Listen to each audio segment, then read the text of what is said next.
This is Audible. Time Warner Audiobooks presents City of Bones, written by Michael Connelly and read by Peter J. Fernandez.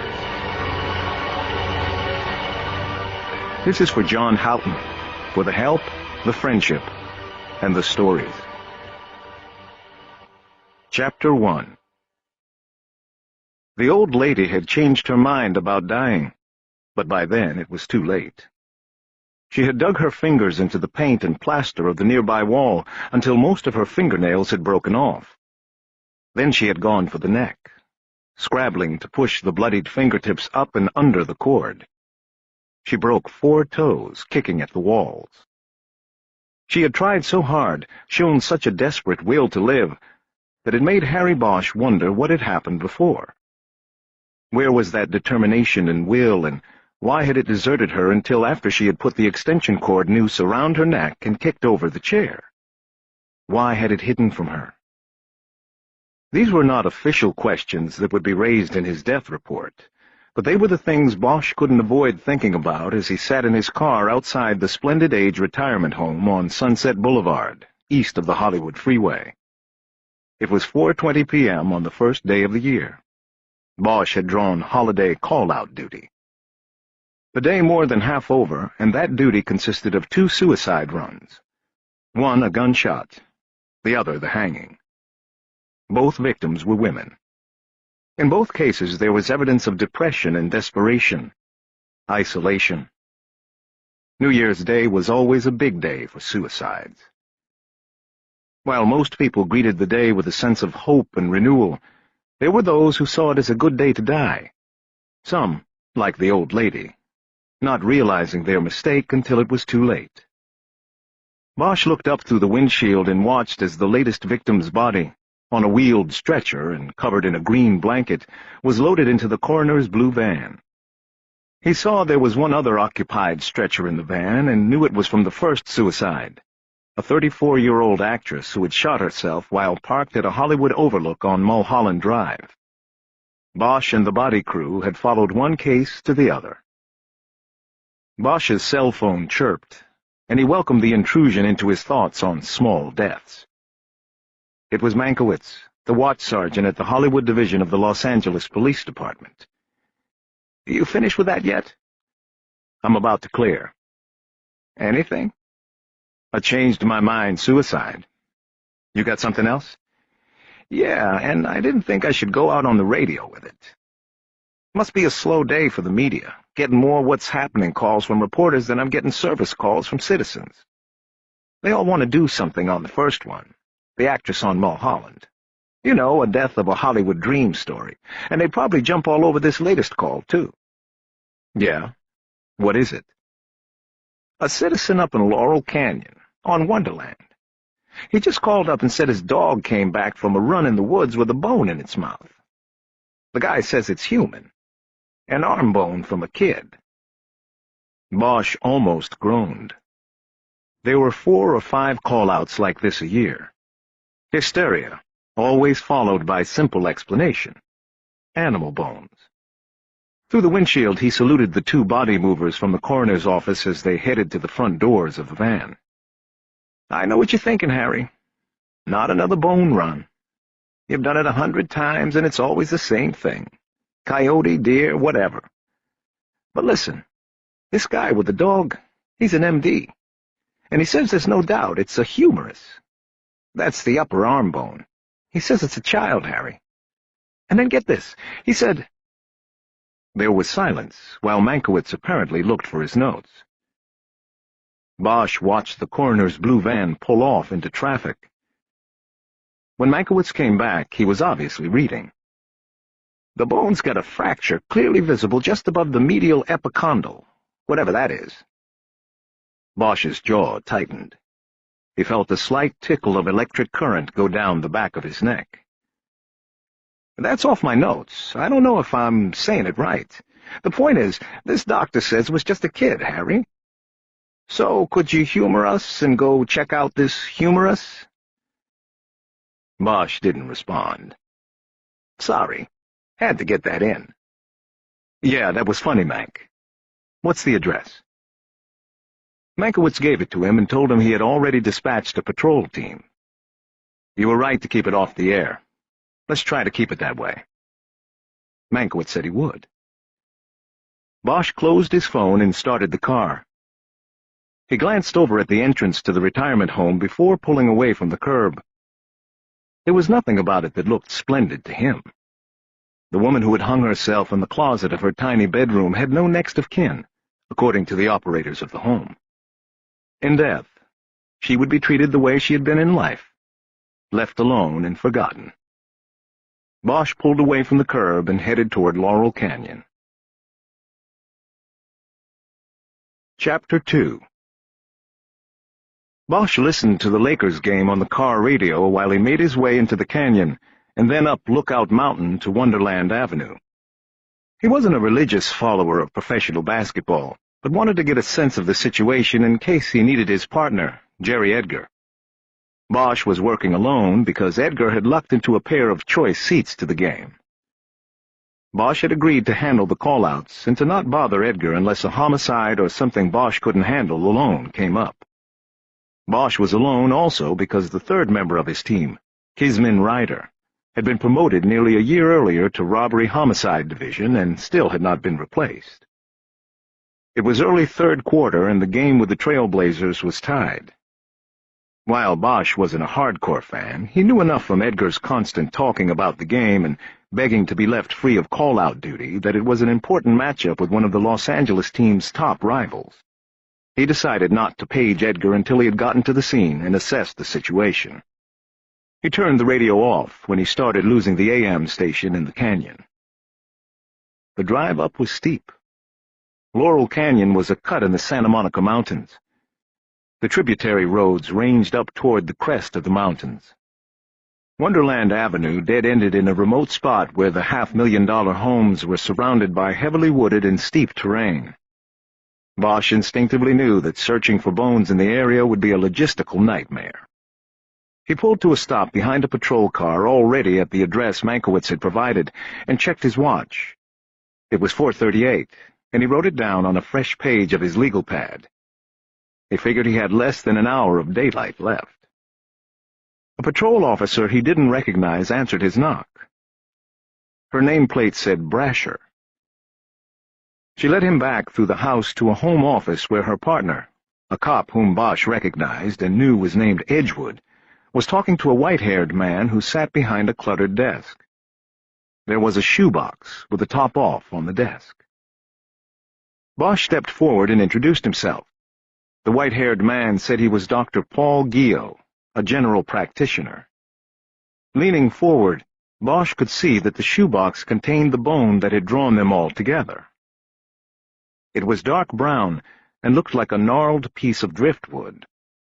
He could also see a dog lying on the floor next to the doctor's desk chair.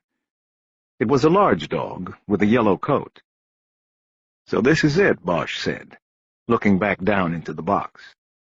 "Yes, Detective, that's your bone," Guillot said. "And as you can see—" He reached to a shelf behind the desk and pulled down a heavy copy of Gray's Anatomy. He opened it to a previously marked spot. Bosch noticed he was wearing latex gloves. The page showed an illustration of a bone, anterior and posterior views. In the corner of the page was a small sketch of a skeleton with the humerus bone of both arms highlighted. "The humerus," Guillot said, tapping the page. "And then we have the recovered specimen." He reached into the shoebox and gently lifted the bone. Holding it above the book's illustration, he went through a point-by-point comparison. "Medial epicondyle, trochlea, greater and lesser tubercle," he said. "It's all there. And I was just telling these two officers I know my bones even without the book. This bone is human, Detective.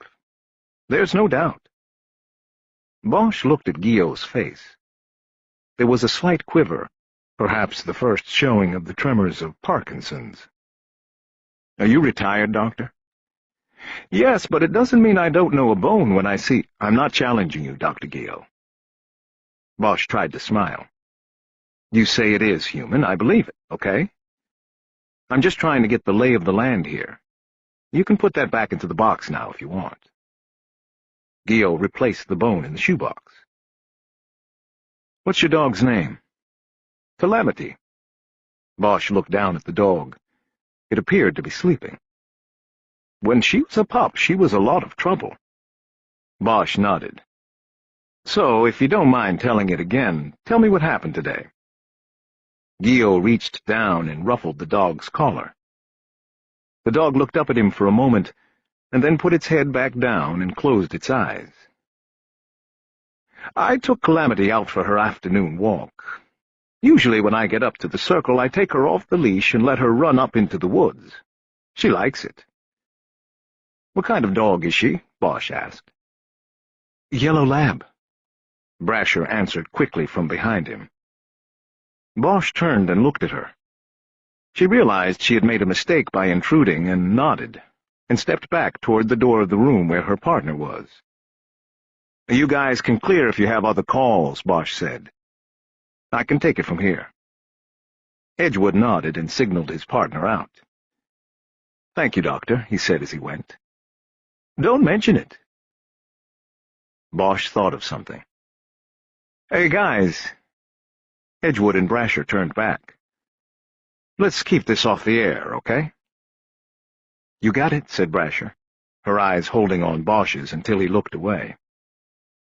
After the officers left, Bosch looked back at the doctor and noticed that the facial tremor was slightly more pronounced now.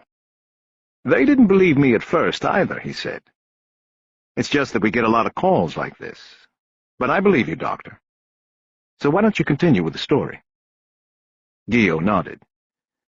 "Well, I was up on the circle and I took off the leash. She went up into the woods like she likes to do. She's well trained. When I whistle, she comes back. Trouble is, I can't whistle very loud anymore. So if she goes where she can't hear me, then I have to wait, you see."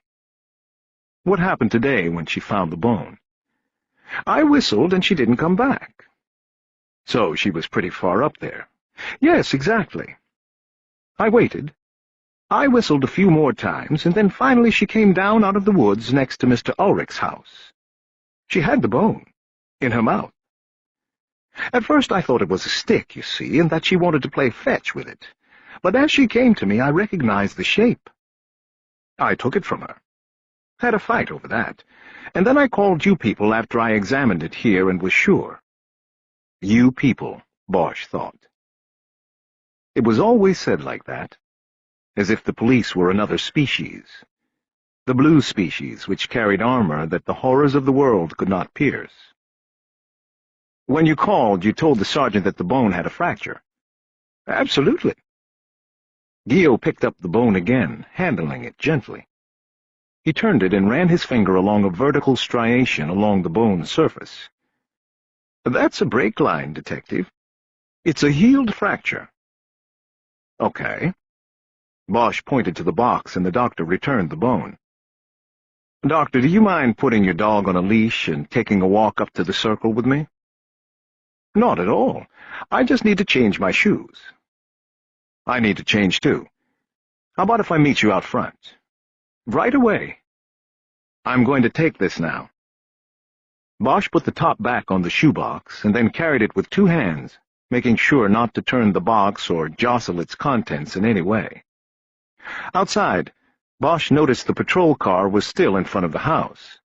The two officers sat inside it, apparently writing out reports. He went to his car and placed the shoebox on the front passenger seat.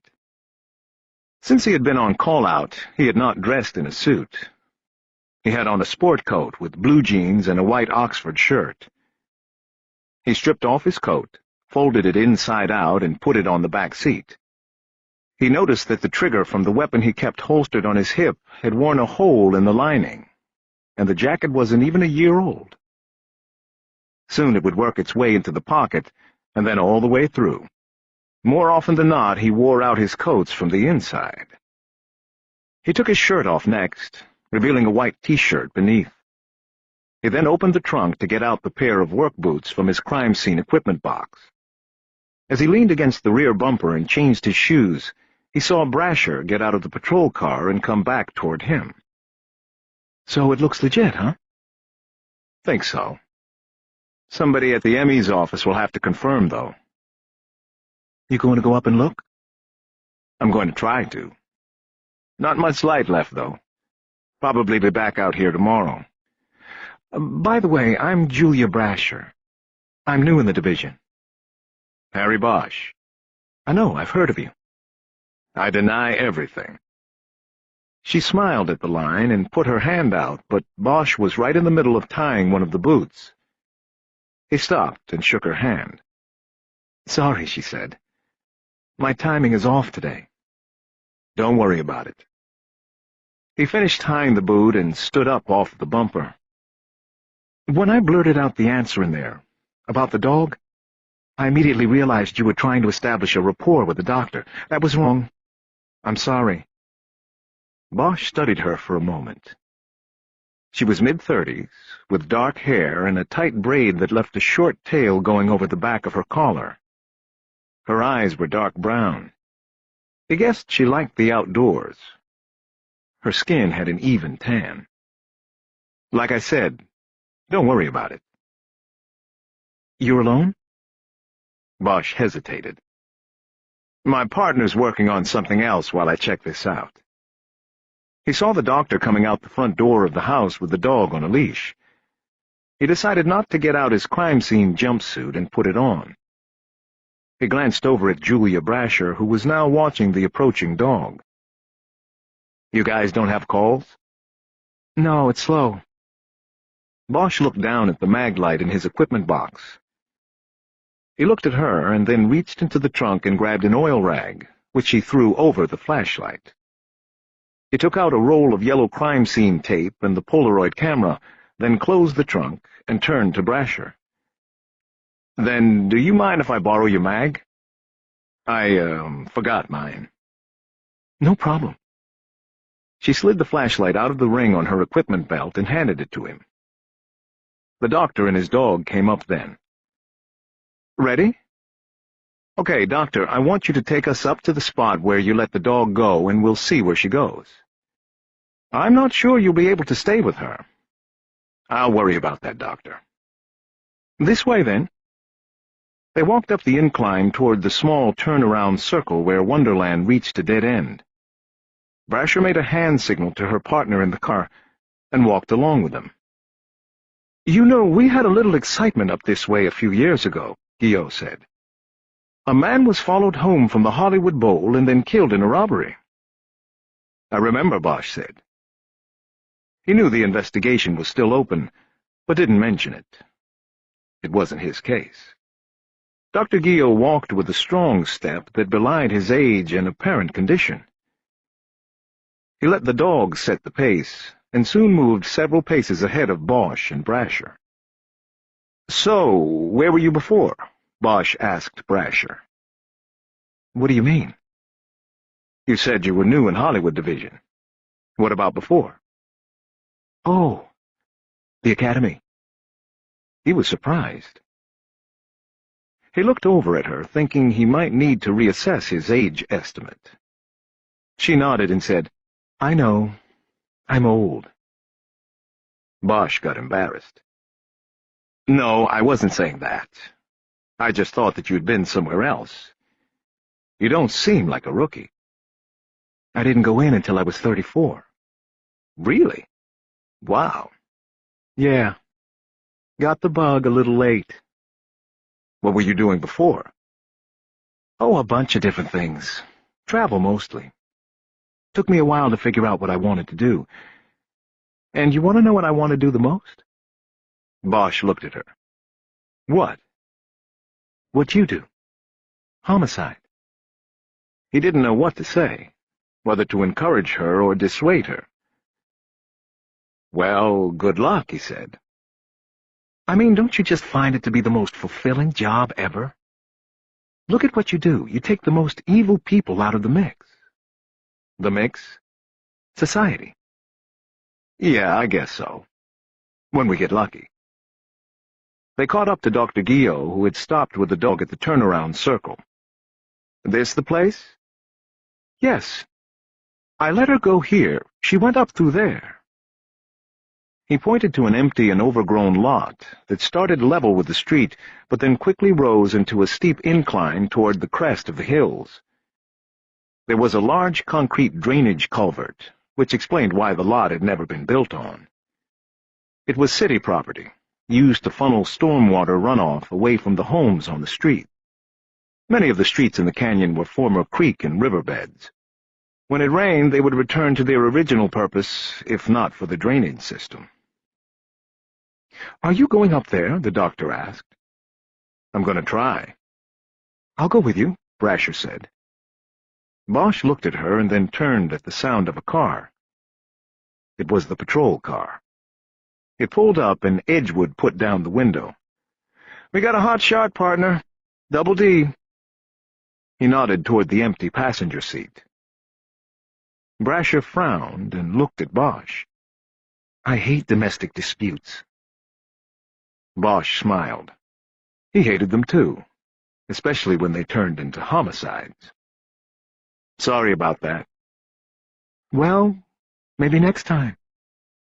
She started around the front of the car. "Here," Bosch said, holding out the mag light. "I've got an extra in the car," she said. "You can just get that back to me." "You sure?" He was tempted to ask for a phone number, but didn't. "I'm sure." "Good luck." "You too. Be careful." She smiled at him and then hurried around the front of the car. She got in and the car pulled away. Bosch turned his attention back to Gio and the dog. "An attractive woman," Gio said. Bosch ignored it, wondering if the doctor had made the comment based on seeing Bosch's reaction to Brasher. He hoped he hadn't been that obvious.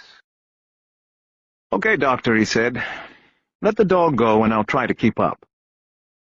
Gio unhooked the leash while patting the dog's chest. "Go get the bone, girl. Get a bone. Go."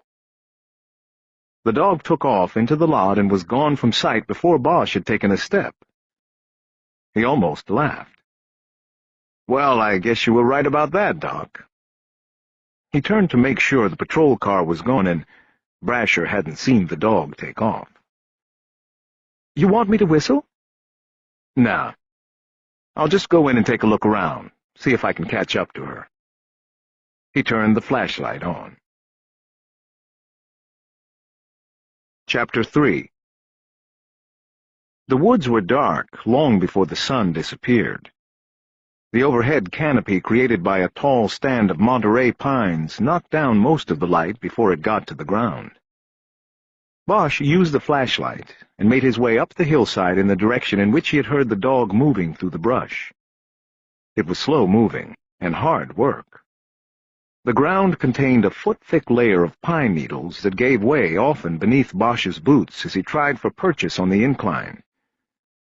Soon his hands were sticky with sap from grabbing branches to keep himself upright. It took him nearly 10 minutes to go 30 yards up the hillside. Then the ground started to level off, and the light got better as the tall trees thinned. Bosch looked around for the dog, but didn't see her. He called down to the street, though he could no longer see it or Dr. Gio. "Dr. Gio! Can you hear me?" "Yes, I hear you." "Whistle for your dog." He then heard a 3-part whistle. It was distinct but very low, having the same trouble getting through the trees and underbrush as the sunlight had. Bosch tried to repeat it, and after a few tries thought he had it right, but the dog didn't come. Bosch pressed on, staying on the level ground because he believed that if someone was going to bury or abandon a body, then it would be done on even ground as opposed to the steep slope. Following a path of least resistance, he moved into a stand of acacia trees. And here he immediately came upon a spot where the earth had recently been disturbed. It had been overturned, as if a tool or an animal had been randomly rooting in the soil. He used his foot to push some of the dirt and twigs aside, and then realized they weren't twigs. He dropped to his knees and used the light to study the short brown bones scattered over a square foot of dirt. He believed he was looking at the disjointed fingers of a hand, a small hand, a child's hand. Bosch stood up. He realized that his interest in Julia Brasher had distracted him. He had brought no means with him for collecting the bones. Picking them up and carrying them down the hill would violate every tenet of evidence collection. The Polaroid camera hung on a shoelace around his neck. He raised it now and took a close-up shot of the bones. He then stepped back and took a wider shot of the spot beneath the acacia trees. In the distance he heard Dr. Guillot's weak whistle. Bosch went to work with the yellow plastic crime scene tape. He tied a short length of it around the trunk of one of the acacia trees and then strung a boundary around the trees. Thinking about how he would work the case the following morning, he stepped out of the cover of the acacia trees and looked for something to use as an aerial marker. He found a nearby growth of sagebrush. He wrapped the crime scene tape around and over the top of the bush several times. When he was finished, it was almost dark. He took another cursory look around the area, but knew that a flashlight search was useless, and the ground would need to be exhaustively covered in the morning. Using a small penknife attached to his keychain, he began cutting 4-foot lengths of the crime scene tape off the roll. Making his way back down the hill, he tied the strips off at intervals on tree branches and bushes. He heard voices as he got closer to the street, and used them to maintain his direction. At one point on the incline, the soft ground suddenly gave way and he fell, tumbling hard into the base of a pine tree. The tree impacted his midsection, tearing his shirt and badly scratching his side. Bosch didn't move for several seconds. He thought he might have cracked his ribs on the right side. His breathing was difficult and painful. He groaned loudly and slowly pulled himself up on the tree trunk so that he could continue to follow the voices. He soon came back down into the street, where Dr. Guillot was waiting with his dog and another man. The two men looked shocked when they saw the blood on Bosch's shirt. "Oh my, what happened?" Guillot cried out. "Nothing. I fell." "Your shirt is... There's blood." "Comes with the job. Let me look at your chest." The doctor moved in to look, but Bosch held his hands up. "I'm okay." "Who is this?" The other man answered. "I'm Victor Ulrich. I live there." He pointed to the house next to the lot. Bosch nodded. "I just came out to see what was going on." "Well, nothing is going on at the moment. But there is a crime scene up there, or there will be. We probably won't be back to work it until tomorrow morning.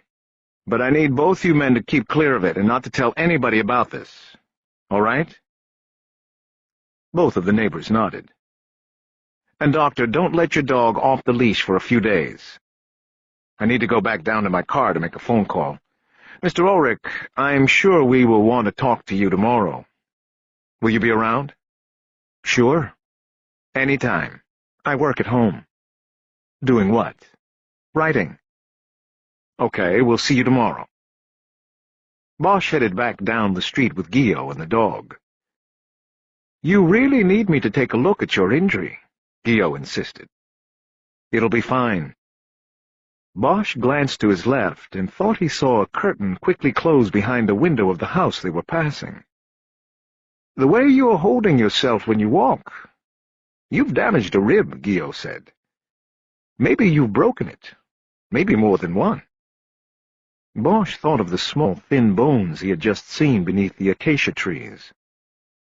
"There's nothing you can do for a rib, broken or not," he said. "I can tape it. You'll breathe a hell of a lot easier. I can also take care of that wound." Bosch relented. "Okay, Doc, you get out your black bag. I'm going to get my other shirt." Inside Guillot's house, a few minutes later, the doctor cleaned the deep scratch on the side of Bosch's chest and taped his ribs. It did feel better, but it still hurt. Guillot said he could no longer write a prescription, but suggested Bosch not take anything more powerful than aspirin anyway. Bosch remembered that he had a prescription bottle with some Vicodin tablets left over from when he'd had a wisdom tooth removed a few months earlier. They would smooth out the pain, if he wanted to go that way. "I'll be fine," Bosch said. "Thanks for fixing me up. Don't mention it." Bosch pulled on his good shirt and watched Guillaume as he closed up his first aid kit. He wondered how long it had been since the doctor had used his skills on a patient. "How long have you been retired?" he asked. 12 years next month." "You miss it?" Guillaume turned from the first aid kit and looked at him. The tremor was gone. "Every day. I don't miss the actual work. You know, the cases. But it was a job that made a difference. I miss that." Bosch thought about how Julia Brasher had described homicide work earlier. He nodded that he understood what Guillaume was saying. "You said there was a crime scene up there?" the doctor asked. "Yes.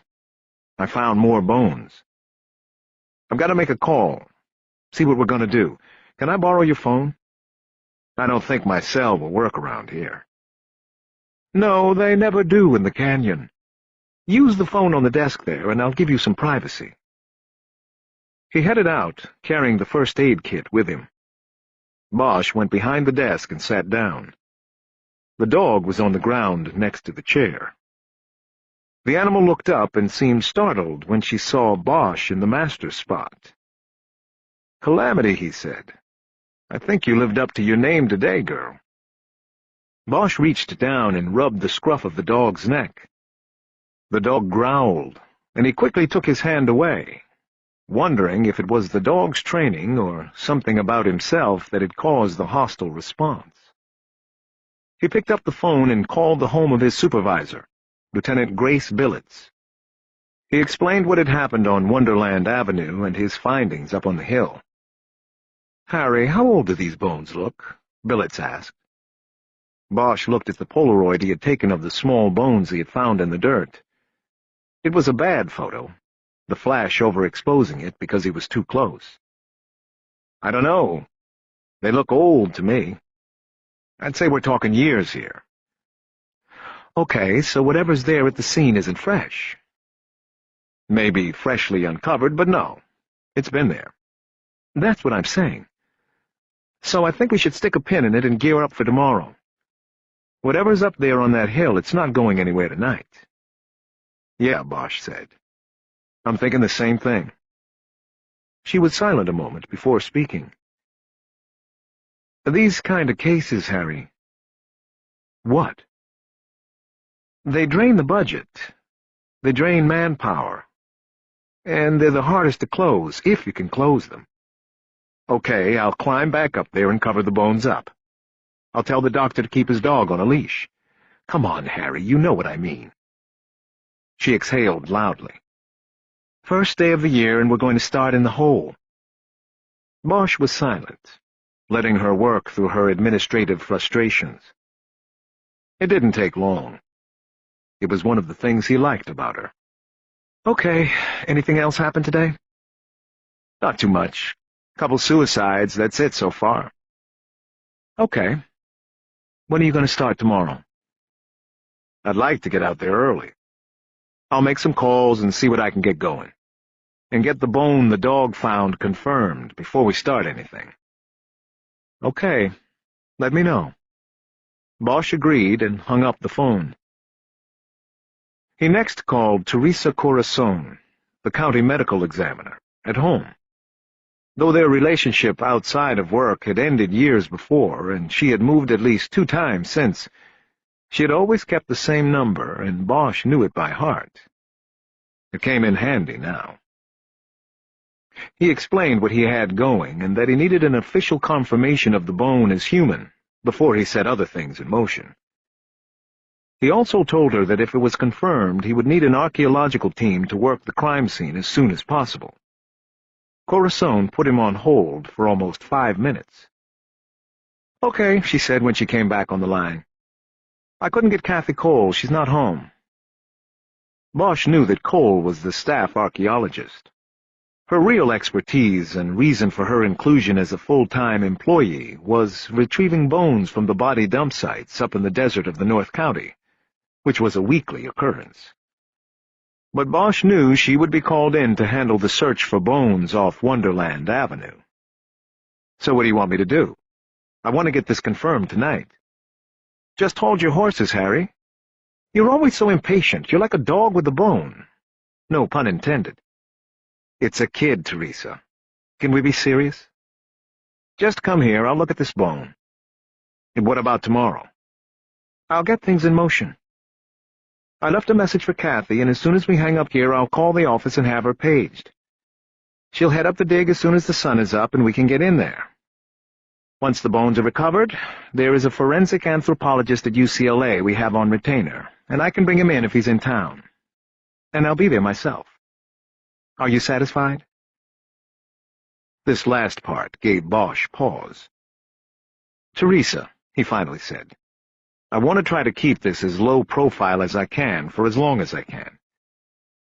"And what are you implying?"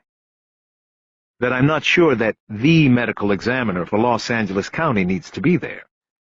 And that I haven't seen you at a crime scene without a cameraman in tow for a long time. Harry, he's a private videographer, okay?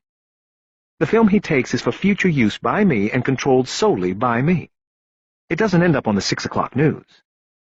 "Whatever. I just think we need to avoid any complications on this one. It's a child case. You know how they get. Just get over here with that bone. I'm leaving in an hour." She abruptly hung up. Bosch wished he had been a little more politic with Corazon, but was glad he'd made his point. Corazon was a personality, regularly appearing on court TV and network shows as a forensic expert. She had also taken to having a cameraman follow her so that her cases could be turned into documentaries for broadcast on any of the cop and legal shows on the vast cable and satellite spectrum.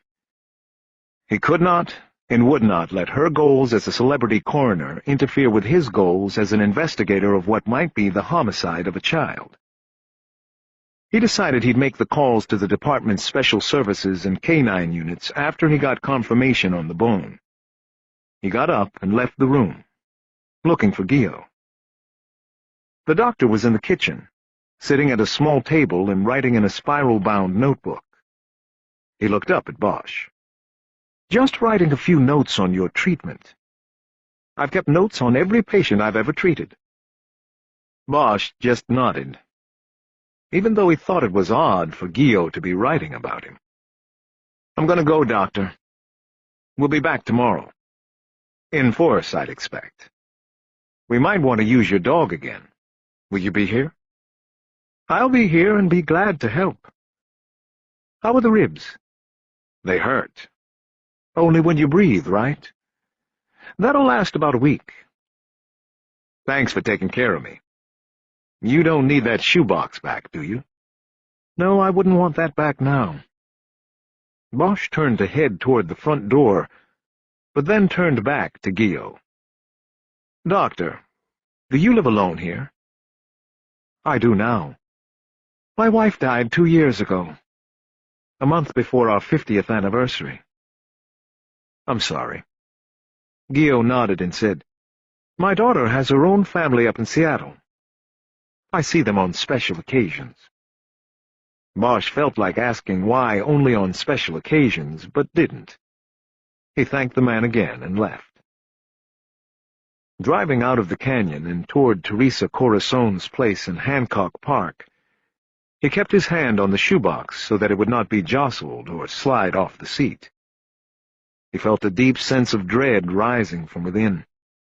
He knew it was because fate had certainly not smiled on him this day.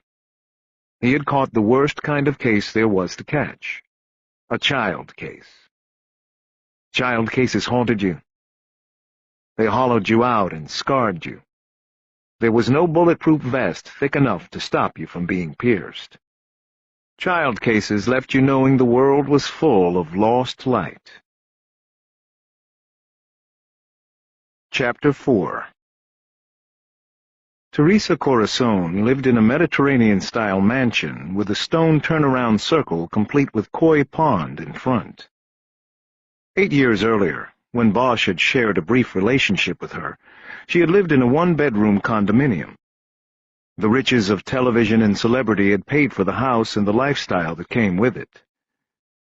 She was not even remotely like the woman who used to show up at the house unannounced at midnight with a cheap bottle of red wine from Trader Joe's and a video of her favorite movie to watch.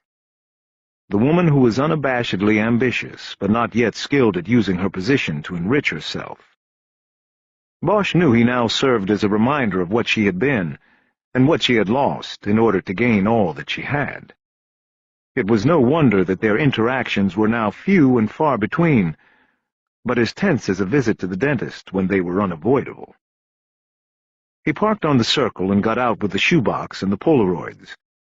He looked into the pond as he came around the car and could see the dark shapes of the fish moving below the surface. He smiled, thinking about the movie Chinatown and how often they had watched it the year they were together. He remembered how much she enjoyed the portrayal of the coroner. He wore a black butcher's apron and ate a sandwich while examining a body. Bosch doubted she had the same sense of humor about things anymore.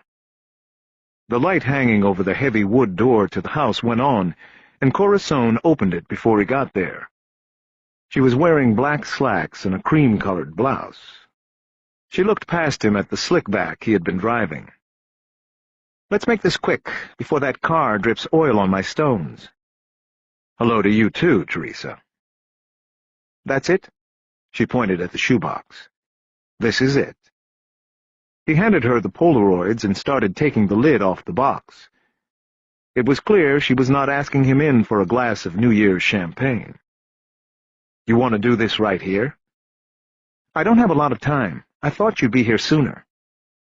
"What moron took these?" "That would be me." "I can't tell anything from these." "Do you have a glove?" Bosch pulled a latex glove out of his coat pocket and handed it to her. He took the photos back and put them in an inside pocket of his jacket. She expertly snapped the glove on and reached into the open box. She held the bone up and turned it in the light. He was silent. He could smell her perfume. It was strong, as usual. A holdover from her days when she spent most of her time in autopsy suites. After a 5-second examination, she put the bone back down in the box. "Human." "You sure?" She looked up at him with a glare as she snapped off the glove.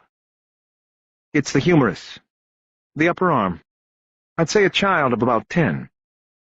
You may no longer respect my skills, Harry, but I do still have them." She dropped the glove into the box on top of the bone. Bosch could roll with all the verbal sparring from her, but it bothered him that she did that with the glove, dropping it on the child's bone like that. He reached into the box and took the glove out. He remembered something and held the glove back out to her. "The man whose dog found this said there was a fracture on the bone. A healed fracture. Do you want to take a look and see if you—" "No, I'm late for an engagement. What you need to know right now is if it is human. You now have that confirmation. Further examination will come later under proper settings at the medical examiner's office. Now I really have to go. I'll be there tomorrow morning." Bosch held her eyes for a long moment. "Sure, Teresa. Have a good time tonight."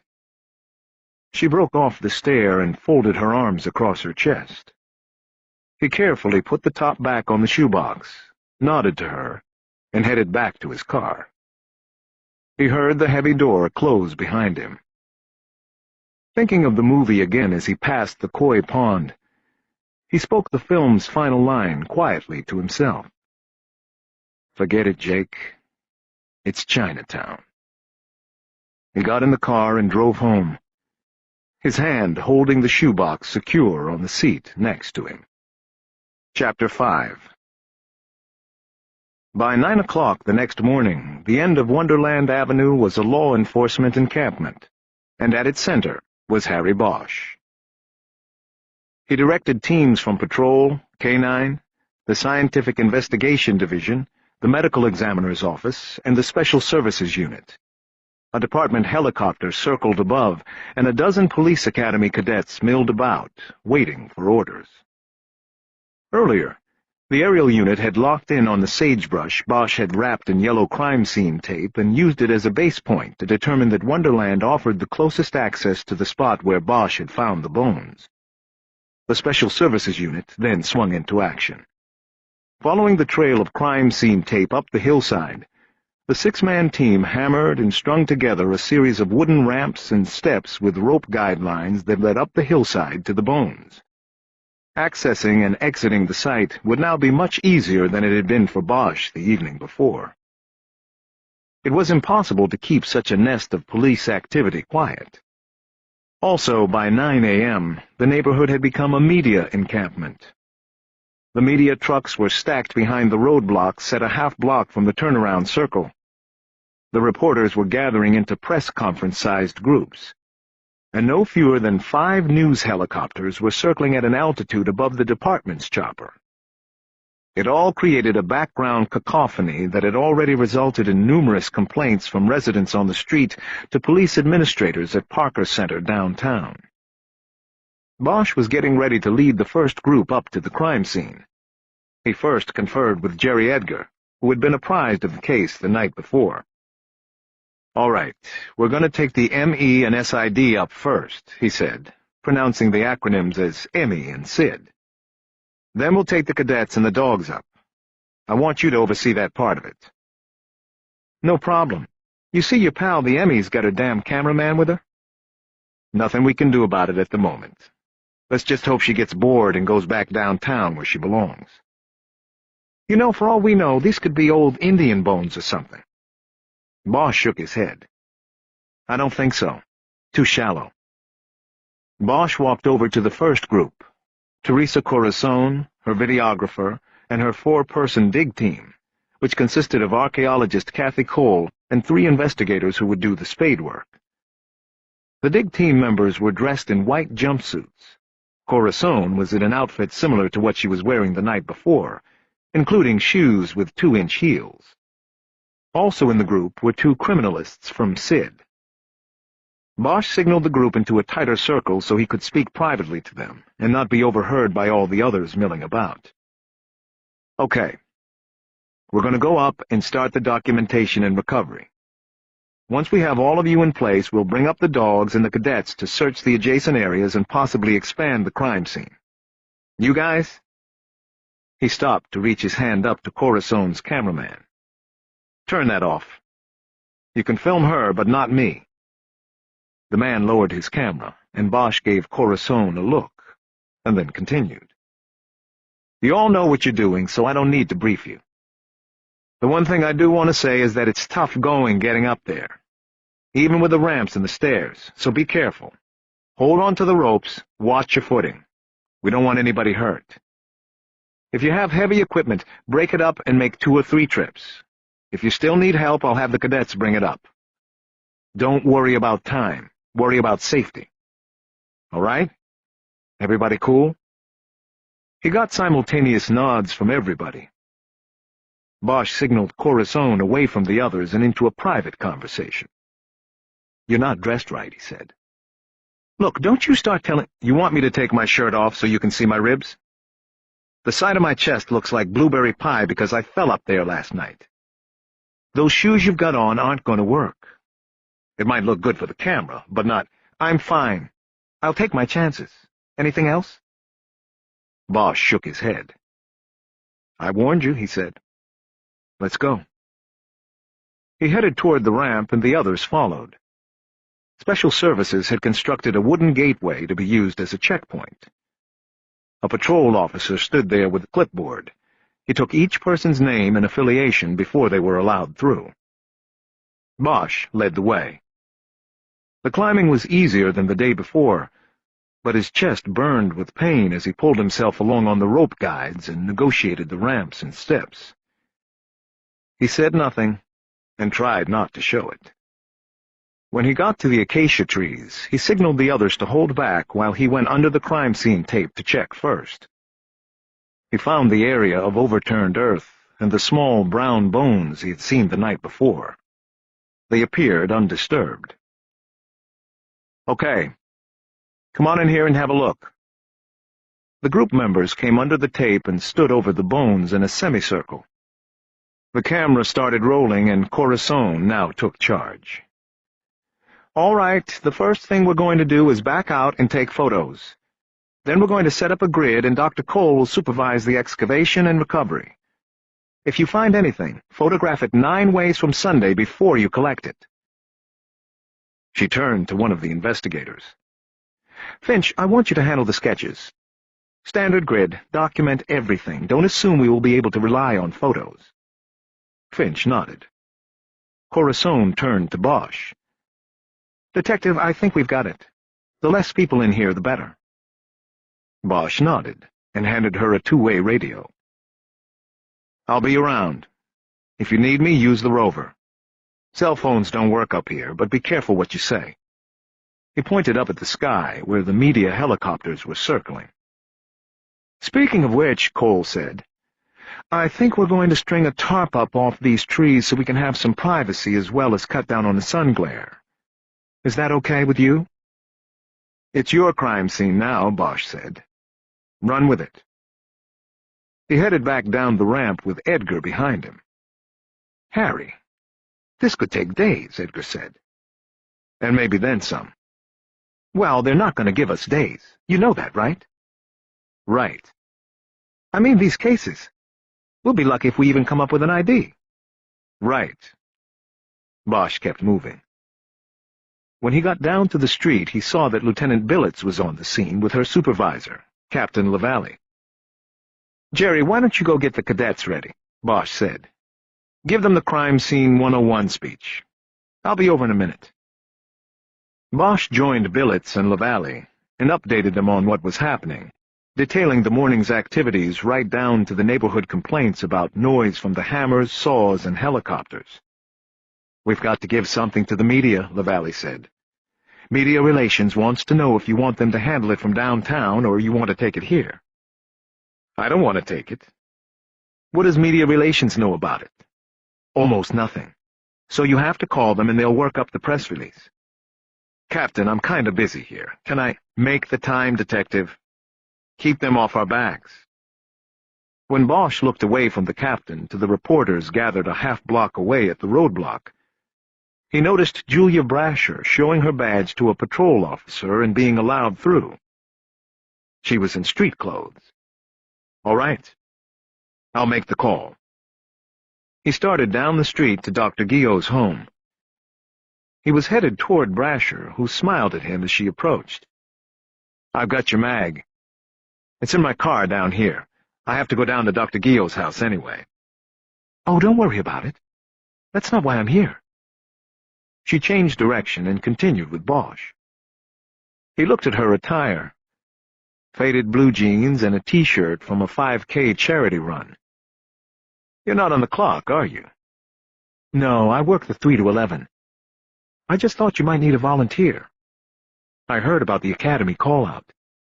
You want to go up there and look for bones, huh?" "I want to learn." Bosch nodded. They walked up the path to Guillot's door. It opened before they got there, and the doctor invited them in. Bosch asked if he could use the phone in his office again, and Guillot showed him the way, even though he didn't have to. Bosch sat down behind the desk. "How are the ribs?" the doctor asked. "Fine." Brasher raised her eyebrows, and Bosch picked up on it. "Had a little accident when I was up there last night." "What happened?" "Oh, I was just sort of minding my own business when a tree trunk suddenly attacked me for no reason." She grimaced and somehow managed to smile at the same time. Bosch dialed Media Relations from memory and told an officer about the case in very general terms. At one point, he put his hand over the phone and asked Guillot if he wanted his name put in the press release. The doctor declined. A few minutes later, Bosch was finished and hung up. He looked at Guillot. "Once we clear the scene in a few days, the reporters will probably stick around. They'll be looking for the dog that found the bone, is my guess. So if you want to stay out of it, keep Calamity off the street or they'll put 2 and 2 together." "Good advice," Gio said. "And you might want to call your neighbor, Mr. Ulrich, and tell him not to mention it to any reporters either." On the way out of the house, Bosch asked Brasher if she wanted her flashlight, and she said she didn't want to bother carrying it while she was helping search the hillside. "Get it to me whenever," she said. Bosch liked the answer. It meant he would get at least one more chance to see her. Back at the circle, Bosch found Edgar lecturing the Academy cadets. "The golden rule of the crime scene, people, is don't touch anything until it's been studied, photographed, and charted." Bosch walked into the circle. "Okay, we ready?" "They're ready," Edgar said. He nodded toward two of the cadets who were holding metal detectors. "I borrowed those from Sid." Bosch nodded and gave the cadets and Brasher the same safety speech he had given the forensic crew. They then headed up to the crime scene, Bosch introducing Brasher to Edgar, and then letting his partner lead the way through the checkpoint. He took up the rear, walking behind Brasher. "We'll see if you want to be a homicide detective by the end of the day," he said. "Anything's got to be better than chasing the radio and washing puke out of the back of your car at the end of every shift." I remember those days. Bosch and Edgar spread the 12 cadets and Brasher out in the areas adjacent to the stand of acacia trees, and had them begin conducting side-by-side searches. Bosch then went down and brought up the 2 canine teams to supplement the search. Once things were underway, he left Edgar with the cadets and went back to the acacias to see what progress had been made. He found Cole sitting on an equipment crate and supervising the placement of wooden stakes into the ground so that strings could be used to set the excavation grid. Bosch had worked one prior case with Cole and knew she was very thorough and good at what she did. She was in her late 30s with a tennis player's build and tan. Bosch had once run across her at a city park where she was playing tennis with a twin sister. They had drawn a crowd. It looked like somebody hitting the ball off a mirrored wall. Cole's straight blonde hair fell forward and hid her eyes as she looked down at the oversized clipboard on her lap. She was making notations on a piece of paper with a grid already printed on it. Bosch looked over her shoulder at the chart. Cole was labeling the individual blocks with letters of the alphabet as the corresponding stakes were placed in the ground. At the top of the page she had written, "City of Bones." Bosch reached down and tapped the chart where she had written the caption. "Why do you call it that?" She shrugged her shoulders. "Because we're setting out the streets and the blocks of what will become a city to us," she said, running her fingers over some of the lines on the chart in illustration. "At least while we're working here, it will feel like it. Our little city." Bosch nodded. "And every murder is the tale of a city," he said. Cole looked up at him. "Who said that?" "I don't know.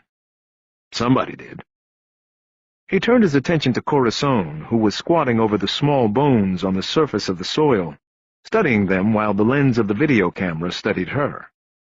He was thinking of something to say about it when his rover was keyed and he took it off his belt. "Bosch here." "Edgar. Better come on back over here, Harry. We already have something." "Right." Edgar was standing in an almost level spot in the brush about 40 yards from the acacia trees. A half-dozen of the cadets and Brasher had formed a circle and were looking down at something in the 2-foot-high brush. The police chopper was circling in a tighter circle above. Bosch got to the circle and looked down. It was a child's skull, partially submerged in the soil, its hollow eyes staring up at him. "Nobody touched it," Edgar said. "Brasher here found it." Bosch glanced at her, and the humor she seemed to carry in her eyes and mouth were gone. He looked back at the skull and pulled the radio off his belt. "Dr. Corazon," he said into it. It was a long moment before her voice came back. "Yes, I'm here. What is it?" "We are going to have to widen the crime scene."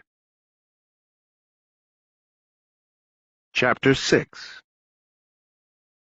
with Bosch acting as the general overseeing the small army that worked the expanded crime scene. The day progressed well. The bones came out of the ground in the hillside brush easily, as if they had been impatiently waiting a very long time. By noon, 3 blocks in the grid were being actively excavated by Kathy Cole's team, and dozens of bones emerged from the dark soil. Like their archaeological counterparts who unearthed the artifacts of the ancients, the dig team used small tools and brushes to bring these bones gently to light. They also used metal detectors and vapor probes. The process was painstaking, yet it was moving at an even faster pace than Bosch had hoped for. The finding of the skull had set this pace and brought a sense of urgency to the entire operation. It was removed from its location first, and the field examination conducted on camera by Teresa Corazon found fracture lines and surgical scarring. The record of surgery assured them they were dealing with relatively contemporary bones. The fractures in and of themselves were not definitive in the indication of homicide, but when added to the evidence that the body had been buried, they gave a clear sense that the tale of a murder was unfolding. By 2 o'clock, when the hillside crews broke for lunch, almost half of the skeleton had already been recovered from the grid.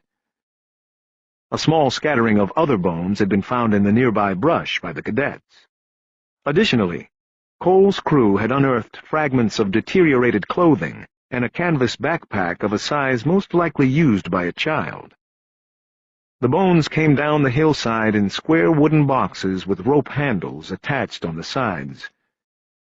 By lunch, a forensic anthropologist was examining 3 boxes of bones in the medical examiner's office. The clothing, most of it rotten and unrecognizable, and the backpack, which had been left unopened, were transported to LAPD's Scientific Investigation Division lab for the same scrutiny. A metal detector scan of the search grid produced a single coin, a quarter minted in 1975, found at the same depth as the bones and approximately 2 inches from the left wing of the pelvis. It was assumed that the quarter had been in the left front pocket of pants that had rotted away along with the body's tissue. To Bosch, the coin gave one of the key parameters of time of death. If the assumption that the coin had been buried with the body was correct, the death could not have happened before 1975. Patrol had arranged for 2 construction site lunch wagons to come to the circle to feed the small army working the crime scene. Lunch was late, and people were hungry. One truck served hot lunches, while the other served sandwiches. Bosch waited at the end of the line for the sandwich truck, with Julia Brasher. The line was moving slowly, but he didn't mind. They mostly talked about the investigation on the hillside and gossiped about department brass. It was get-to-know-you conversation.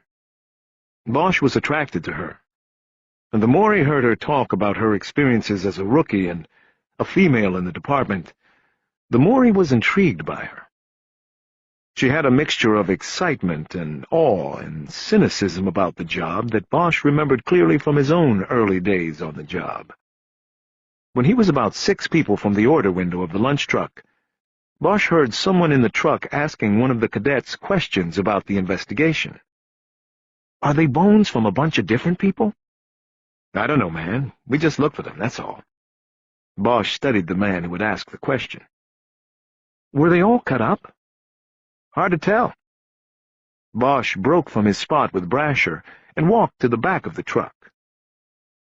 He looked through the open door at the back and saw 3 men wearing aprons working in the truck, or appearing to work. They did not notice Bosch watching. 2 of the men were making sandwiches and filling orders. The man in the middle, the one who had asked the cadet questions, was moving his arms on the prep counter below the order window. He wasn't making anything, but from outside the truck it would appear he was creating a sandwich. As Bosch watched, he saw the man to the right slice a sandwich in half, put it on a paper plate, and slide it to the man in the middle. The middle man then held it out through the window to the cadet who ordered it. Bosch noticed that while the 2 real sandwich makers wore jeans and T-shirts beneath their aprons, The man in the middle had on cuffed slacks and a shirt with a button-down collar. Protruding from the back pocket of his pants was a notebook, the long, thin kind that Bosch knew reporters used. Bosch stuck his head in the door and looked around. On a shelf next to the doorway, he saw a sport jacket rolled into a ball. He grabbed it and stepped back away from the door.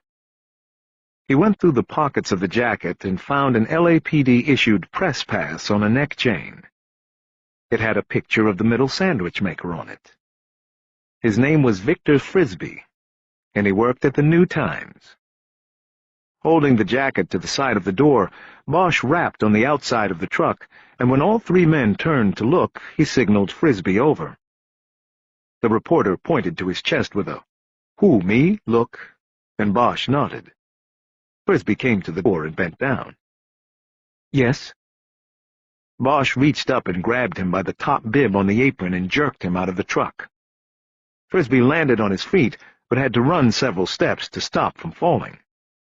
As he turned around to protest, Bosch hit him in the chest with a balled-up jacket.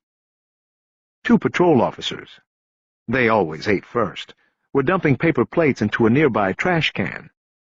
Bosch signaled them over. "Take him back to the perimeter. If you see him crossing it again, arrest him." Each officer took Frisbee by an arm and started marching him down the street to the barricades. Frisbee started protesting, his face growing as red as a Coke can. But the patrol officers ignored everything about him but his arms and marched him toward his humiliation in front of the other reporters. Bosch watched for a moment, and then took the press card out of his back pocket and dropped it in the trash can. He rejoined Brasher in line. Now they were just two cadets away from being served. "What was that all about?" Brasher asked. "Health code violation. Didn't wash his hands." She started laughing. "I'm serious. The law's the law as far as I'm concerned." "God, I hope I get my sandwich before you see a roach or something and close the whole thing down." "Don't worry. I think I just got rid of the roach." 10 minutes later, after Bosch lectured the truck owner about smuggling the media into the crime scene, they took their sandwiches and drinks to one of the picnic tables Special Services had set up on the circle. It was a table that had been reserved for the investigative team, but Bosch didn't mind allowing Brasher to sit there. Edgar was there along with Cole and one of the diggers from her crew. Bosch introduced Brasher to those who didn't know her, and mentioned she had taken the initial call on the case and helped him the night before. "So, where's the boss?" Bosch asked Cole. "Oh, she already ate. I think she went off to tape an interview with herself or something." Bosch smiled and nodded. "I think I'm going to get seconds," Edgar said as he climbed over the bench and left with his plate. Bosch bit into his BLT and savored its taste. He was starved. He wasn't planning to do anything but eat and rest during the break, but Cole asked if it was all right if she gave him some of her initial conclusions on the excavation. Bosch had his mouth full. After he swallowed, he asked her to wait until his partner came back.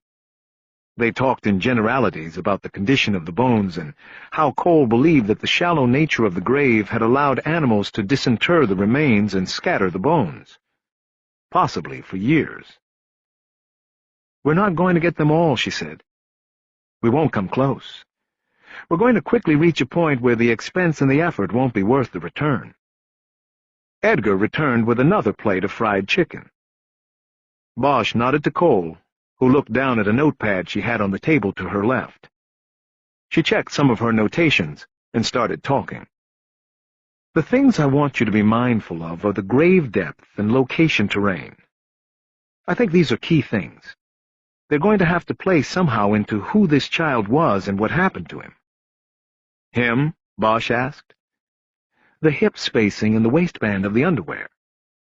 She explained that included in the rotten and decomposed clothing was the rubber waistband, which was all that was left of the underwear that had been on the body when it was buried. Decomposition fluids from the body had led to the deterioration of the clothing, but the rubber waistband was largely intact and appeared to have come from a style of underwear made for males. Okay, Bosch said. You were saying about grave depth? Yes. Well, we think that the hip assembly and lower spinal column were in undisturbed position when we uncovered them. Going on that, we're talking about a grave that wasn't more than 6 inches to a foot deep. A grave this shallow reflects speed, panic, a host of things indicative of poor planning. But, she held up a finger, by the same token, the location, very remote, very difficult, reflects the opposite. It shows careful planning. So you have some kind of contradiction going on here. The location appears to have been chosen because it was damn hard to get to, yet the burial appears to have been fast and furious. This person was literally just covered with loose topsoil and pine needles. I know pointing all of this out isn't necessarily going to help you catch the bad guy, but I want you to see what I'm seeing here. This contradiction. Bosch nodded. It's all good to know. We'll keep it in mind. Okay, good. The other contradiction, the smaller one, is the backpack. Burying it with the body was a mistake. The body decomposes at a much faster rate than the canvas, so if you get identifiers off the bag or its contents, it becomes a mistake made by the bad guy. Again, poor planning in the midst of good planning. You're smart detectives. I'm sure you'll figure all this out. She smiled at Bosch and then studied her pad again, lifting the top page to look beneath it. I think that's it. Everything else we talked about up at the site. I think things are going very well up there. By the end of the day, we'll have the main grave done. Tomorrow we'll do some sampling in the other grids, but this should probably wrap by tomorrow. Like I said, we're not going to get everything, but we should get enough to do what we need to do. Bosch suddenly thought of Victor Frisbee's question to the cadet at the lunch wagon and realized that the reporter might have been thinking ahead of Bosch. Sampling? You think there's more than one body buried up there? Cole shook her head. I have no indication of that at all, but we should make sure. We'll do some sampling, sink some gas probes. It's routine. The likelihood, especially in light of the shallow grave, is that this is a singular case, but we should be sure about it, as sure as we can be. Bosch nodded. He was glad he had eaten most of his sandwich because he was suddenly not hungry. The prospect of mounting an investigation with multiple victims was daunting. He looked at the others at the table. That doesn't leave this table. I already caught one reporter sniffing around for a serial killer. We don't want media hysteria here. Even if you tell them what we're doing is routine and just to make sure, it'll be the top of the story. All right? Everyone nodded, including Brasher. Bosch was about to say something when there was a loud banging from the row of portable toilets on the special services trailer on the other side of the circle. Someone was inside one of the phone booth-sized bathrooms, pounding on its thin aluminum skin. After a moment, Bosch could hear a woman's voice behind the sharp banging. He recognized it and jumped up from the table. Bosch ran across the circle and up the steps to the truck's platform. He quickly determined which toilet the banging was coming from and went to the door. The exterior hasp, used for securing the toilet for transport, had been closed over the loop, and a chicken bone had been used to secure it. "Hold on! Hold on!" Bosch yelled. He tried to pull the bone out, but it was too greasy and slipped from his grip. The pounding and screaming continued. Bosch looked around for a tool of some kind, but didn't see anything. Finally, he took his pistol out of his holster, checked the safety, and used the butt of the weapon to hammer the bone through the hasp, careful all the time to aim the barrel of the gun at a downward angle. When the bone finally popped out, he put the gun away and flipped the hasp open. The door burst outward, and Teresa Corazon charged out, almost knocking him over. He grabbed her to maintain his balance, but she roughly pushed him away. "You did that!" "What? No, I didn't. I was over there the whole— I want to know who did it!" Bosch lowered his voice. He knew everyone in the encampment was probably looking at them. The media down the street as well. Look, Teresa, come down. It was a joke, okay? Whoever did it as a joke. I know you don't like confined spaces, but they didn't know that. Somebody just wanted to ease the tension around here a little bit, and you just happened to be— It's because they're jealous, that's why. What? Of who I am, what I've done. Bosch was nonplussed by that. Whatever. She headed for the stairs, then abruptly turned around and came back to him. I'm leaving. You happy now? Bosch shook his head. Happy? That has nothing to do with anything here. I'm trying to conduct an investigation, and if you want to know the truth, not having the distraction of you and your cameraman around might be a help. Then you've got it. And you know that phone number you called me on the other night? Bosch nodded. Yeah, what about— Burn it. She walked down the steps, angrily hooked a finger at her cameraman, and headed toward her official car. Bosch watched her go. When he got back to the picnic table, only Brasher and Edgar remained. His partner had reduced his second order of fried chicken to bones. He sat with a satisfied smirk on his face. Bosch dropped the bone he had knocked out of the hasp onto Edgar's plate. That went over real well, he said. He gave Edgar a look that told him he knew he had been the one who did it. But Edgar revealed nothing. The bigger the ego, the harder they fall, Edgar said. I wonder if her cameraman got any of the action on tape. You know, it would have been good to keep her as an ally, Bosch said. To just put up with her so that she was on our side when we needed her. Edgar picked up his plate and struggled to slide his large body out of the picnic table. I'll see you up on the hill, he said. Bosch looked at Brasher. She raised her eyebrows. You mean he was the one who did it? Bosch didn't answer. Chapter 7. The work in the City of Bones lasted only 2 days. As Cole had predicted, the majority of the pieces of the skeleton had been located and removed from the spot beneath the acacia trees by the end of the first day. Other bones had been found nearby in the brush, in a scatter pattern, indicative of disinterment over time by foraging animals. On Friday, the searchers and diggers returned, but a day-long search of the hillside by fresh cadets and further excavation of the main squares of the grid found no more bones. Vapor probes and sample digs in all the remaining squares of the grid turned up no bones or other indications that other bodies had been buried beneath the acacia trees. Cole estimated that 60% of the skeleton had been collected. On her recommendation, and with Teresa Corazone's approval, the excavation and search were suspended pending further developments at dusk on Friday. Bosch had not objected to this. He knew they were facing limited returns for a large amount of effort, and he deferred to the experts. He was also anxious to proceed with the investigation and identification of the bones, elements which were largely stalled as he and Edgar had worked exclusively on Wonderland Avenue during the 2 days, supervising the collection of evidence, canvassing the neighborhood, and putting together the initial reports on the case. It was all necessary work, but Bosch wanted to move on. On Saturday morning, he and Edgar met in the lobby of the medical examiner's office and told the receptionist they had an appointment with Dr. William Gallagher, the forensic anthropologist on retainer from UCLA. He's waiting for you in Suite A, the receptionist said after making a call to confirm. You know which way that is? Bosch nodded, and they were buzzed through the gate.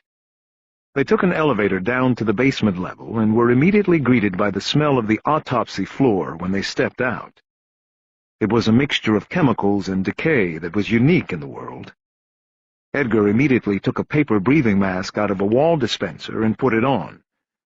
Bosch didn't bother. You really ought to, Harry, Edgar said as they walked down the hall. Do you know that all smells are particulate? Bosch looked at him. Thanks for that, Jerry. They had to stop in the hallway as a gurney was pushed out of an autopsy suite. There was a body on it, wrapped in plastic. Harry, you ever notice that they wrap 'em up the same way they do the burritos at Taco Bell? Bosch nodded at the man pushing the gurney. That's why I don't eat burritos." "Really?" Bosch moved on down the hall without answering.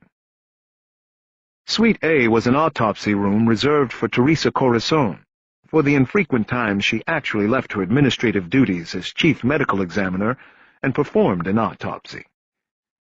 Because the case had initially garnered her hands-on attention, she had apparently authorized Gallagher to use her suite. Corazon had not returned to the crime scene on Wonderland Avenue after the portable toilet incident. They pushed through the double doors of the suite and were met by a man in blue jeans and a Hawaiian shirt. "Please, call me Bill," Gallagher said. "I guess it's been a long 2 days." "Say that again," Edgar said. Gallagher nodded in a friendly manner. He was about 50, with dark hair and eyes and an easy manner. He gestured toward the autopsy table that was in the center of the room. The bones that had been collected from beneath the acacia trees were now spread across the stainless steel surface. "Well, let me tell you what's been going on in here," Gallagher said. "As the team in the field has been collecting the evidence, I've been here examining the pieces, doing the radiograph work, and generally trying to put the puzzle of all of this together." Bosch stepped over to the stainless steel table. The bones were laid out in place so as to form a partial skeleton. The most obvious pieces missing were the bones of the left arm and leg, and the lower jaw. It was presumed that these were the pieces that had long ago been taken and scattered distantly by animals that had rooted in the shallow grave.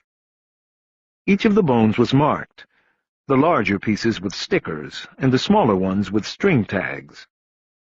Bosch knew that notations on these markers were codes by which the location of each bone had been charted on the grid Cole had drawn on the first day of the excavation. "Bones can tell us much about how a person lived and died," Gallagher said somberly. "In cases of child abuse, the bones do not lie. The bones become our final evidence." Bosch looked back at him and realized his eyes were not dark. They actually were blue, but they were deeply set and seemed haunted in some way. He was staring past Bosch at the bones on the table. After a moment, he broke from this reverie and looked at Bosch. "Let me start by saying that we are learning quite a bit from the recovered artifacts," the anthropologist said. "But I have to tell you guys, I've consulted on a lot of cases, but this one blows me away. I was looking at these bones and taking notes, and I looked down, and my notebook was smeared. I was crying, man. I was crying, and I didn't even know it at first."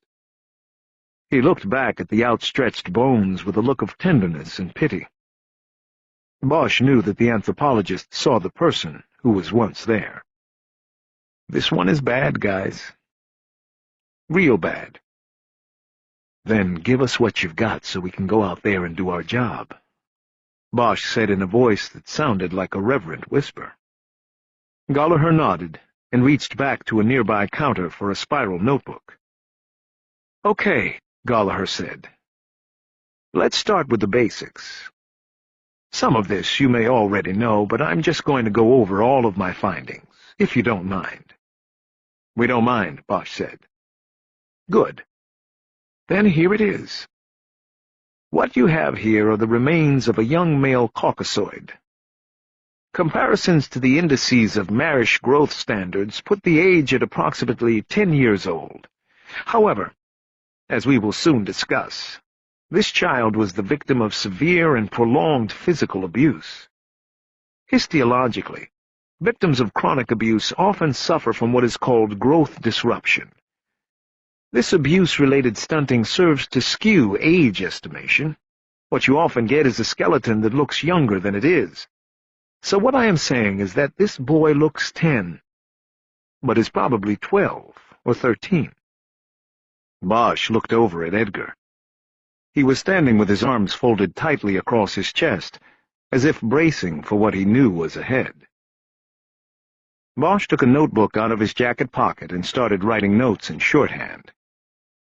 "Time of death," Gallagher said. "This is tough. Radiological testing is far from exact in this regard, We have the coin, which gives us the early marker of 1975. That helps us. What I am estimating is that this kid has been in the ground anywhere from 20 to 25 years. I'm comfortable with that, and there is some surgical evidence we can talk about in a few minutes that adds support to that estimation. So we've got a 10 to 13-year-old kid killed 20 to 25 years ago, Edgar summarized, a note of frustration in his voice. I know I'm giving you a wide set of parameters, Detective, Gallagher said, but at the moment it's the best that science can do for you. Not your fault, Doc.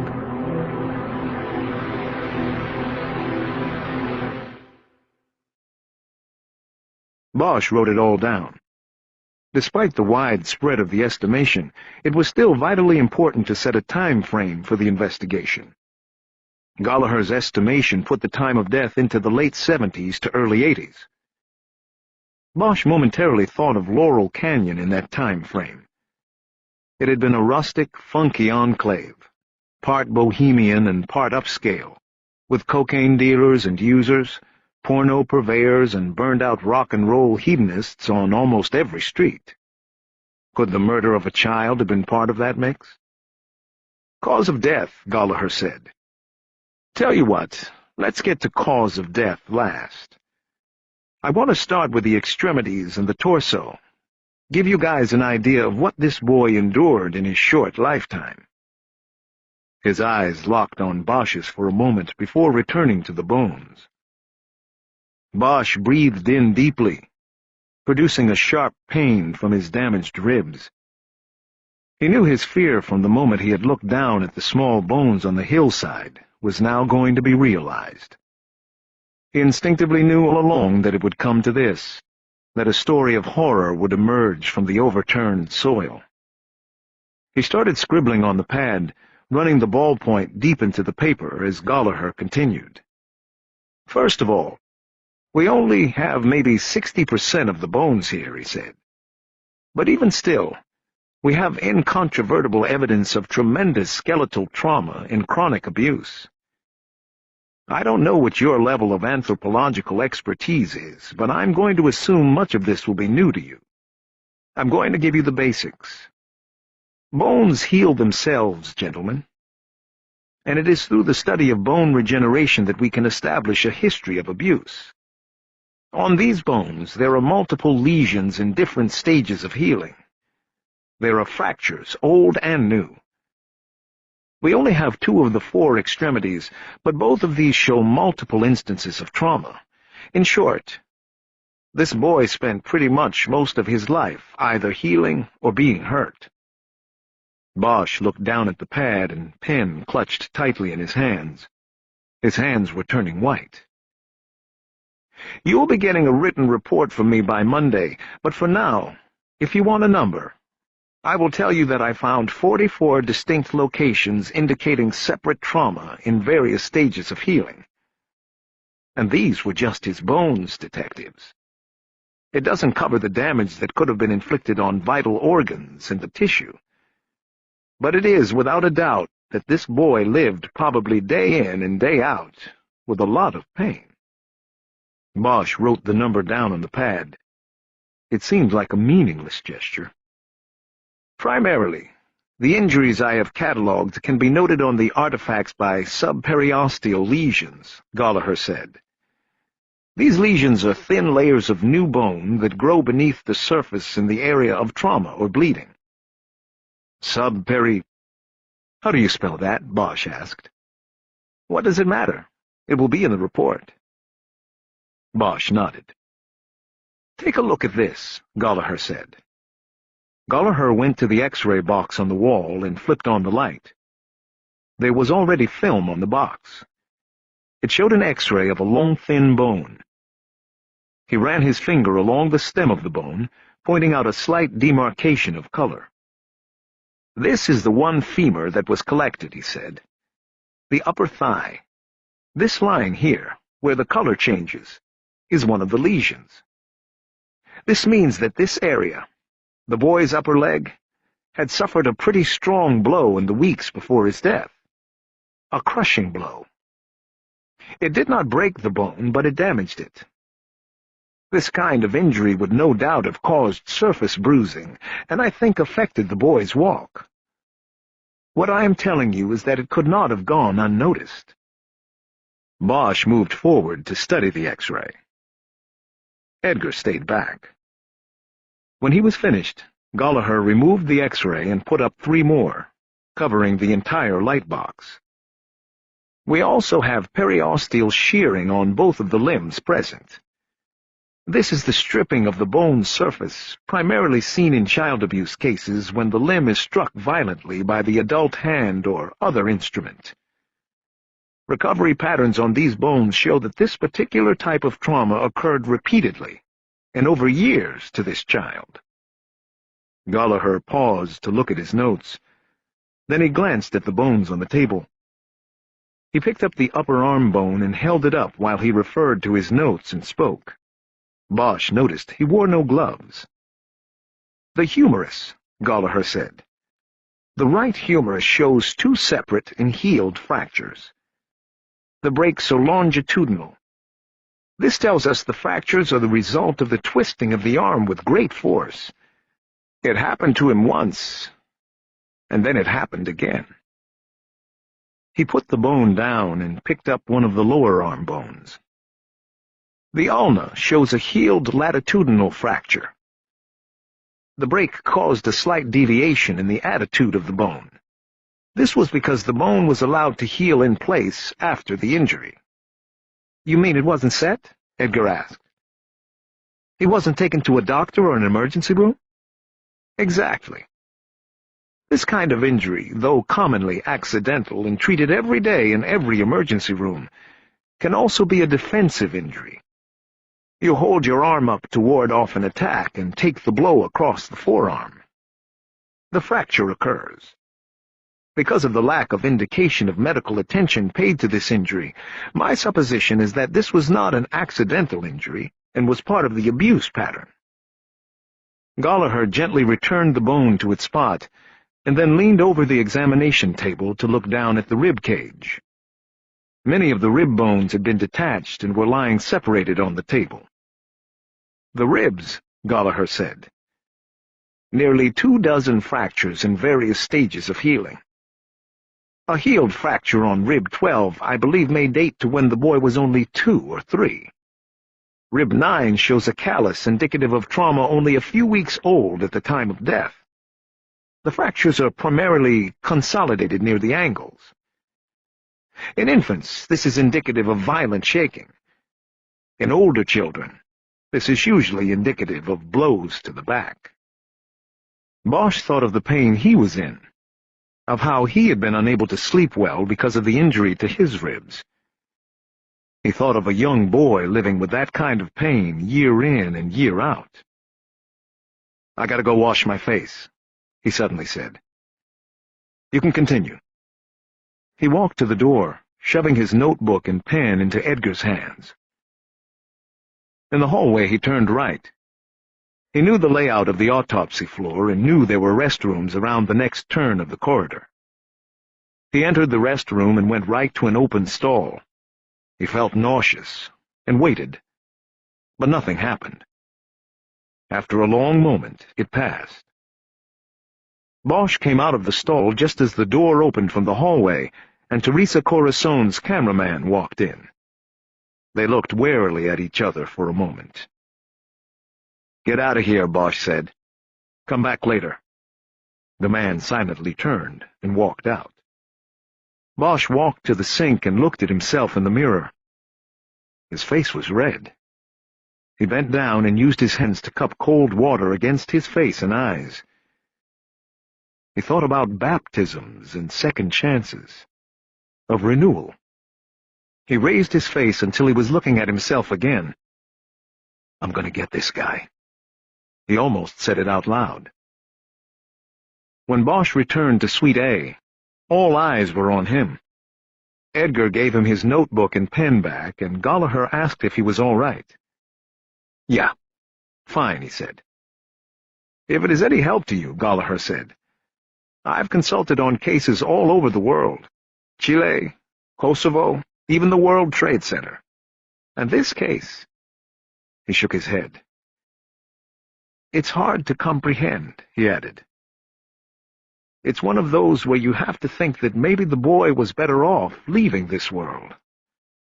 That is, if you believe in a God and a better place than this." Bosch walked over to a counter and pulled a paper towel out of a dispenser. He started wiping his face again. "And what if you don't?" Gallagher walked over to him. "Well, you see, this is why you must believe," he said. "If this boy did not go from this world to a higher plane, to something better, then I think we're all lost." "Did that work for you when you were picking through the bones at the World Trade Center?" Bosch immediately regretted saying something so harsh, but Gallagher seemed unfazed. He spoke before Bosch could apologize. "Yes, it did," he said. "My faith was not shaken by the horror or the unfairness of so much death. In many ways it became stronger. It brought me through it." Bosch nodded and threw the towel into a trash can with a foot pedal device for opening it. It closed with an echoing slam when he took his foot off the pedal. "What about cause of death?" he said, getting back to the case. "We can jump ahead, Detective," Gallagher said. "All injuries, discussed and not discussed here, will be outlined in my report." He went back to the table and picked up the skull. He brought it over to Bosch, holding it in one hand close to his chest. "In the skull, we have the bad, and possibly the good," Gallagher said. "The skull exhibits 3 distinct cranial fractures showing mixed stages of healing. Here is the first." He pointed to an area at the lower rear of the skull. "This fracture is small and healed. You can see here that the lesions are completely consolidated. Then, next we have this more traumatic injury on the right parietal extending to the frontal. This injury required surgery, most likely for a subdural hematoma." He outlined the injury area with a finger, circling the forward top of the skull. He then pointed to 5 small and smooth holes which were linked by a circular pattern on the skull. "This is a trephine pattern. A trephine is a medical saw used to open the skull for surgery or to relieve pressure from brain swelling. In this case, it was probably swelling due to the hematoma. Now, the fracture itself and the surgical scar show the beginning of bridging across the lesions. New bone. I would say this injury and subsequent surgery occurred approximately 6 months prior to the boy's death." "It's not the injury causing death?" Bosch asked. "No. This is." Gallagher turned the skull one more time and showed them another fracture. This one in the lower left rear of the skull. Tight spiderweb fracture with no bridging, no consolidation. This injury occurred at the time of death. The tightness of the fracture indicates a blow with tremendous force from a very hard object. A baseball bat, perhaps. Something like that. Bosch nodded and stared down at the skull. Gallagher had turned it so that its hollow eyes were focused on Bosch. "There are other injuries to the head, but not of a fatal nature. The nose bones and the zygomatic process show new bone formation following trauma." Gallagher returned to the autopsy table and gently placed the skull down. "I don't think I need to summarize for you, detectives, but in short, somebody beat the shit out of this boy on a regular basis. Eventually, they went too far. It will all be in the report to you." He turned from the autopsy table and looked at them. "There is a glimmer of light in all of this, you know. Something that might help you." "The surgery," Bosch said. "Exactly. Opening a skull is a very serious operation. There will be records somewhere. There had to be follow-up.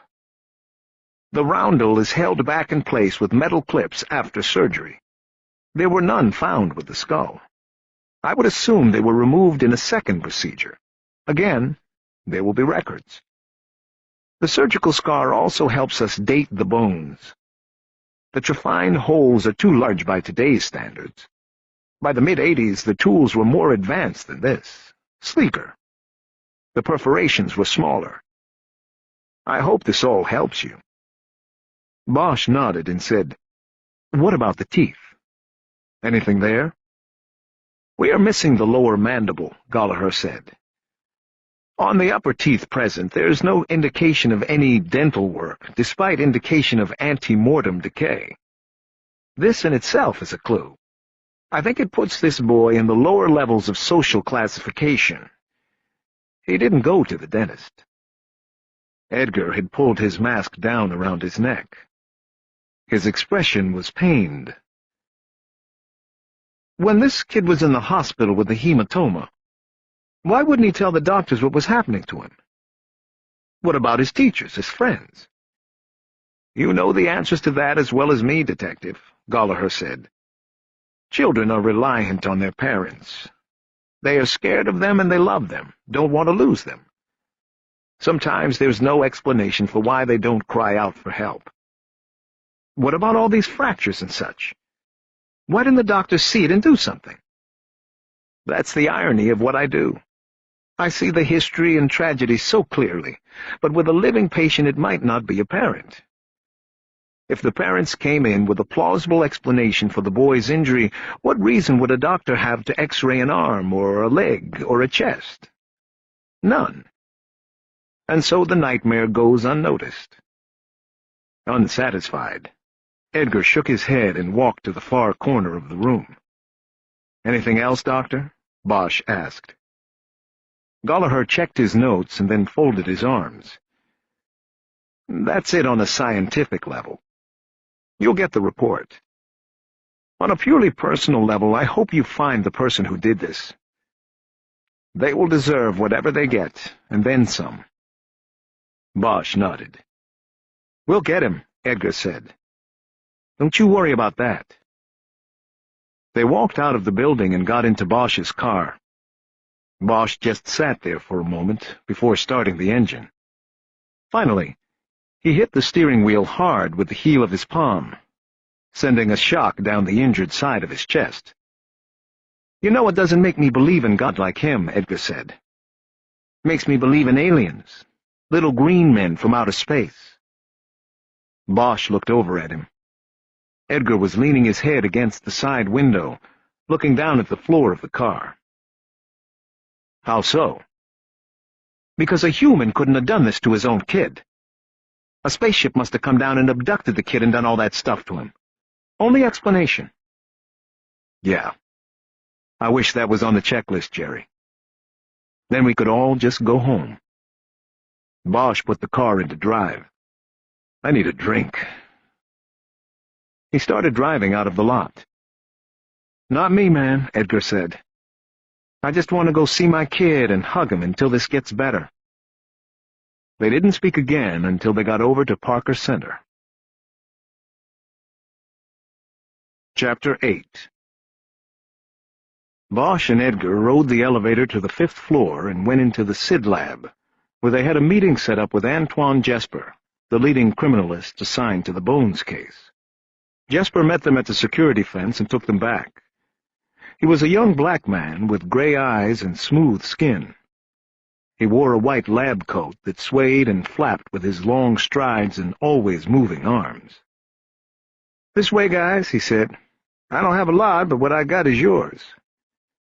He took them through the main lab, where only a handful of other criminalists were working, and into the drying room, a large climate-controlled space where clothing and other material evidence from cases were spread on stainless steel drying tables and examined.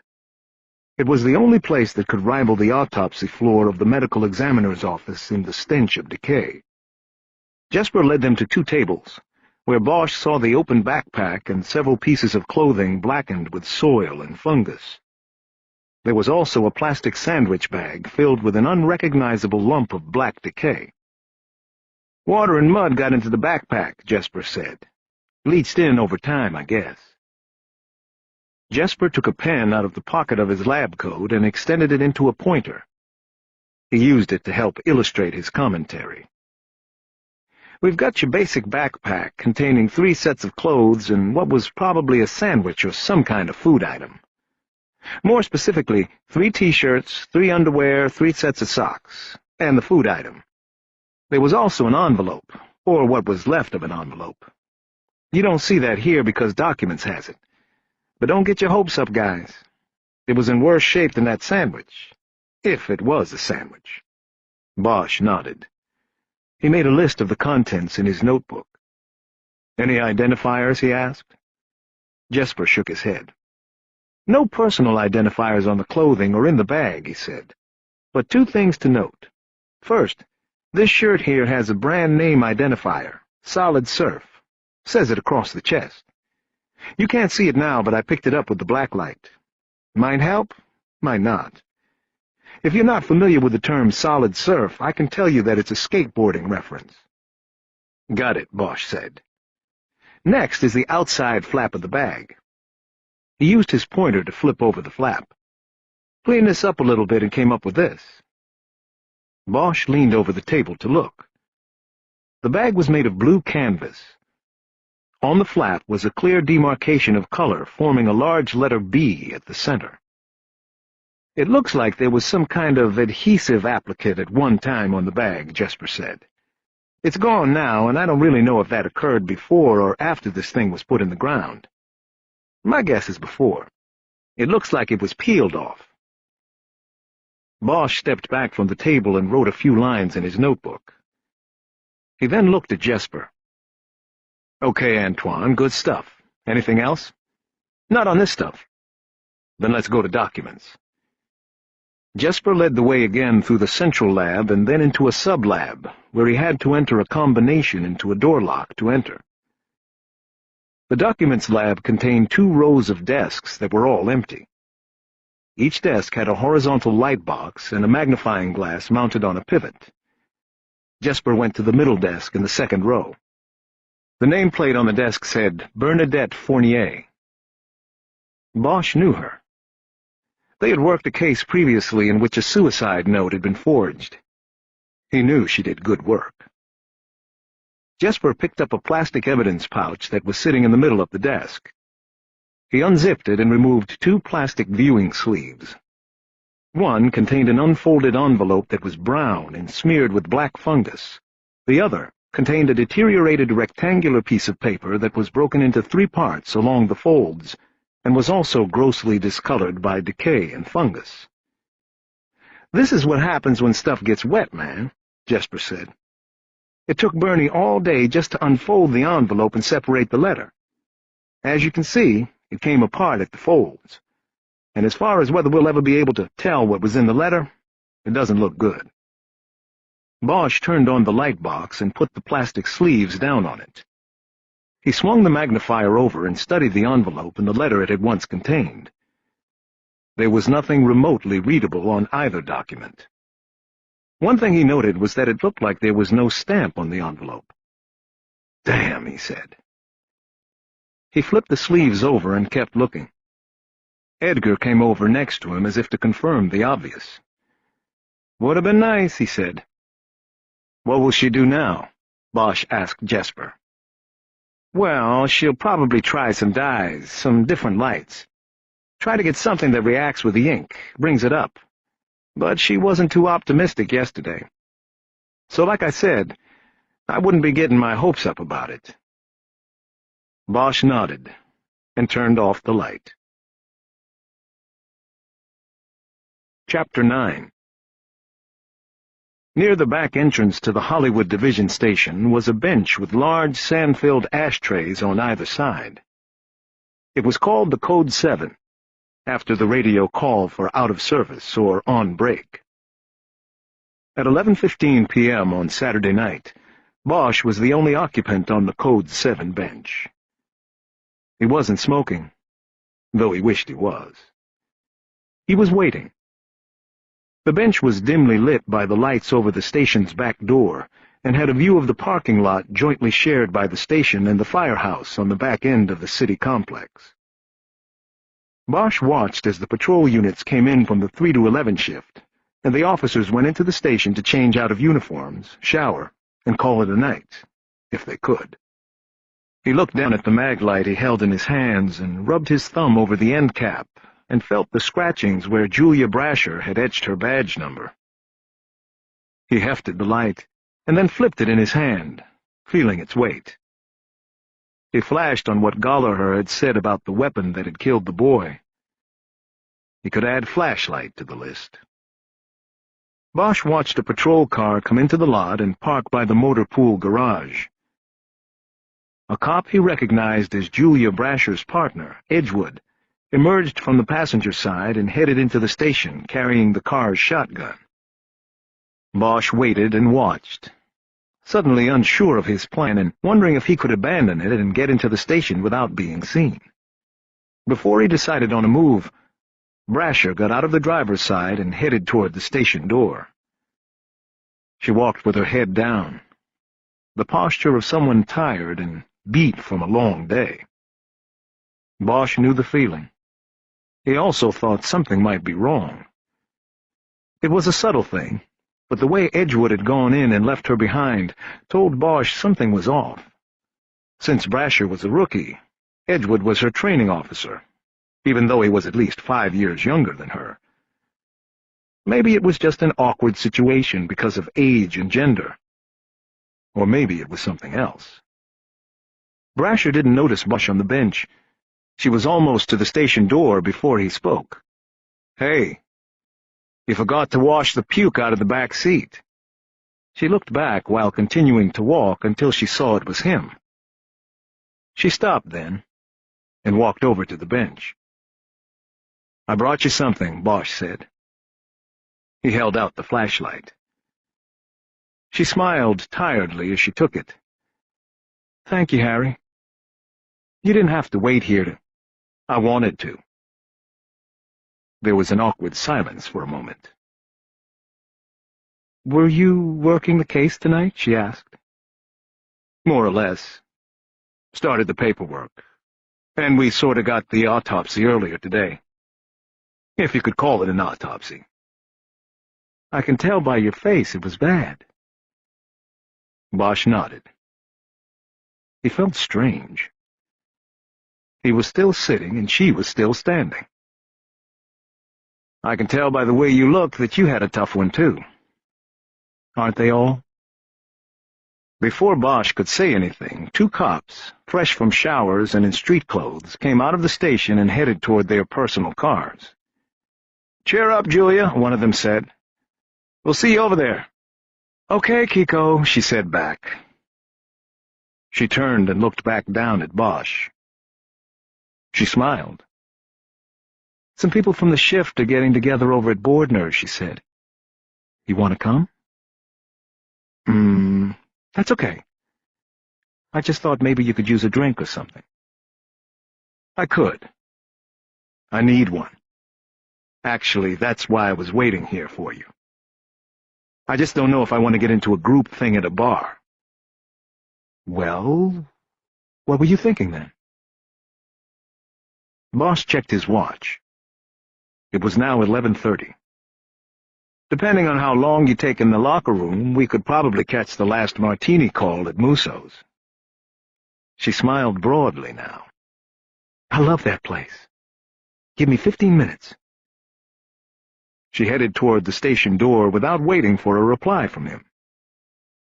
"I'll be here," he called after her.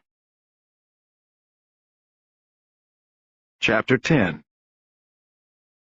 Musso and Frank's was an institution that had been serving martinis to the denizens of Hollywood, both famous and infamous, for a century. The front room was all red leather booths and quiet conversation, with ancient waiters in red half-coats moving slowly about. The back room contained the long bar, where most nights it was standing room only, while patrons vied for the attention of bartenders who could have been the fathers of the waiters. As Bosch and Brasher came into the bar, 2 patrons slipped off their stools to leave. Bosch and Brasher quickly moved in, beating 2 black-clad studio types to the choice spots. A bartender who recognized Bosch came over, and they both ordered vodka martinis, slightly dirty. Bosch was already feeling at ease with her. They had spent lunch together at the crime scene picnic tables the last 2 days, and she had never been far from his sight during the hillside searches. They had ridden over to Musso's together in his car, and it seemed like a third or fourth date already. They small-talked about the division and the details Bosch was willing to part with about his case. By the time the bartender put down their martini glasses along with the sidecar carafes, he was ready to forget about bones and blood and baseball bats for a while. They clinked glasses, and Brasher said, "To life." "Yeah," Bosch said. "Getting through another day." "Just barely." Bosch knew that now was the time to talk to her about what was troubling her. If she didn't want to talk, he wouldn't press it. "That guy you called Kiko in the back lot, why'd he tell you to cheer up?" She slumped a little and didn't answer at first. "If you don't want to talk about—" "No, it's not that. It's more like I don't want to think about it." "I know the feeling. Forget I asked." "No, it's okay. My partner's going to write me up, and since I'm on probation, it could cost me." "Write you up for what?" "Crossing the tube." It was a tactical expression, meaning to walk in front of the barrel of a shotgun or other weapon held by a fellow officer. "What happened? I mean, if you want to talk about it." She shrugged, and they both took long drinks from their glasses. "Oh, it was a domestic. I hate domestics. And the guy locked himself in the bedroom with a gun. We didn't know if he was going to use it on himself, his wife, or us. We waited for backup, and then we were going to go in." She took another drink. Bosch watched her. Her inner turmoil showed clearly in her eyes. "Edgewood had shotgun. Kiko had the kick. Fennel, Kiko's partner, and I had the door. So we did the deed. Kiko's big. He opened the door with one kick. Fennel and I went in. The guy was passed out on the bed. Seemed like no problem, but Edgewood had a big problem with me. He said I crossed the tube." "Did you?" "I don't think so. But if I did, then so did Fennel, and he didn't say jack to him." "You're the rookie. You're the one on probation." "Yeah, and I'm getting tired of it, that's for sure. I mean, how did you make it through, Harry? Right now you've got a job that makes a difference. What I do, just chasing the radio all day and night, going from dirtbag to dirtbag, it's like spitting on a house fire. We're not making any headway out there, and on top of that, I've got this uptight male asshole telling me every 2 minutes how I fucked up." Bosch knew what she was feeling. Every cop in a uniform went through it. You wade through the cesspool every day, and soon it seems that that is all there is. An abyss. It was why he could never go back to working patrol. Patrol was a Band-Aid on a bullet hole. "Did you think it would be different? When you were in the academy, I mean." "I don't know what I thought. I just don't know if I can make it through to a point where I think I'm making any difference." "I think you can. The first couple years are tough, but you dig in and you start seeing the long view. You pick your battles and you pick your path. You'll do all right." He didn't feel confident giving her the rah-rah speech. He had gone through long stretches of indecision about himself and his choices. Telling her to stick it out made him feel a little false. "Let's talk about something else," she said. "Fine with me," he said. He took a long drink from his glass, trying to think of how to turn the conversation in another direction. He put his glass down, turned, and smiled at her. "So, there you were, hiking in the Andes, and you said to yourself, 'Gee, I want to be a cop.'" She laughed, seemingly shaking off the blues of her earlier comments. "Not quite like that. And I've never been in the Andes." "Well, what about the rich, full life you lived before putting on the badge? You said you were a world traveler." "Never made it to South America." Is that where the Andes are? All this time I thought they were in Florida. She laughed again, and Bosch felt good about successfully changing the subject. He liked looking at her teeth when she laughed. They were just a little bit crooked and in a way that made them perfect. So, seriously, what did you do? She turned in the stool so they were shoulder to shoulder, looking at each other in the mirror behind all the colored bottles lined along the back wall of the bar. Oh, I was a lawyer for a while. Not a defense lawyer, so don't get excited. Civil law. Then I realized that was bullshit and quit and just started traveling. I worked along the way. I made pottery in Venice, Italy. I was a horse guide in the Swiss Alps for a while. I was cook on a day-trip tourist boat in Hawaii.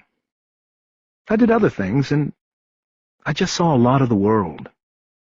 Except for the Andes. Then I came home. To L.A., born and raised. You? Same. Queen of Angels.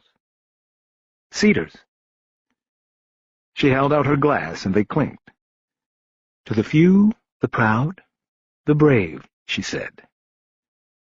Bosch finished off his glass and poured in the contents of his sidecar. He was way ahead of Brasher, but didn't care. He was feeling relaxed. It was good to forget about things for a while.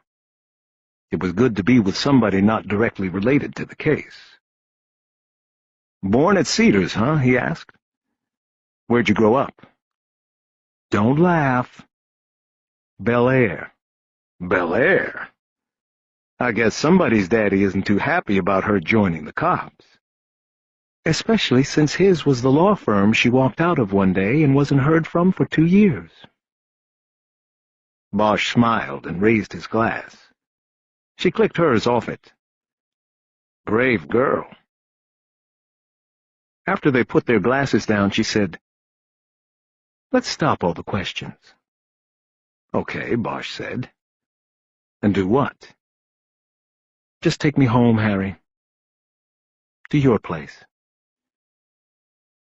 He paused for a moment, looking at her shiny blue eyes. Things were moving lightning fast, greased on the smooth runners of alcohol. But that was often the way it was between cops, between people who felt they were part of a closed society, who lived by their instincts and went to work each day knowing that how they made their living could kill them. Yeah, he finally said. I was just thinking the same thing. He leaned over and kissed her on the mouth. Chapter 11. Julia Brasher stood in the living room of Bosch's house and looked at the CDs stored in the racks next to the stereo. I love jazz. Bosch was in the kitchen.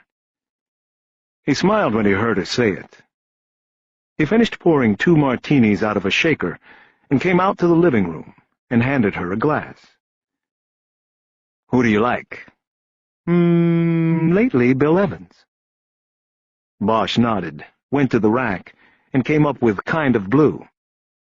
He loaded it into the stereo. Bill and Miles, he said. Not to mention Coltrane and a few other guys. Nothing better. As the music began, he picked up his martini, and she came over and tapped it with her glass. Rather than drink, they kissed each other. She started laughing halfway through the kiss. What? He said. Nothing. I'm just feeling reckless. And happy. Yeah, me too. I think it was you giving me the flashlight.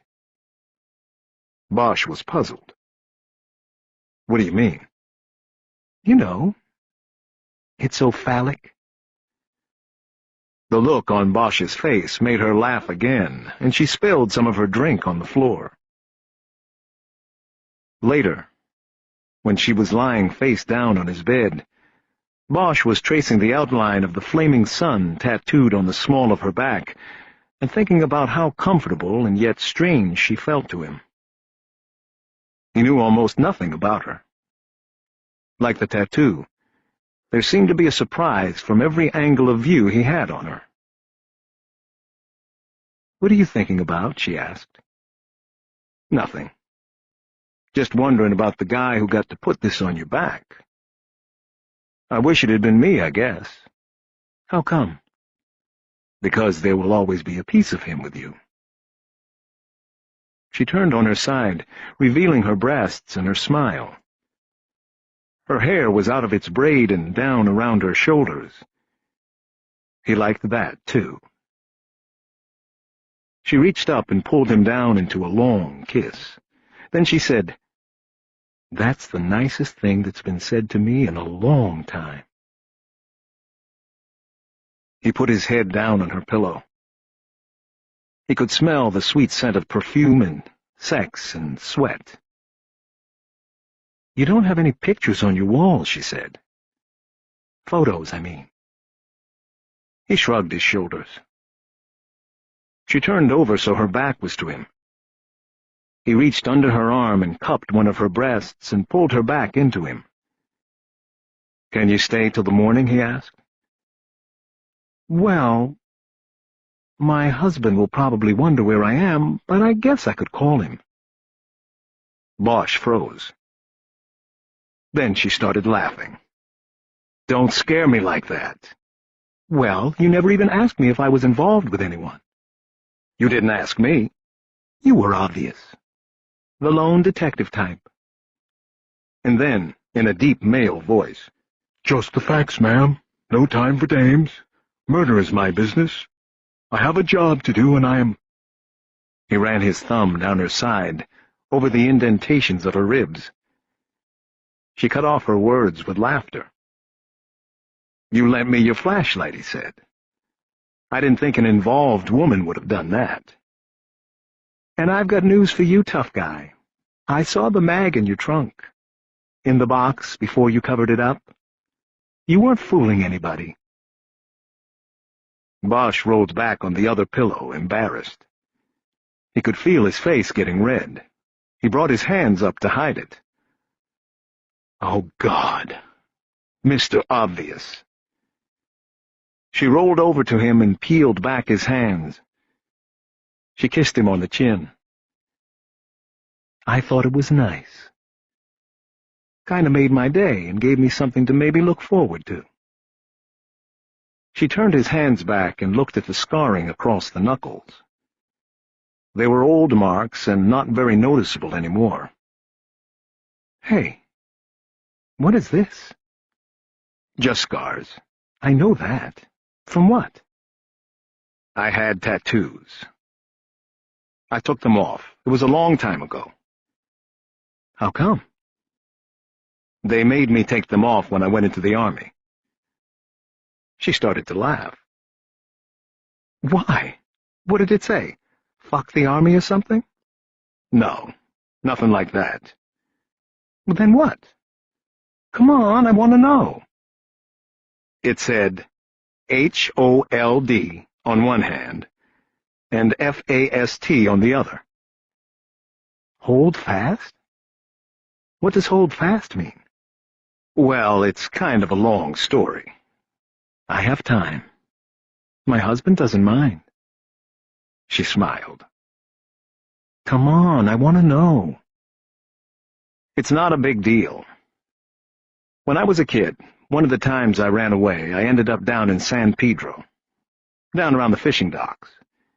And a lot of those guys down there, the fishermen, the tuna guys, I saw they had this on their hands. Hold fast. And I asked one of them about it, and he told me it was like their motto, their philosophy. It's like when they were out there in those boats, way out there for weeks, and the waves got huge and it got scary. You just had to grab on and hold fast." Bosch made 2 fists and held them up. "Hold fast to life. To everything that you have." "So you had it done. How old were you?"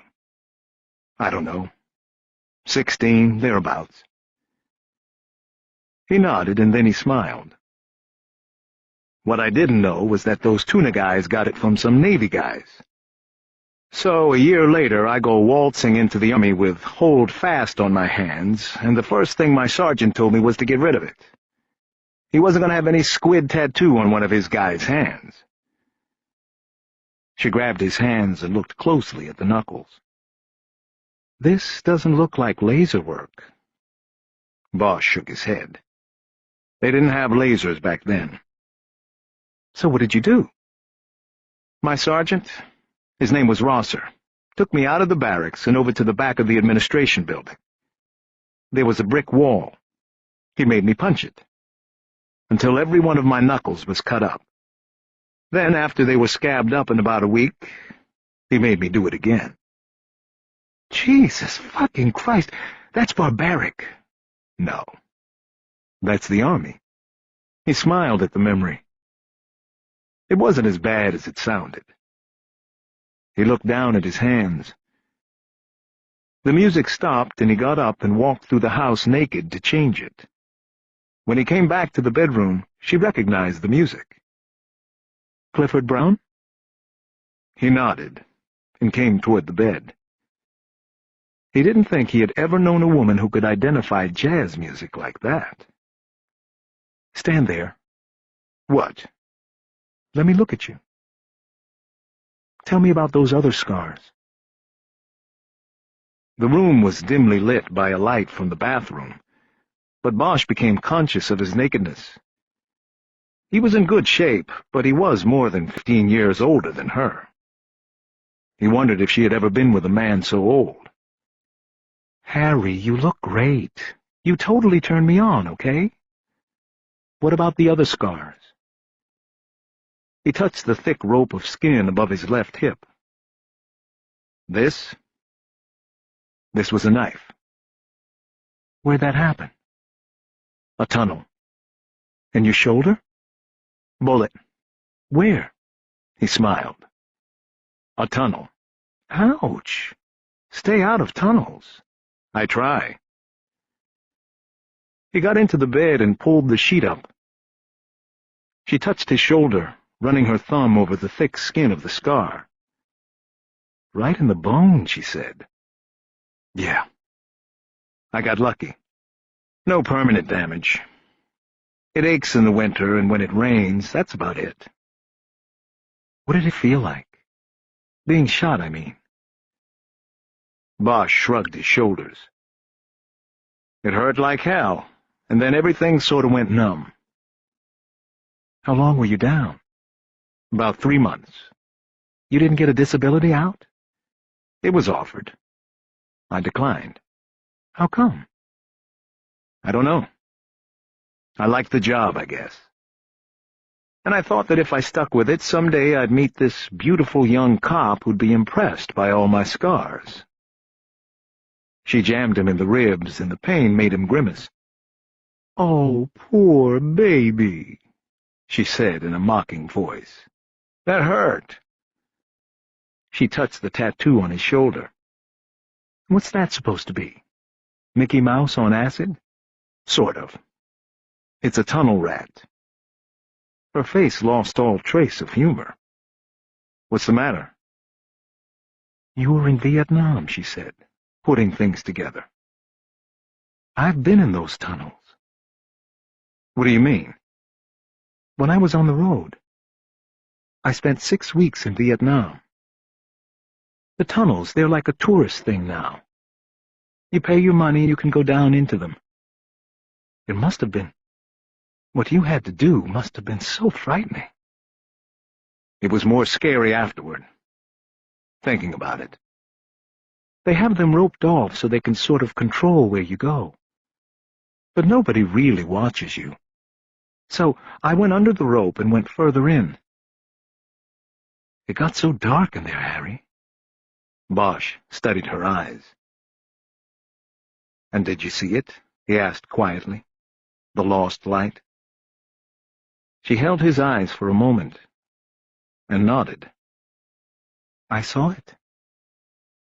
My eyes adjusted and there was light, almost like a whisper. But it was enough for me to find my way.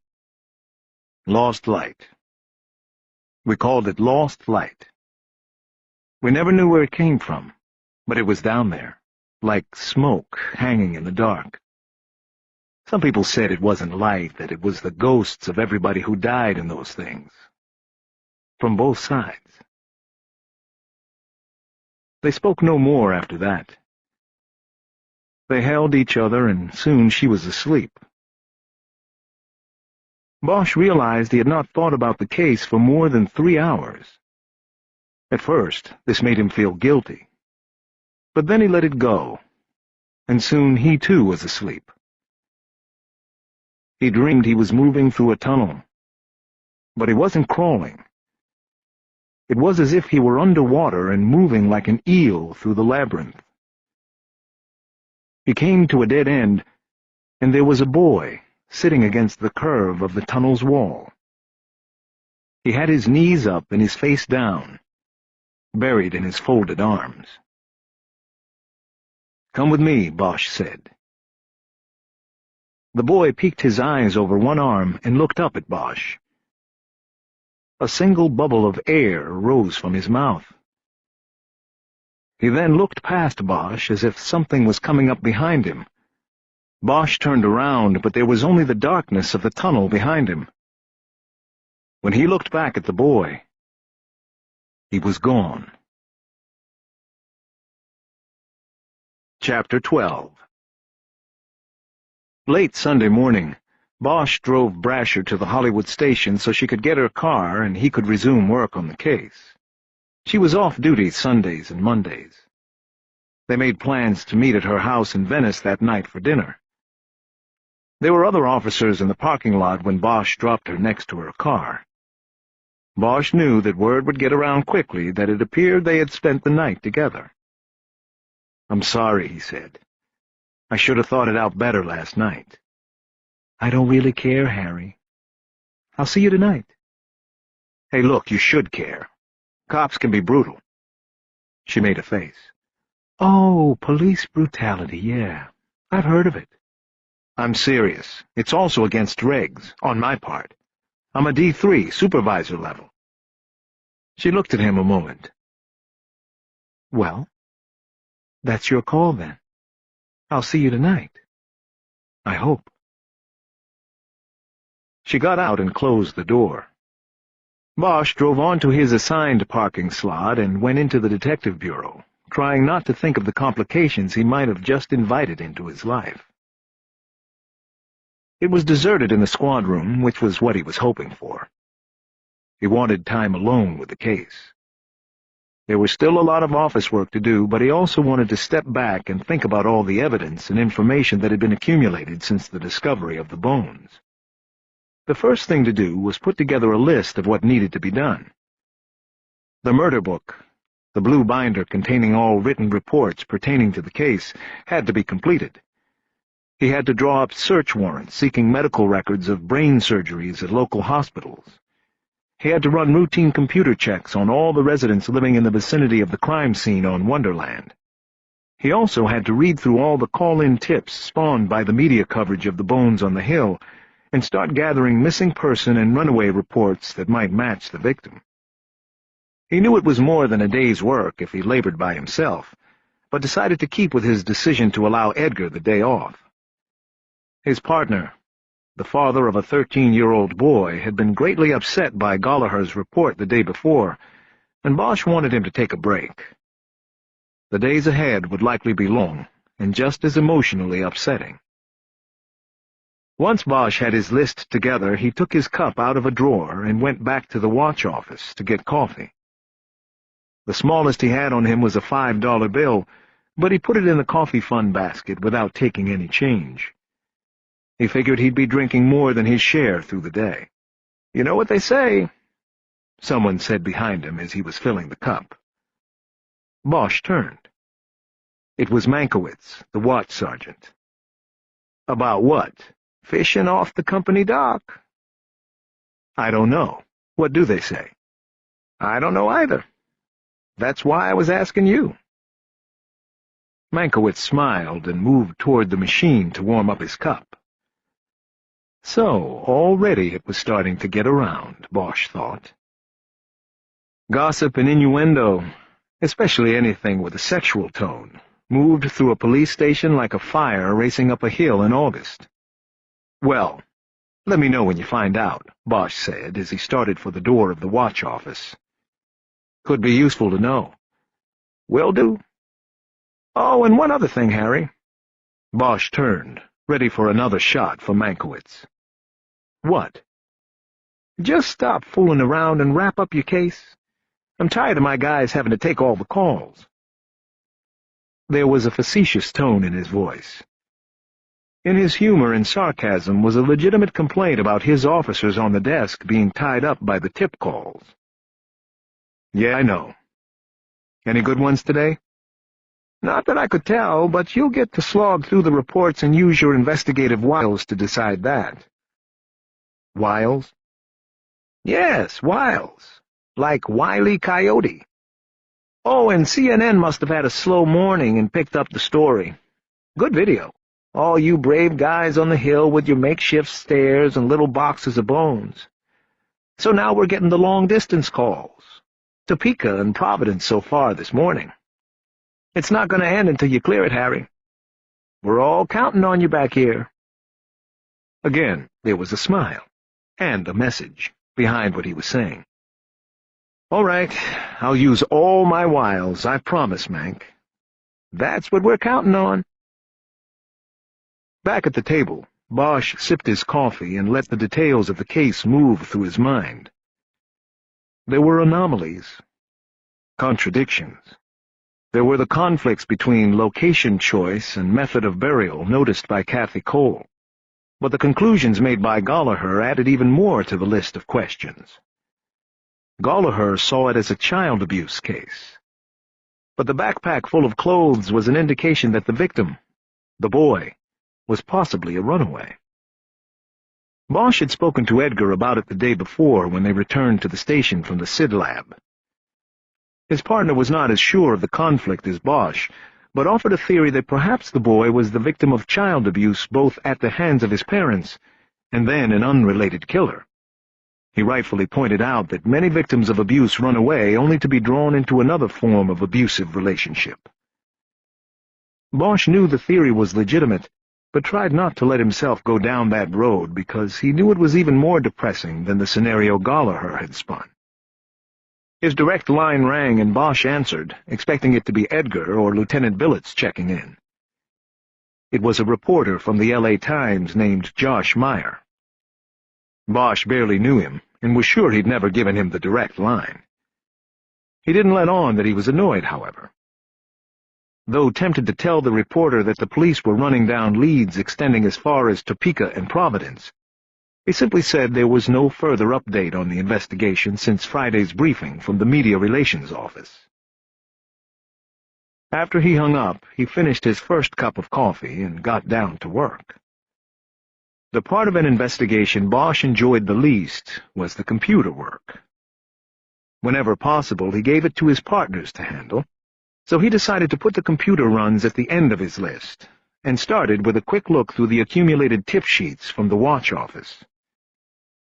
There were about 36 more sheets since he had last looked through the pile on Friday.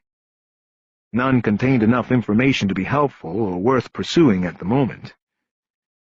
Each was from a parent or sibling or friend of someone who had disappeared, all of them permanently forlorn and seeking some kind of closure to the most pressing mystery of their lives. He thought of something and rolled his chair over to one of the old IBM Selectrics. He inserted a sheet of paper and typed out 4 questions. Do you know if your missing loved one underwent any kind of surgical procedure in the months before his disappearance? If so, what hospital was he treated at? What was the injury? What was the name of his physician? He rolled the page out and took it to the watch office. He gave it to Mankiewicz to be used as a template of questions to be asked of all callers about the bones. That wily enough for you? Bosch asked. No, but it's a start. While he was there, Bosch took a plastic cup and filled it with coffee, and then came back to the bureau and dumped it into his cup. He made a note to ask Lieutenant Billets on Monday to procure some help in contacting all the callers of the last few days to ask the same medical questions. He then thought of Julia Brasher. He knew she was off on Mondays and would volunteer if needed, but he quickly dismissed it, knowing that by Monday the whole station would know about them, and bringing her into the case would make matters worse. He started the search warrants next. It was a matter of routine in homicide work to need medical records in the course of an investigation. Most often these records came from physicians and dentists, but hospitals were not unusual. Bosch kept a file with search warrant templates for hospitals as well as a listing of all 29 hospitals in the Los Angeles area and the attorneys who handled legal filings at each location. Having all of this handy allowed him to draw up 29 search warrants in a little over an hour. The warrants sought the records of all male patients under the age of 16 who underwent brain surgery entailing the use of a trephine drill between 1975 and 1985. After printing out the requests, he put them in his briefcase. While normally it was proper on a weekend to fax a search warrant to a judge's home for approval and signature, it would certainly not be acceptable to fax 29 requests to a judge on a Sunday afternoon. Besides, the hospital lawyers would not be available on a Sunday anyway. Bosch's plan was to take the warrants to a judge first thing Monday morning, then divide them with Edgar and hand-deliver them to the hospitals, thereby being able to push the urgency of the matter with the lawyers in person. Even if things went according to plan, Bosch didn't expect to start receiving returns of records from the hospitals until midweek or later. Bosch next typed out a daily case summary as well as a recap of the anthropological information from Gallagher. He put these in the murder book and then typed up an evidence report detailing the preliminary SID findings on the backpack. When he was finished, Bosch leaned back and thought about the unreadable letter that had been found in the backpack. He did not anticipate that the documents section would have any success with it. It would forever be the mystery shrouded in the mystery of the case. He gulped the last of his second cup of coffee and opened the murder book to the page containing a copy of the crime scene sketch and chart. He studied the chart and noted that the backpack had been found right next to the spot Cole had marked as the probable original location of the body. Bosch wasn't sure what it all meant, but instinctively he knew that the questions he now had about the case should be kept foremost in his mind as new evidence and details continued to be gathered. They would be the screen through which everything would be sifted. He put the report into the murder book, and then finished the updating of the paperwork by bringing the investigator's log, an hour-by-hour time chart with small entry blocks, up to date. He then put the murder book in his briefcase. Bosch took his coffee cup to the sink in the restroom and washed it out. He then returned it to its drawer, picked up his briefcase, and headed out the back door to his car. Chapter 13. The basement of Parker Center, the headquarters of the Los Angeles Police Department, serves as the record archives for every case the department has taken a report on in the modern era. Until the mid-90s, records were kept on paper for a period of 8 years and then transferred to microfiche for permanent storage.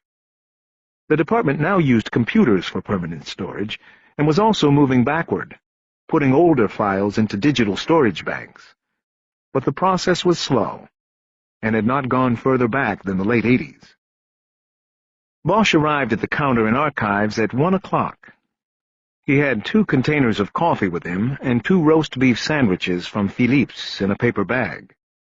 He looked at the clerk and smiled. "Believe it or not, I need to see the fiche on missing person reports, 1975 to 85.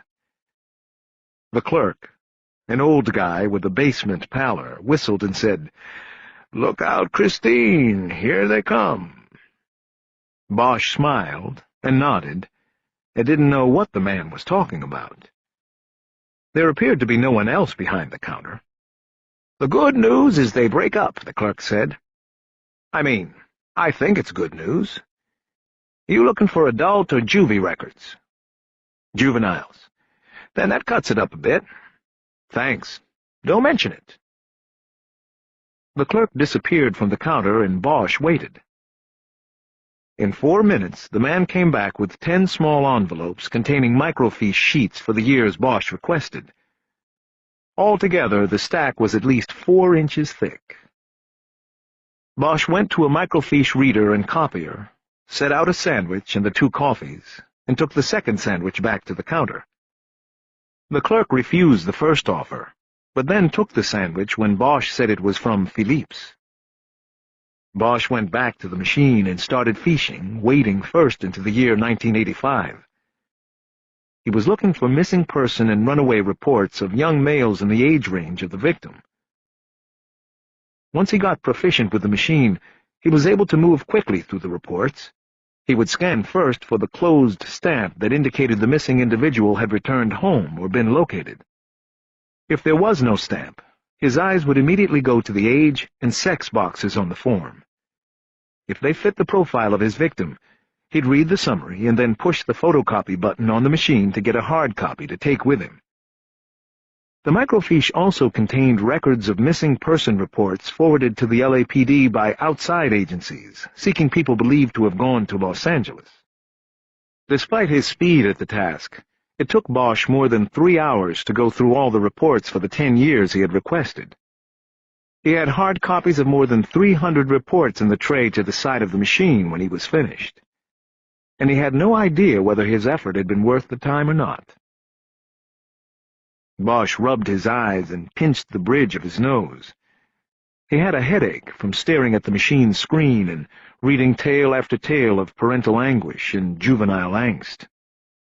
He looked over and realized he hadn't eaten his sandwich. He returned the stack of microfiche envelopes to the clerk and decided to do the computer work in Parker Center rather than drive back to Hollywood. From Parker Center he could jump on the 10 freeway and shoot out to Venice for dinner at Julia Brasher's house. It would be easier. The squad room of the Robbery-Homicide Division was empty except for the 2 on-call detectives who were sitting in front of a television watching a football game. One of them was Bosch's former partner, Kismin Ryder. The other Bosch didn't recognize. Ryder stood up smiling when she saw it was Bosch. "Harry, what are you doing here?" she asked. "Working a case. I want to use a computer. That all right?" "That bone thing?" He nodded. "I heard about it on the news. Harry, this is Rick Thornton, my partner." Bosch shook his hand and introduced himself. "I hope she makes you look as good as she did me." Thornton just nodded and smiled, and Ryder looked embarrassed. "Come on over to my desk," she said. "You can use my computer." She showed him the way and let him sit in her seat. "We're just twiddling our thumbs here. Nothing happening. I don't even like football." "Don't complain about the slow days. Didn't anybody ever tell you that?" "Yeah, my old partner. Only thing he ever said that made any sense." "I bet. Anything I can do to help?" "I'm just running the names. The usual." He opened his briefcase and took out the murder book. He opened it to a page where he had listed the names, addresses, and birth dates of residents on Wonderland Avenue who had been interviewed during the neighborhood canvass. It was a matter of routine and due diligence to run the name of every person investigators came across in an investigation. "You want a coffee or something?" Ryder asked. "Nah, I'm fine. Thanks, Kiz." He nodded in the direction of Thornton, who had his back to them and was on the other side of the room. "How are things going?" She shrugged her shoulders. "Every now and then he lets me do some real detective work," she said in a whisper. "Well, you can always come back to Hollywood," he whispered back with a smile. He started typing in the commands for entering the National Crime Index computer. Immediately, Ryder made a sound of derision. "Harry, you're still typing with 2 fingers?" "It's all I know, Kiz.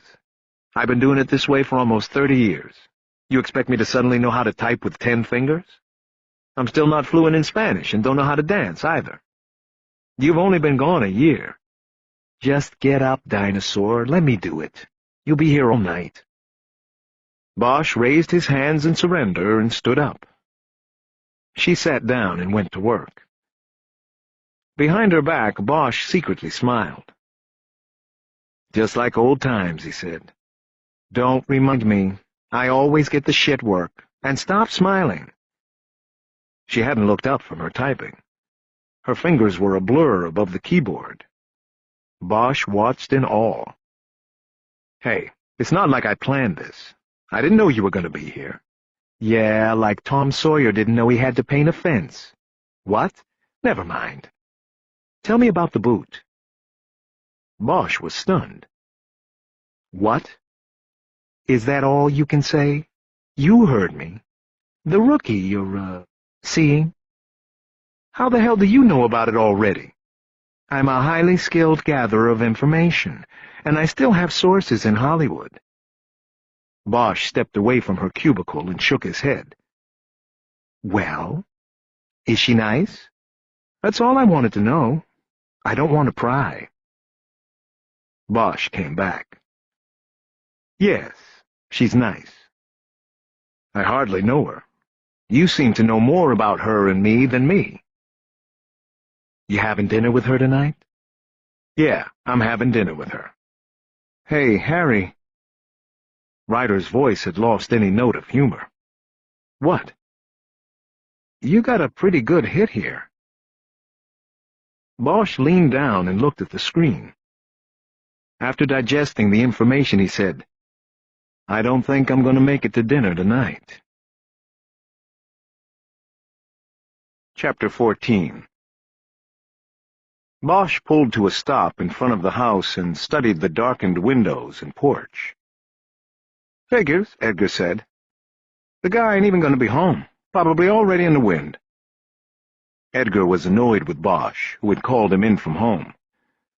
The way he figured it, the bones had been in the ground 20 years. What was the harm of waiting until Monday morning to talk to this guy? But Bosch said he was going by himself if Edgar didn't come in. Edgar came in. "No, he's home," Bosch said. "How do you know?" "I just know." He looked at his watch and wrote the time and address down on a page in his small notebook. It occurred to him then that the house they were at was the one where he had seen the curtain pulled closed behind a window on the evening of the first call-out. "Let's go," he said. "You talked to him the first time, so you take the lead. I'll jump in when it feels right."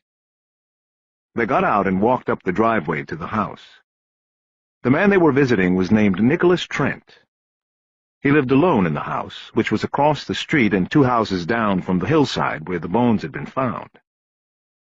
Trent was 57 years old.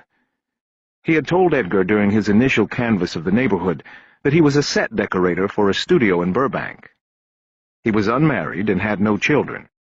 He knew nothing about the bones on the hill and could offer no clues or suggestions that were helpful. Edgar knocked hard on the front door and they waited. "Mr. Trent, it's the police," he said loudly. "Detective Edgar." "Answer your door, please." He had raised his fist to hit the door again when the porch light went on.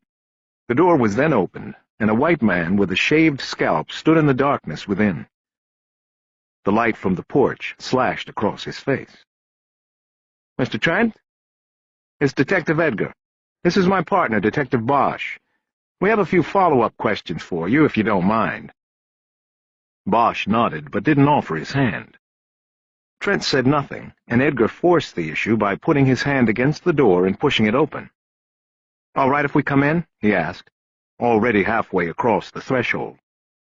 "No, it's not all right," Trent said quickly. Edgar stopped and put a puzzled look on his face. "Sir, we just have a few more questions we'd like to ask."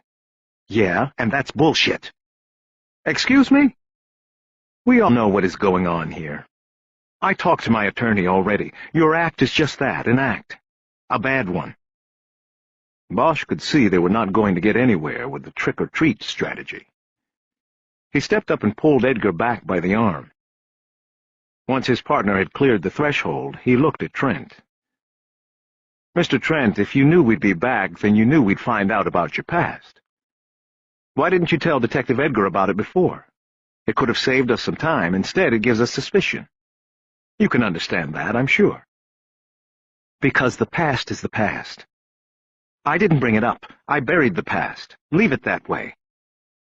Not when there are bones buried in it, Edgar said in an accusatory tone. Bosch looked back at Edgar and gave him a look that said, use some finesse. See, Trent said. This is why I'm saying, go away. I have nothing to tell you people. Nothing. I don't know anything about it. Mr. Trent, you molested a 9-year-old boy, Bosch said. The year was 1966, and I was punished for it, severely. It's the past. I've been a perfect citizen ever since. I had nothing to do with those bones up there. Bosch waited a moment, and then spoke in a calm and quieter tone. If that is the truth, then let us come in and ask our questions. The sooner we clear you, the sooner we move on to other possibilities. But you have to understand something here. The bones of a young boy were found about 100 yards from the home of a man who molested a young boy in 1966. I don't care what kind of citizen he's been since then. We need to ask him some questions.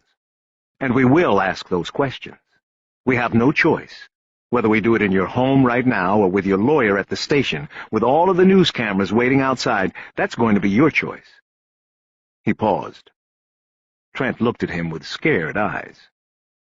So you can understand our situation, Mr. Trent, and we can certainly understand yours. We're willing to move quickly and discreetly, but we can't without your cooperation. Trent shook his head as though he knew that no matter what he did now, his life as he knew it was in jeopardy and probably permanently altered. He finally stepped back and signaled Bosch and Edgar in. Trent was barefoot and wearing baggy black shorts that showed off thin ivory legs with no hair on them. He wore a flowing silk shirt over his thin upper body. He had the same build as a ladder, all hard angles. He led them to a living room cluttered with antiques. He sat down in the center of a couch. Bosch and Edgar took the 2 leather club chairs opposite. Bosch decided to keep the lead. He didn't like the way Edgar had handled the door. To be cautious and careful, I'm going to read you your constitutional rights, he said. Then I'll ask you to sign a waiver form. This protects you as well as us. I'm also going to record our conversation so that nobody ends up putting words in anybody else's mouth. If you want a copy of the tape, I will make it available. Trent shrugged, and Bosch took it as reluctant agreement. When Bosch had the form signed, he slipped it into his briefcase and took out a small recorder. Once he started it, and identified those present as well as the time and date, he nodded to Edgar to assume the lead again. This was because Bosch thought that observations of Trent and his surroundings were going to be more important than his answers now. Mr. Trent, how long have you lived in this house? Since 1984. He then laughed. What is funny about that? Edgar asked. 1984.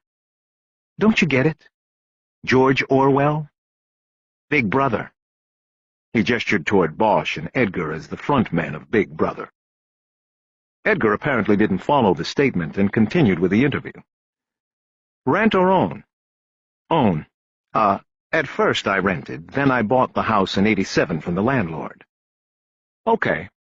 And you are a set designer in the entertainment industry? Set decorator. There is a difference.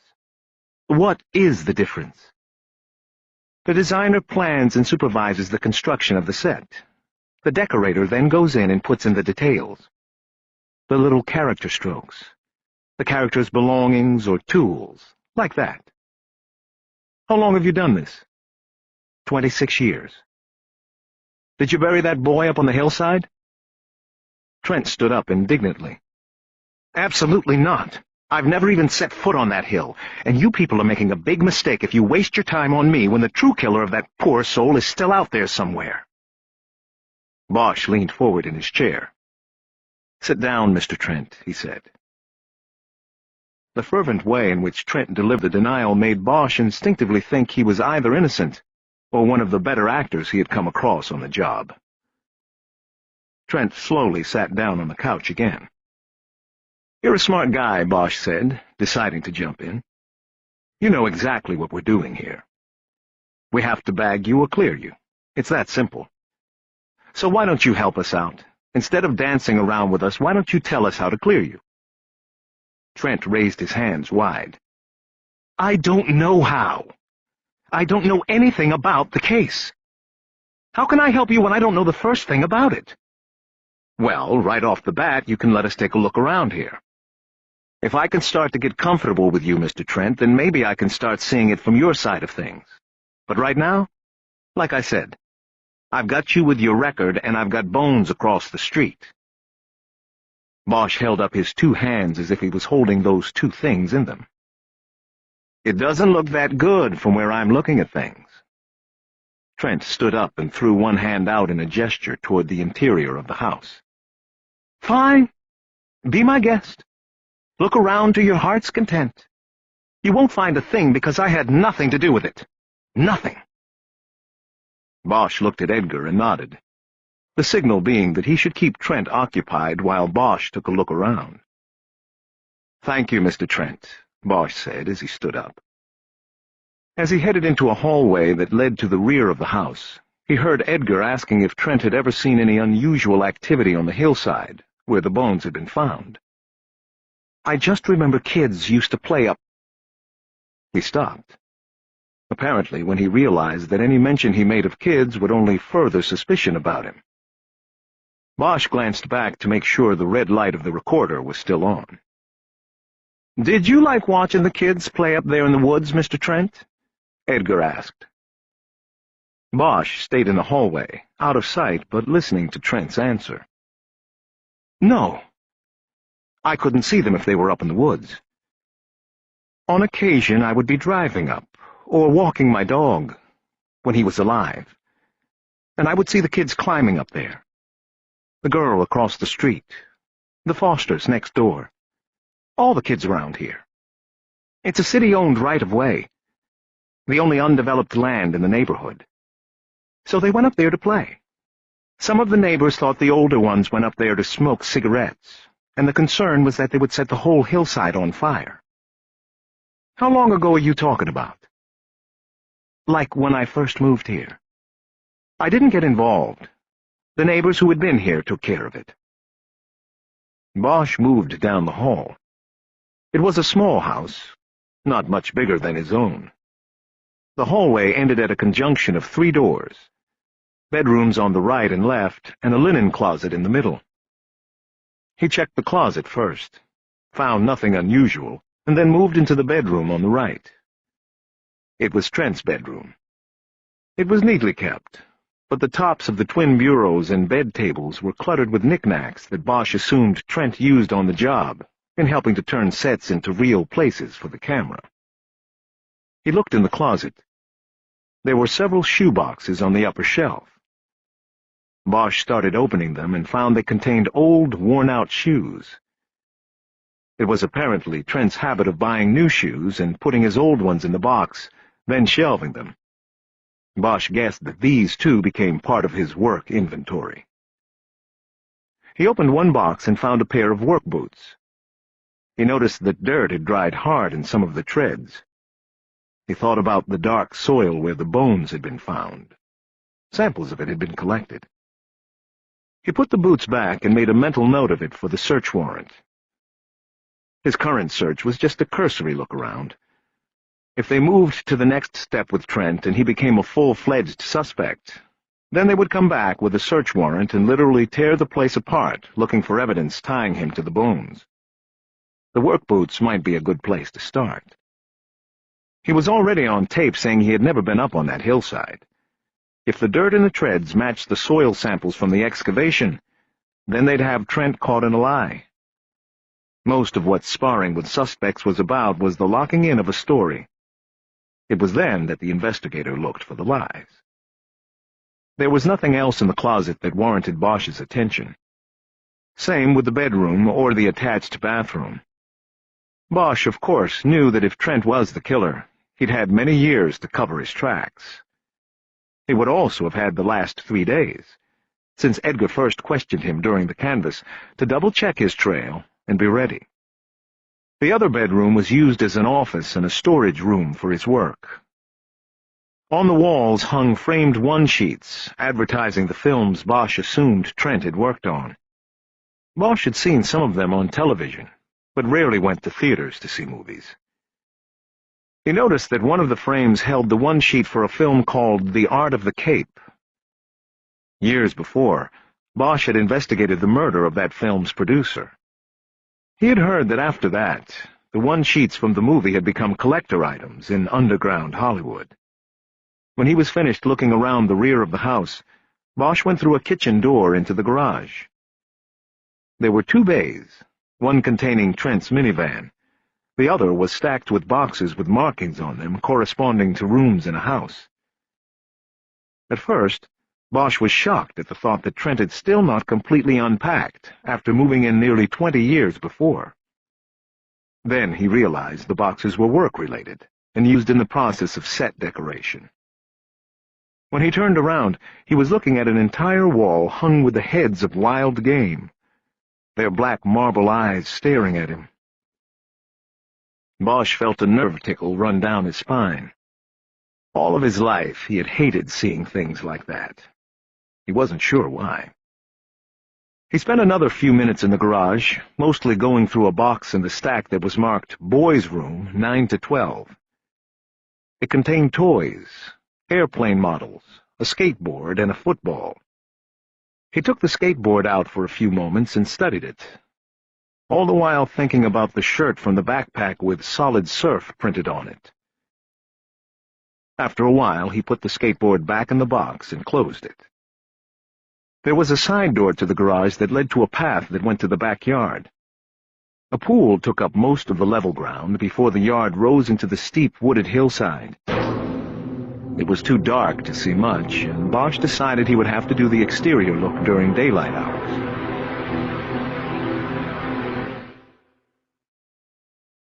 "20 minutes after he left to begin the search, Bosch returned to the living room empty-handed. Trent looked up at him expectantly. "Satisfied?" "I'm satisfied for now, Mr. Trent. I appreciate your— You see? It never ends. Satisfied for now. You people will never let it go, will you?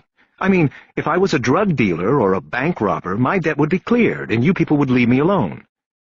But because I touched a boy almost 40 years ago, I am guilty for life." "I think you did more than touch him," Edgar said. "But we'll get the records. Don't worry." Trent put his face in his hands and mumbled something about it being a mistake to have cooperated. Bosch looked at Edgar, who nodded that he was finished and ready to go. Bosch stepped over and picked up his recorder. He slid it into the breast pocket of his jacket, but didn't turn it off. He'd learned a valuable lesson on a case the year before. Sometimes the most important and telling things are said after an interview is supposedly over. "Mr. Trent, thank you for your cooperation. We're going to go, but we might need to talk to you tomorrow.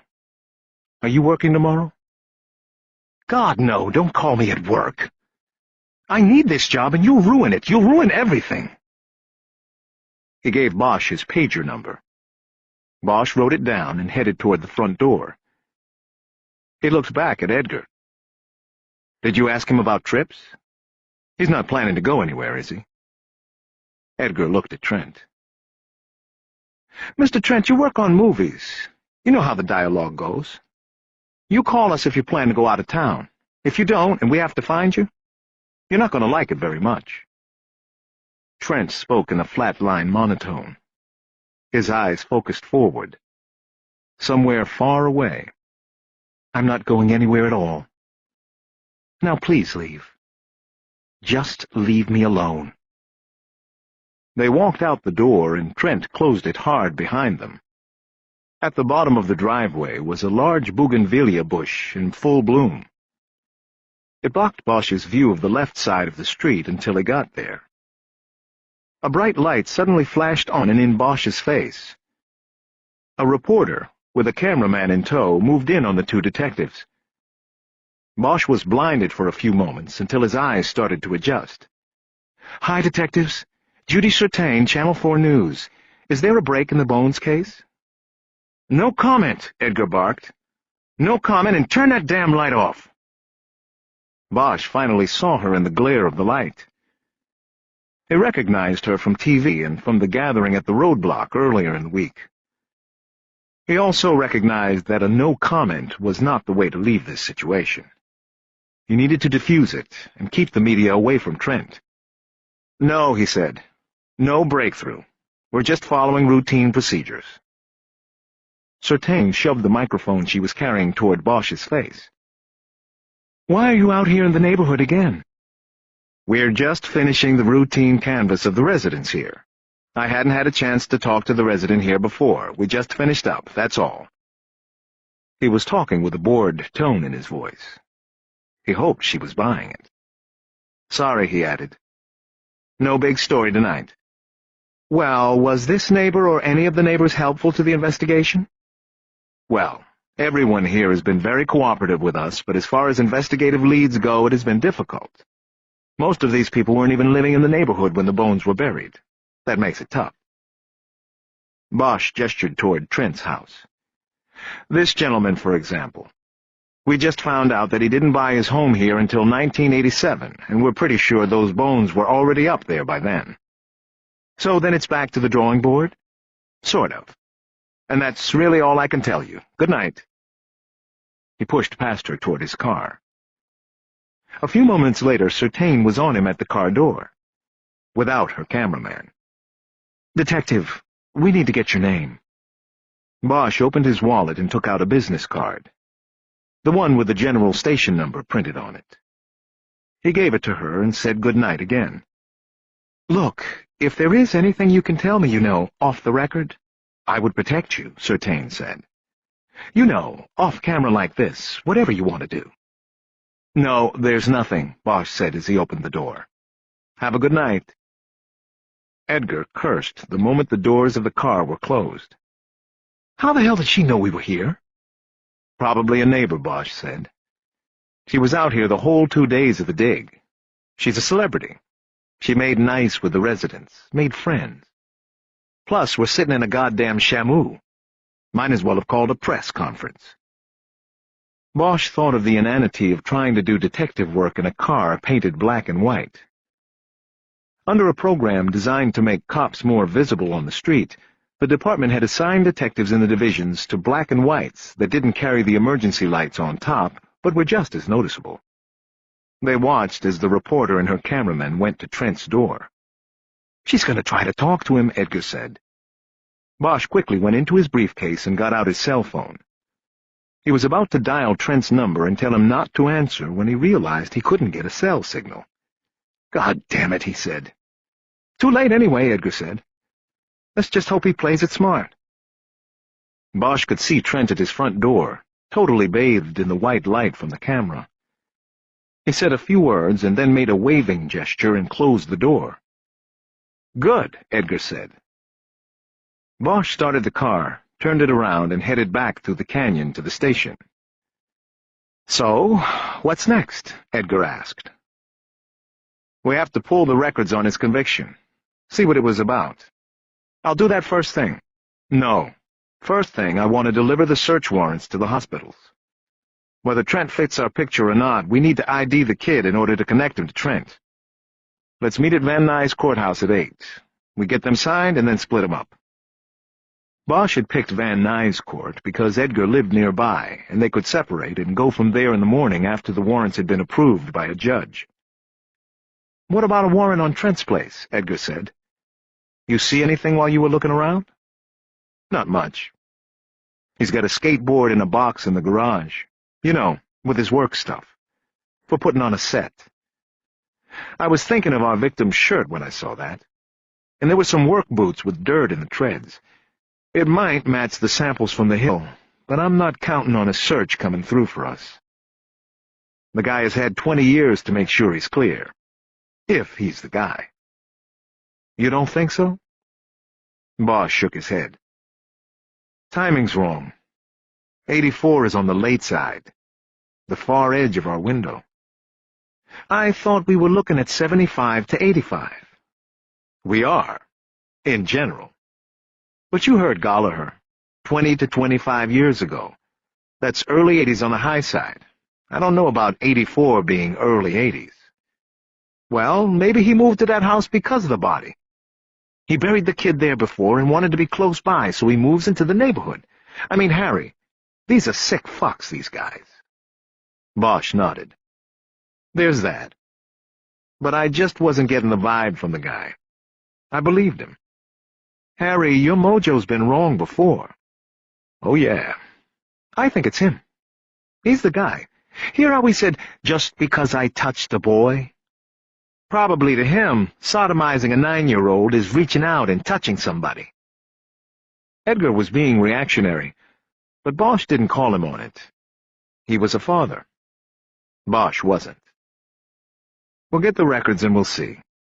We also have to go to the hall to check the reverses, see who was on that street back then. The reverses were phone books that listed residents by address instead of by name. A collection of the books for every year was kept in the Hall of Records. They would allow the detectives to determine who was living on the street during the 1975 to 1985 range they were looking at as the boy's time of death. That's going to be a lot of fun, Edgar said. Oh yeah, Bosch said. I can't wait. They drove in silence the rest of the way. Bosch became depressed. He was disappointed with himself for how he had run the investigation so far. The bones were discovered Wednesday, and the full investigation took off on Thursday. He knew he should have run the names, a basic part of the investigation, sooner than Sunday. By delaying it, he had given Trent the advantage.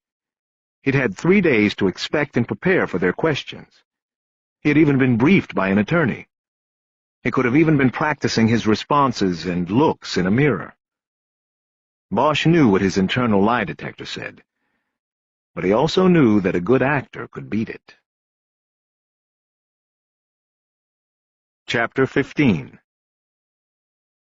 Bosch drank a beer on the back porch with the sliding door open so he could hear Clifford Brown on the stereo. Almost 50 years before, the trumpet player made a handful of recordings and then checked out in a car crash. Bosch thought about all the music that had been lost. He thought about young bones in the ground and what had been lost. And then he thought about himself and what he had lost. Somehow the jazz and the beer and the grayness he was feeling about the case had all mixed together in his mind. He felt on edge, like he was missing something that was right in front of him. For a detective, it was just about the worst feeling in the world. At 11 p.m., he came inside and turned the music down so he could watch the news on Channel 4. Judy Certain's report was the third story after the first break. The anchor said, "New developments in the Laurel Canyon bone case. We go to Judy Certain at the scene." "Oh, shit," Bosch said, not liking the sound of the introduction. The program cut to a live shot of Certain on Wonderland Avenue, standing on the street in front of a house Bosch recognized as Trent's. "I'm here on Wonderland Avenue in Laurel Canyon, where 4 days ago a dog brought home a bone that authorities say was human. The dog's find led to the discovery of more bones belonging to a young boy who investigators believe was murdered and then buried more than 20 years ago." Bosch's phone started ringing. He picked it up off the arm of the TV chair and answered it. "Hold on," he said, and then held the phone down by his side while he watched the news report. Certain said, "Tonight, the lead investigators on the case returned to the neighborhood to speak to one resident who lives less than 100 yards from the place where the boy was buried. That resident is Nicholas Trent, a 57-year-old Hollywood set decorator." The program cut to tape of Bosch being questioned by Certain that night, but it was used as visual filler while Certain continued her report in a voiceover dub. Investigators declined to comment on their questioning of Trent, but Channel 4 News has learned. Bosch sat down heavily on the chair and braced himself. "That Trent was once convicted of molesting a young boy." The sound was then brought up on the street interview just as Bosch said, "That's really all I can tell you." The next jump was to video of Trent standing in his doorway and waving the camera off and closing the door. Trent declined comment on his status in the case, but neighbors in the normally quiet hillside neighborhood expressed shock upon learning of Trent's background.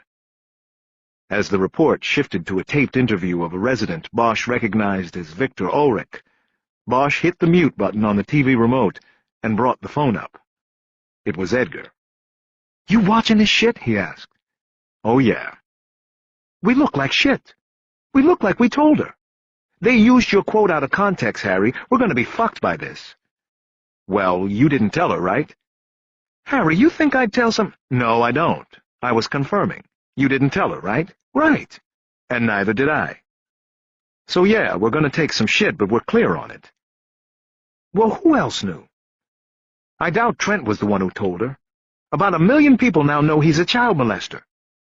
Bosch realized the only people who knew were Kiz, who had gotten the records flag while doing the computer work, and Julia Brasher, whom Bosch told while he was making his excuse for missing dinner.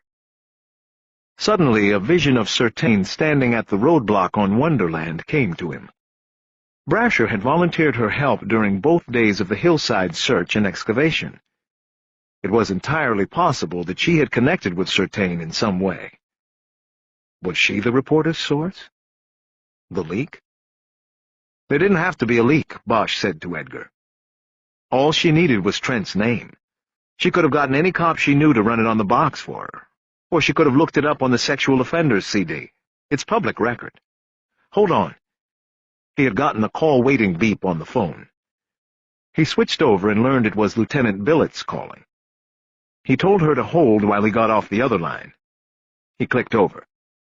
"Jerry, it's Bullets. I gotta call you back." "It's still me," Billets said. "Oh, sorry. Hold on." He tried again, and this time made the switch back. He told Edgar he'd call him back if Billets said anything he needed to know right away. "Otherwise, go with the plan," he added. "See you at Van Nuys at 8. He switched back over to Billets. "Bullets?" she said. "Is that what you guys call me?" "What? You said Bullets. When you thought I was Edgar, you called me Bullets." "You mean just now?" "Yes, just now." "I don't know. I don't know what you're talking about." "You mean when I was switching over to—" "Never mind. It doesn't matter. I assume you saw Channel 4? "Yeah, I saw it. And all I can tell you is that it wasn't me and it wasn't Edgar. That woman got a tip that we were out there and we no-commented our way out of there. How she came up with his—" "Harry, you didn't no-comment your way out of there. They have you on tape, your mouth moving, and then I hear you say, 'That's all I can say.' If you say that's all, that means you gave her something." Bosch shook his head, even though he was on the phone. "I didn't give her shit. I just bullshitted my way by. I told her we were just finishing up the routine canvass of the neighborhood and I hadn't talked to Trent before." "Was that true?" "Not really. But I wasn't going to say we were there because the guy's a child molester. Look, she didn't know about Trent when we were there. If she did, she would have asked me. She found out later, and how, I don't know. That's what Jerry and I were just talking about." There was silence for a moment, before Billets continued.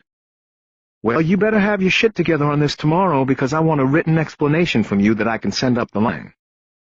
Before that report on 4 was even over, I got a call from Captain Lavelli, and she said she had already gotten a call from Deputy Chief Irving. Yeah, typical. Right on down the food chain. Look, you know that leaking the criminal record of a citizen is against departmental policy, whether that citizen is the target of an investigation or not. I just hope you have your story straight on this. I don't need to tell you that there are people in the department just waiting for you to make a mistake they can sink their teeth into. Look, I'm not trying to downplay the leak. It was wrong and it was bad. But I'm trying to solve a murder here, Lieutenant, and now I've got a whole new obstacle to overcome. And that's what's typical. There's always something thrown in the way. Then you should be more careful next time." "Careful of what? What did I do wrong? I'm following leads where they go." Bosch immediately regretted the explosion of frustration and anger. Of those people in the department waiting for his self-destruction, Billets certainly wasn't on the list. She was only the messenger here. In the same moment, he realized his anger was also self-directed because he knew Billets was right. He should have handled Certain differently. "Look, I'm sorry," he said in a low, even tone.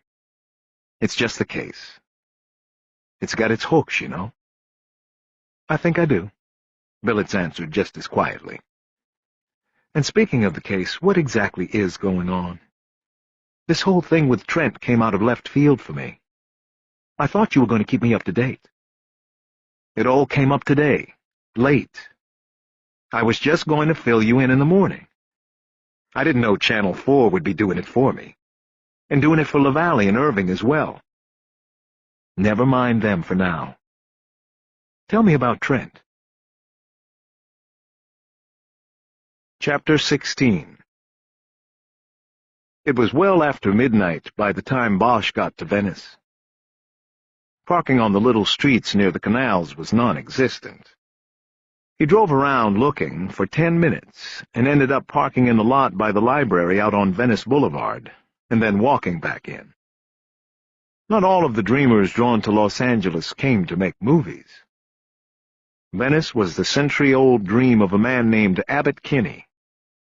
Before Hollywood and the film industry barely had a pulse, Kinney came to the marshlands along the Pacific. He envisioned a place built on a network of canals with arched bridges and a town center of Italian architecture. It would be a place emphasizing cultural and artistic learning, and he would call it Venice of America. But like most of the dreamers who come to Los Angeles, his vision was not uniformly shared or realized. Most financiers and investigators were cynical and passed on the opportunity to build Venice, putting their money into projects of less grand design. Venice of America was dubbed Kinney's Folly. But a century later, many of the canals and the arched bridges reflected in their waters remained, while the financiers and doomsayers and their projects were long swept away by time. Bosch liked the idea of Kinney's Folly outlasting them all. Bosch had not been to the canals in many years, though for a short period in his life, after returning from Vietnam, he had lived there in a bungalow with 3 other men he knew from overseas. In the years since, many of the bungalows had been erased, and modern 2- and 3-story homes costing $1 million or more had replaced them. Julia Brasher lived in a house at the corner of the Howland and Eastern Canals. Bosch expected it to be one of the new structures. He guessed she probably used her law firm money to buy it or even build it, but as he came to the address, he saw that he was wrong. Her house was a small bungalow made of white clapboard, with an open front porch overlooking the joining of the 2 canals. Bosch saw lights on behind the windows of her house. It was late, but not that late. If she worked the 3 to 11 shift, then it was unlikely she was used to going to bed before 2. He stepped up onto the porch, but hesitated before knocking on the door. Until the doubts of the last hour had crept in, he had gotten only good feelings about Brasher and their fledgling relationship. He knew he now had to be careful. There could be nothing wrong, and yet he could spoil everything if he misstepped here. Finally, he raised his arm and knocked. Brasher answered right away. "I was wondering if you were going to knock or stand out there all night." "You knew I was standing here?" "The porch is old. It creaks. I heard it." "Well, I got here and then figured it was too late. I should have called first." "Just come in. Is anything wrong?" Bosch came in and looked around. He didn't answer the question. The living room had an unmistakable beach flavor to it, right down to the bamboo and rattan furniture and the surfboard leaning in one corner. The only deviation was her equipment belt and holster hanging on a wall rack near the door. It was a rookie mistake, leaving it out like that, but Bosch assumed she was proud of her new career choice and wanted to remind friends outside the cop world of it. "Sit down," she said. "I have some wine open. Would you like a glass?" Bosch thought a moment about whether mixing wine with the beer he'd had an hour earlier would lead to a headache the next day when he knew he'd have to be focused. "It's red." I'll take just a little bit." "Gotta be sharp tomorrow, huh?" "I guess." She went into the kitchen while he sat down on the couch. He looked around the room and now saw a mounted fish with a long, sharp point hanging over the white brick fireplace. The fish was a brilliant blue, shading to black with a white and yellow underside. Mounted fish didn't bother him the way the heads of mounted game did, but he still didn't like the eye of the fish always watching. "You catch this thing?" he called out. "Yeah, off Cabo. Took me 3.5 hours to bring it in."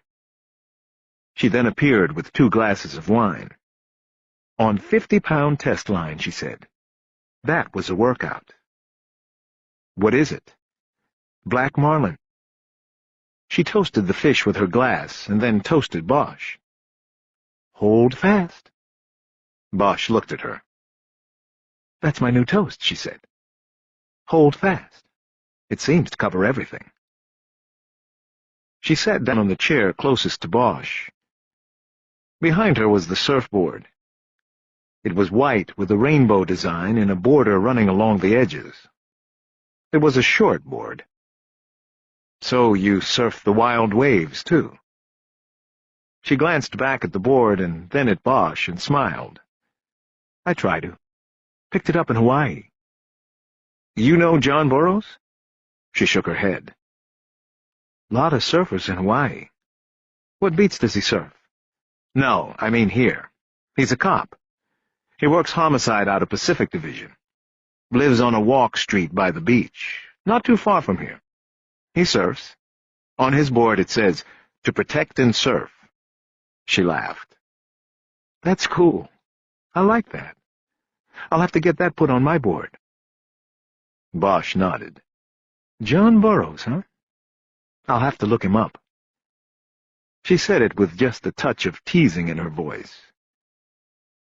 Bosch smiled and said, "And maybe not." He liked the way she kidded him like that. It all felt good to Bosch, which made him feel all the more out of sorts because of his reason for being there. He looked at his wine glass. "I've been fishing all day and didn't catch a thing," he said. "Microfiche, mostly." "I saw you on the news tonight," she said. "Are you trying to put the squeeze on that guy? The child molester?"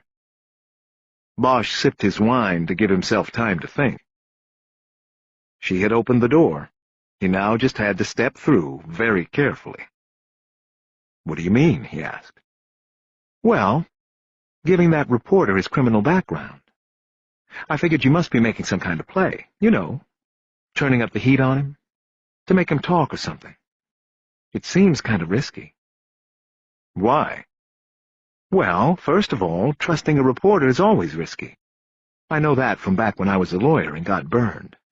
And second, you never know how people are going to react when their secrets are no longer secrets." Bosch studied her for a moment and then shook his head. "I didn't give it to her," he said. "Somebody else did."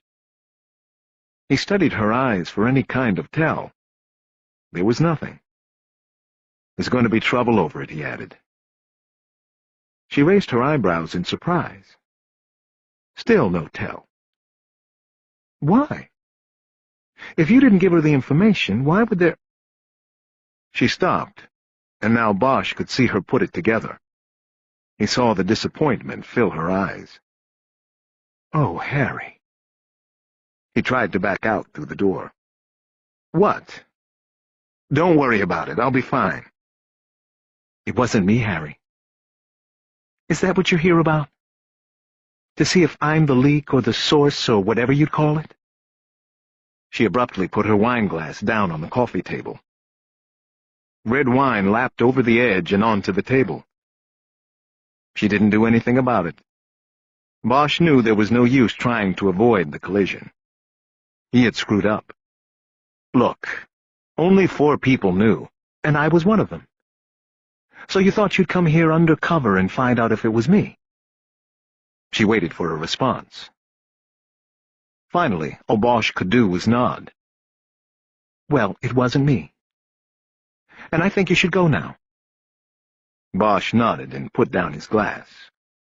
He stood up. "Look, I'm sorry. I screwed it up. I thought the best way to not mess anything up, between you and me was to—" He made a helpless gesture with his hands as he headed to the door. "Was to do the undercover thing," he continued. "I just didn't want to mess it up, that's all. But I had to know.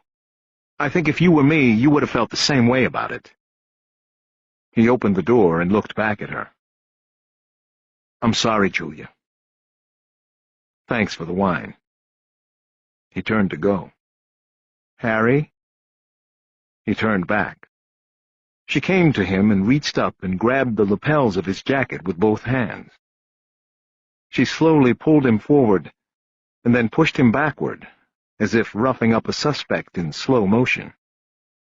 Her eyes dropped to his chest as her mind worked, and she came to a decision. She stopped shaking him, but kept her grasp on his jacket. "I can get over it," she said. "I think." She looked up to his eyes and pulled him forward. She kissed him hard on the mouth for a long time and then pushed him back. She let go. "I hope. Call me tomorrow." Bosch nodded and stepped through the door. She closed it. Bosch went down the porch to the sidewalk next to the canal. He looked at the reflection of the lights of all the houses on the water. An arched footbridge, lighted by the moon and nothing else, crossed the canal 20 yards away, its reflection perfect on the water. He turned and walked back up the steps to the porch. He hesitated at the door again, and soon Brasher opened it. "The porch creaks, remember?" He nodded, and she waited. He wasn't sure how to say what he wanted to say. Finally, he just began. "One time when I was in one of those tunnels we were talking about last night, I came up head-on with some guy. He was VC. Black pajamas, greased face. We sort of looked at each other for a split second, and I guess instincts took over. We both raised up and fired at the same time. Simultaneous. And then we fucking ran in opposite directions, both of us scared shitless, screaming in the dark." He paused as he thought about the story, seeing it more than remembering it. "Anyway, I thought he had to have hit me. It was almost point blank, too close to miss. I thought my gun had backfired and jammed or something. The kick had felt wrong. When I got up top, the first thing I did was check myself. No blood, no pain. I took all of my clothes off and checked myself. Nothing. He had missed. Point blank, and somehow the guy had missed." She stepped over the door's threshold and leaned against the front wall beneath the porch light. She didn't say anything, and he pressed on. "Anyway, then I checked my .45 for a jam, and I found out why he hadn't hit me. The guy's bullet was in the barrel of my gun. With mine. We had pointed at each other, and his shot went right up the barrel of my gun. What were the chances of that? 1,000,000 to 1? 1,000,000,000? As he spoke, he held his empty hand out as a gun pointing at her. His hand was extended directly in front of his chest. The bullet that day in the tunnel had been meant for his heart. "I guess I just want you to know that I know how lucky I was with you tonight." He nodded, and then turned and went down the steps. Chapter 17. Death investigation is a pursuit with countless dead ends, obstacles, and colossal chunks of wasted time and effort.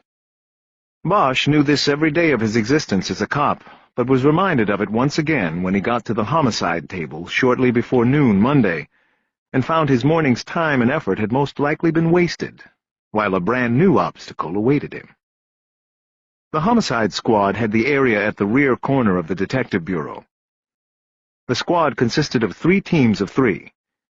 Each team had a table consisting of the 3 detectives' desks pushed together, 2 facing each other, the third along one side. Sitting at Bosch's table, in the slot left vacant by Kiz Ryder's departure, was a young woman in a business suit. She had dark hair and even darker eyes. They were eyes sharp enough to peel a walnut, and they held on Bosch's whole way through the squad room. "Can I help you?" he asked when he got to the table. "Harry Bosch?" "That's me." "Detective Carol Bradley, IAD. I need to take a statement from you." Bosch looked around. There were several people in the squad room trying to act busy while surreptitiously watching. "Statement about what?" "Deputy Chief Irving asked our division to determine if the criminal record of Nicholas Trent was improperly divulged to the media." Bosch still hadn't sat down. He put his hands on the top of his chair and stood behind it. He shook his head. "I think it's pretty safe to assume it was improperly divulged." "Then I need to find out who did it." Bosch nodded. "I'm trying to run an investigation here, and all anybody cares about is— Look, I know you think it's bullshit, and I may think it's bullshit, but I've got the order. So let's go into one of the rooms and put your story on tape.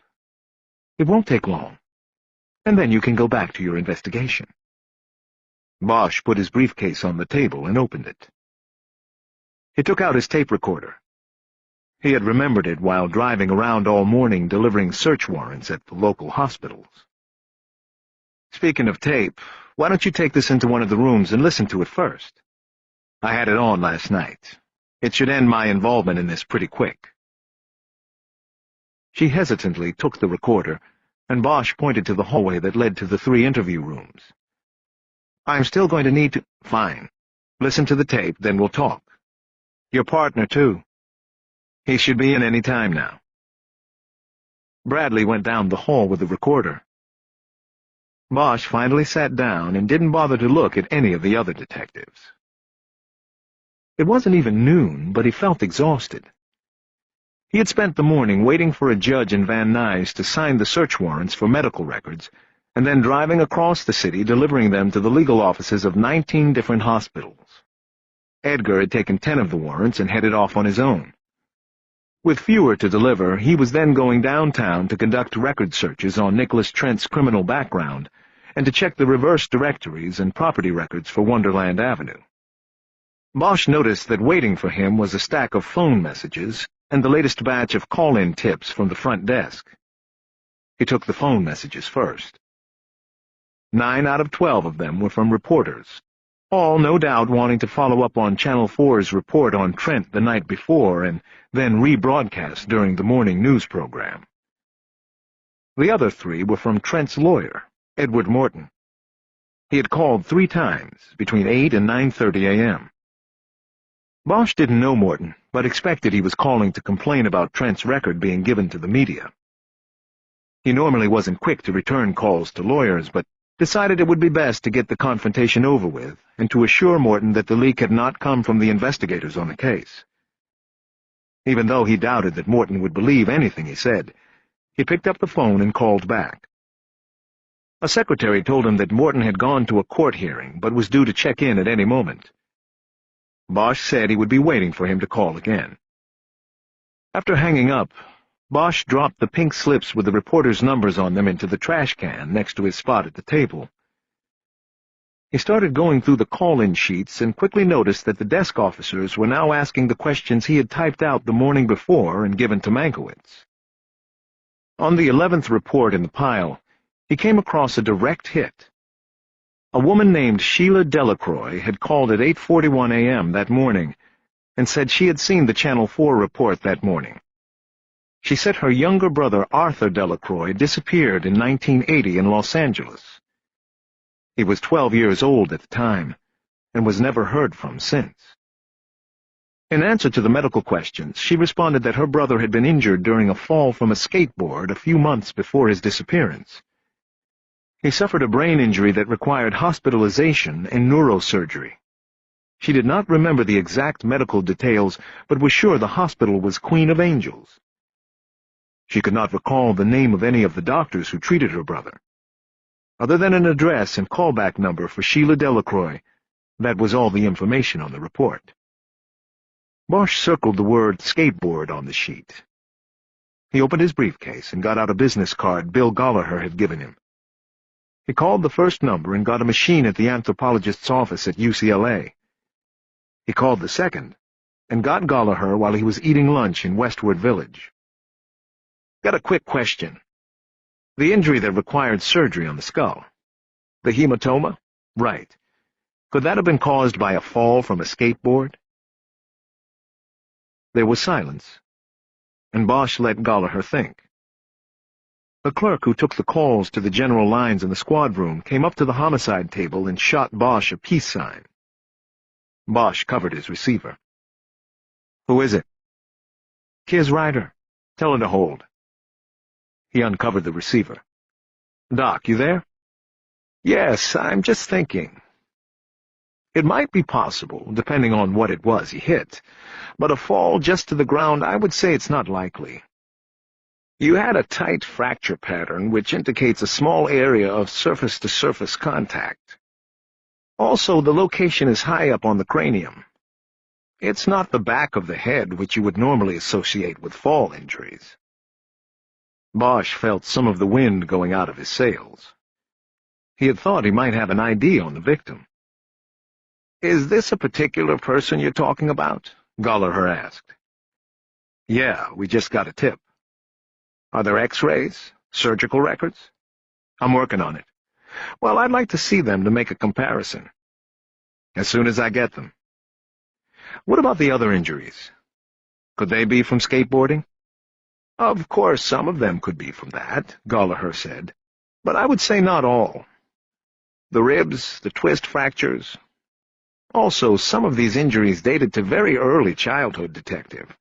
There aren't many 3-year-olds on skateboards, I would think. Bosch nodded and tried to think if there was anything else to ask. Detective, you do know that in abuse cases the reported cause of injury and the true cause are not often the same? I understand. Whoever brought the kid into the emergency room wouldn't volunteer he hit him with a flashlight or whatever. Right. There would be a story. The child would adhere to it. Skateboard accident. It's possible. Okay, Doc, I gotta go.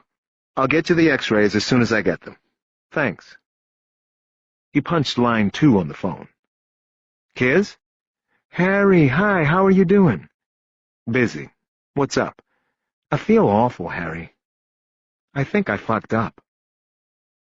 Bosch leaned back in his chair. He would never have guessed it was her. Channel 4? Yeah, Yesterday, after you left Parker and my partner stopped watching the football game, he asked what was up with you being in there. So I told him. I'm still trying to establish the relationship, Harry, you know? I told him I ran the names for you and there was a hit. One of the neighbors had a molestation record. That's all I told him, Harry, I swear.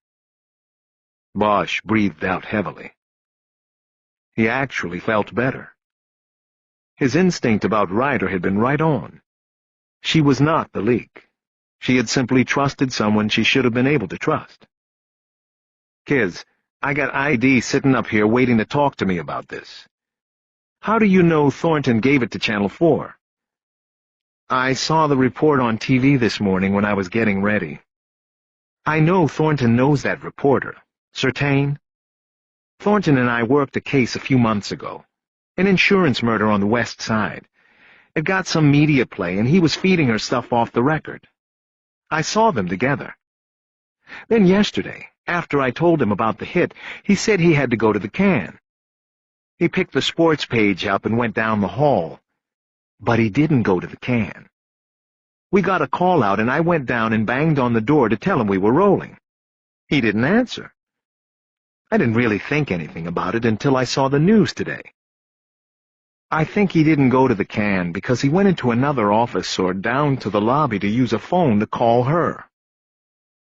Well, it explains a lot. I'm really sorry, Harry. That TV report didn't make you look good at all. I'm going to talk to IAD. Just hold on to that, Kiz, for now. I'll let you know if I need you to talk to IAD. But what are you going to do? Get a new partner. I can't work with this guy. Be careful.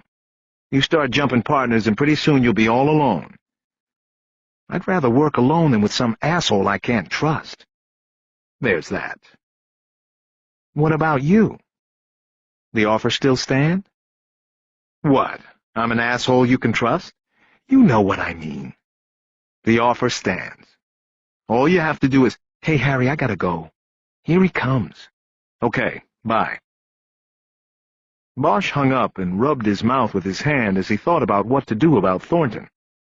He could tell Kiz's story to Carol Bradley, but there was still too much room in it for error.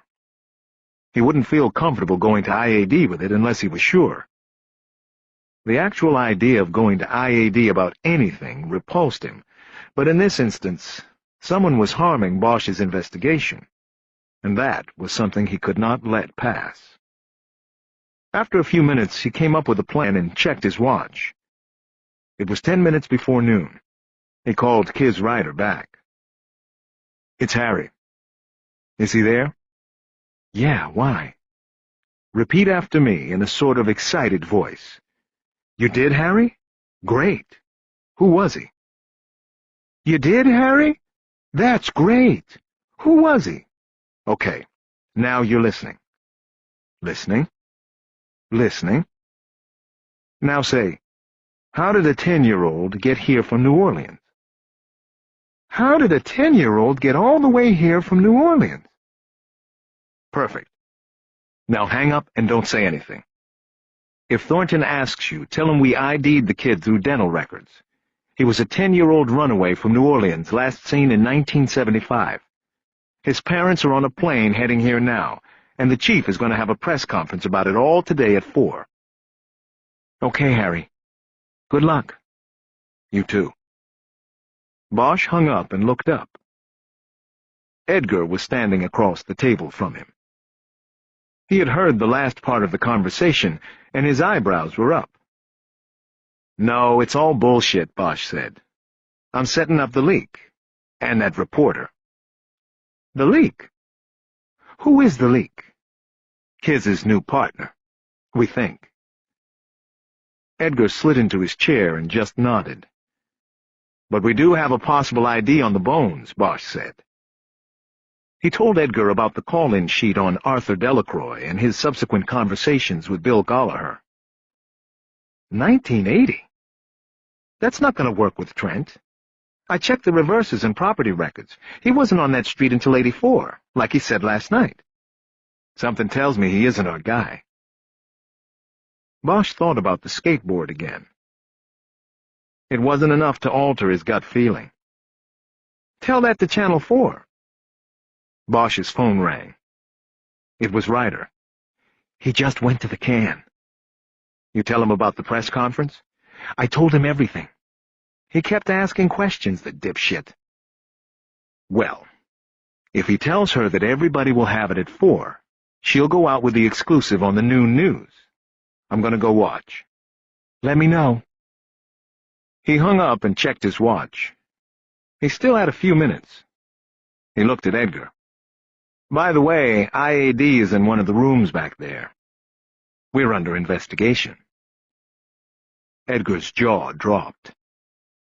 Like most cops, he resented internal affairs because even when you did a good and honest job, the IAD could still be on you for any number of things.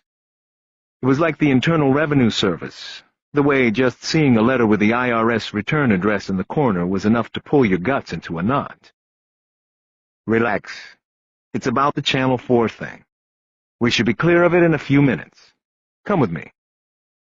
They went into Lieutenant Billett's office, where there was a small television on a stand. She was doing paperwork at her desk. "You mind if we check out Channel 4's noon report?" Bosch asked. "Be my guest. I'm sure Captain LaValle and Chief Irving are going to be watching as well." The news program opened with a report on a 16-car pileup in the morning fog on the Santa Monica Freeway. It wasn't that significant a story. No one was killed, but they had good video, so it led the program. But the dog bone case had moved up to second billing. The anchor said they were going to Judy Certain with another exclusive report. The program cut to Certain sitting at a desk in the Channel 4 newsroom. Channel 4 has learned that the bones found in Laurel Canyon have been identified as those of a 10-year-old runaway from New Orleans. Bosch looked at Edgar, and then at Billets, who was rising from her seat with an expression of surprise on her face. Bosch put out his hand as if to signal her to wait a moment. The parents of the boy, who reported him missing more than 25 years ago, are en route to Los Angeles to meet with police. The remains were identified through dental records. Later today, the chief of police is expected to hold a press conference where he will identify the boy and discuss the investigation. As reported by Channel 4 last night, police are focusing on— Bosch turned the TV off. "Harry? Jerry? What's going on?" Billets asked immediately. "All of that was bogus. I was smoking out the leak." "Who?" "Kiz's new partner, a guy named Rick Thornton." Bosch explained what Ryder had explained to him earlier. He then outlined the scam he had just pulled. "Where's the AD detective?" Billets asked. "One of the interview rooms. She's listening to a tape I had of me and the reporter last night." "A tape? Why didn't you tell me about it last night?" "I forgot about it last night." "All right, I'll take it from here.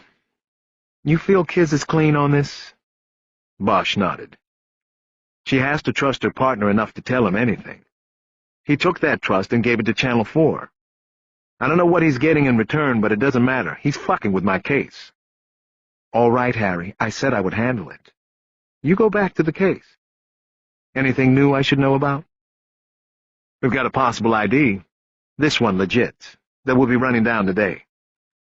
"What about Trent?" "We're letting that sit until we find out if this is the kid. If it is, the timing is wrong. The kid disappeared in 1980. Trent didn't move into the neighborhood until 4 years later." "Great. Meantime, we've taken his buried secret and put it on TV. Last I heard from patrol, the media was camped in his driveway." Bosch nodded. "Talk to Thornton about it," he said. "Oh, we will." She sat down behind her desk and picked up the phone. It was their cue to leave. On the way back to the table, Bosch asked Edgar if he had pulled the file on Trent's conviction. "Yeah, I got it. It was a weak case. Nowadays, the DA probably wouldn't have even filed on it." They went to their respective spots at the table, and Bosch saw that he had missed a callback from Trent's lawyer. He reached for the phone, but then waited until Edgar finished his report. The guy worked as a teacher at an elementary school in Santa Monica. He was caught by another teacher in a stall in the bathroom holding an 8-year-old's penis while he urinated. He said he was teaching the kid how to aim it, that the kid kept pissing on the floor. What it came down to is the kid's story was all over the place, but didn't back his. And the parents said the boy already knew how to aim by the time he was 4. Trent was convicted and got a 2+1. He served 15 months of it up at Wayside. Bosch thought about all of this. His hand was still on the phone. "It's a long-ass jump from that to beating a kid to death with a baseball bat. Yeah, Harry, I'm beginning to like your mojo better all the time." "I wish I did." He picked up the phone and punched in the number for Trent's attorney, Edward Morton. He was transferred to the lawyer's cell phone. He was on his way to lunch. "Hello? Detective Bosch." "Bosch, yes. I want to know where he is." "Who?" "Don't play this game, Detective. I've called every holding jail in the county. I want to be able to speak to my client right now." "I'm assuming you're speaking about Nicholas Trent.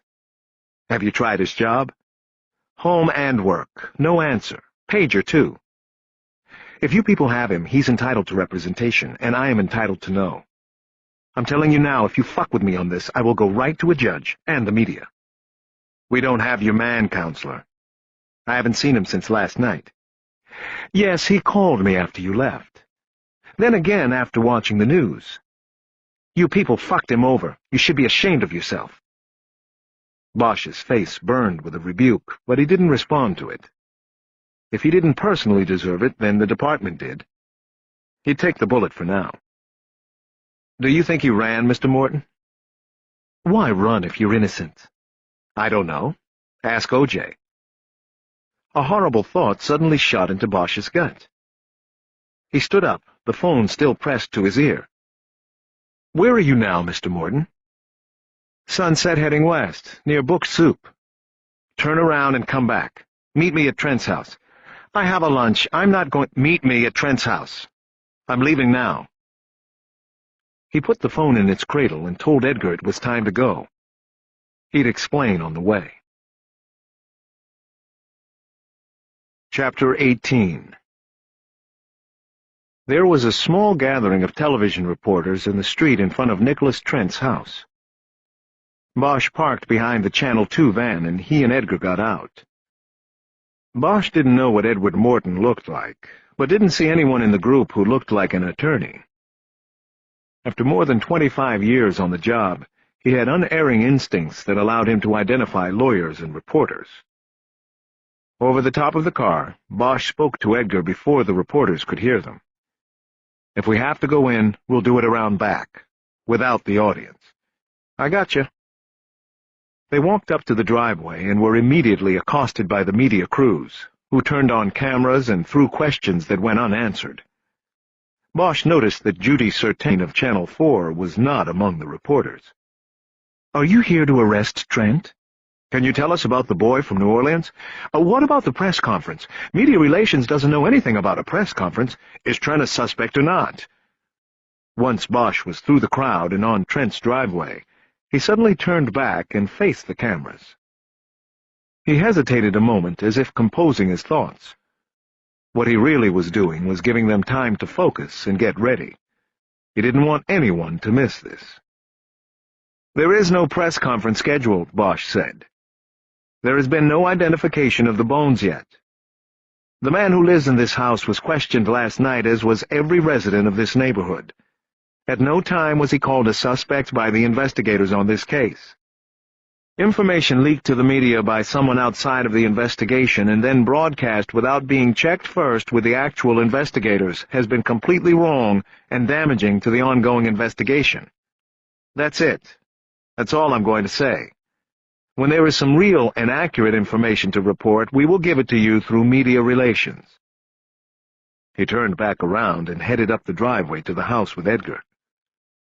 The reporters threw more questions at them, but Bosch gave no indication of even hearing them. At the front door, Edgar knocked sharply and called out to Trent, telling him it was the police. After a few moments, he knocked again and made the same announcement. They waited again, and nothing happened. The back? Edgar asked. Yeah, or the garage has a door on the side. They walked across the driveway and started heading down the side of the house. The reporters yelled more questions. Bosch guessed they were so used to throwing questions that were not answered at people that it simply became natural for them to do it, and natural for them to know they would not be answered. Like a dog barking in the backyard long after the master has left for work.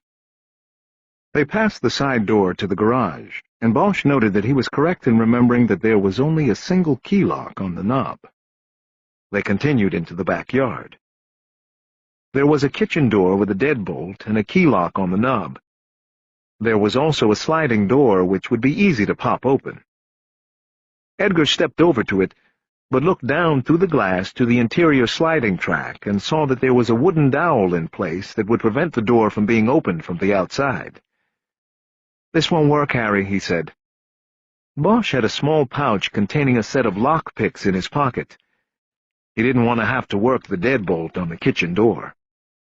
"Let's do the garage, unless—" He walked over to the kitchen door and tried it. It was unlocked, and he opened the door. In that moment, he knew they would find Trent dead inside. Trent would be the helpful suicide, the one who leaves the door open so people don't have to break in. Shit! Edgar came over, pulling his gun from its holster. "You're not going to need that," Bosch said. He stepped into the house, and they moved through the kitchen. "Mr. Trent?" Edgar yelled. "Police! Police in the house! Are you here, Mr. Trent?" "Take the front," Bosch said. They split up, and Bosch went down the short hallway to the rear bedrooms. He found Trent in the walk-in shower of the master bath. He had taken 2 wire hangers and fashioned a noose, which he had attached to the stem pipe of the shower. He had then leaned back against the tiled wall and dropped his weight and asphyxiated himself. He was still dressed in the clothes he had worn the night before. His bare feet were on the floor tiles. There were no indications at all that Trent had had second thoughts about killing himself.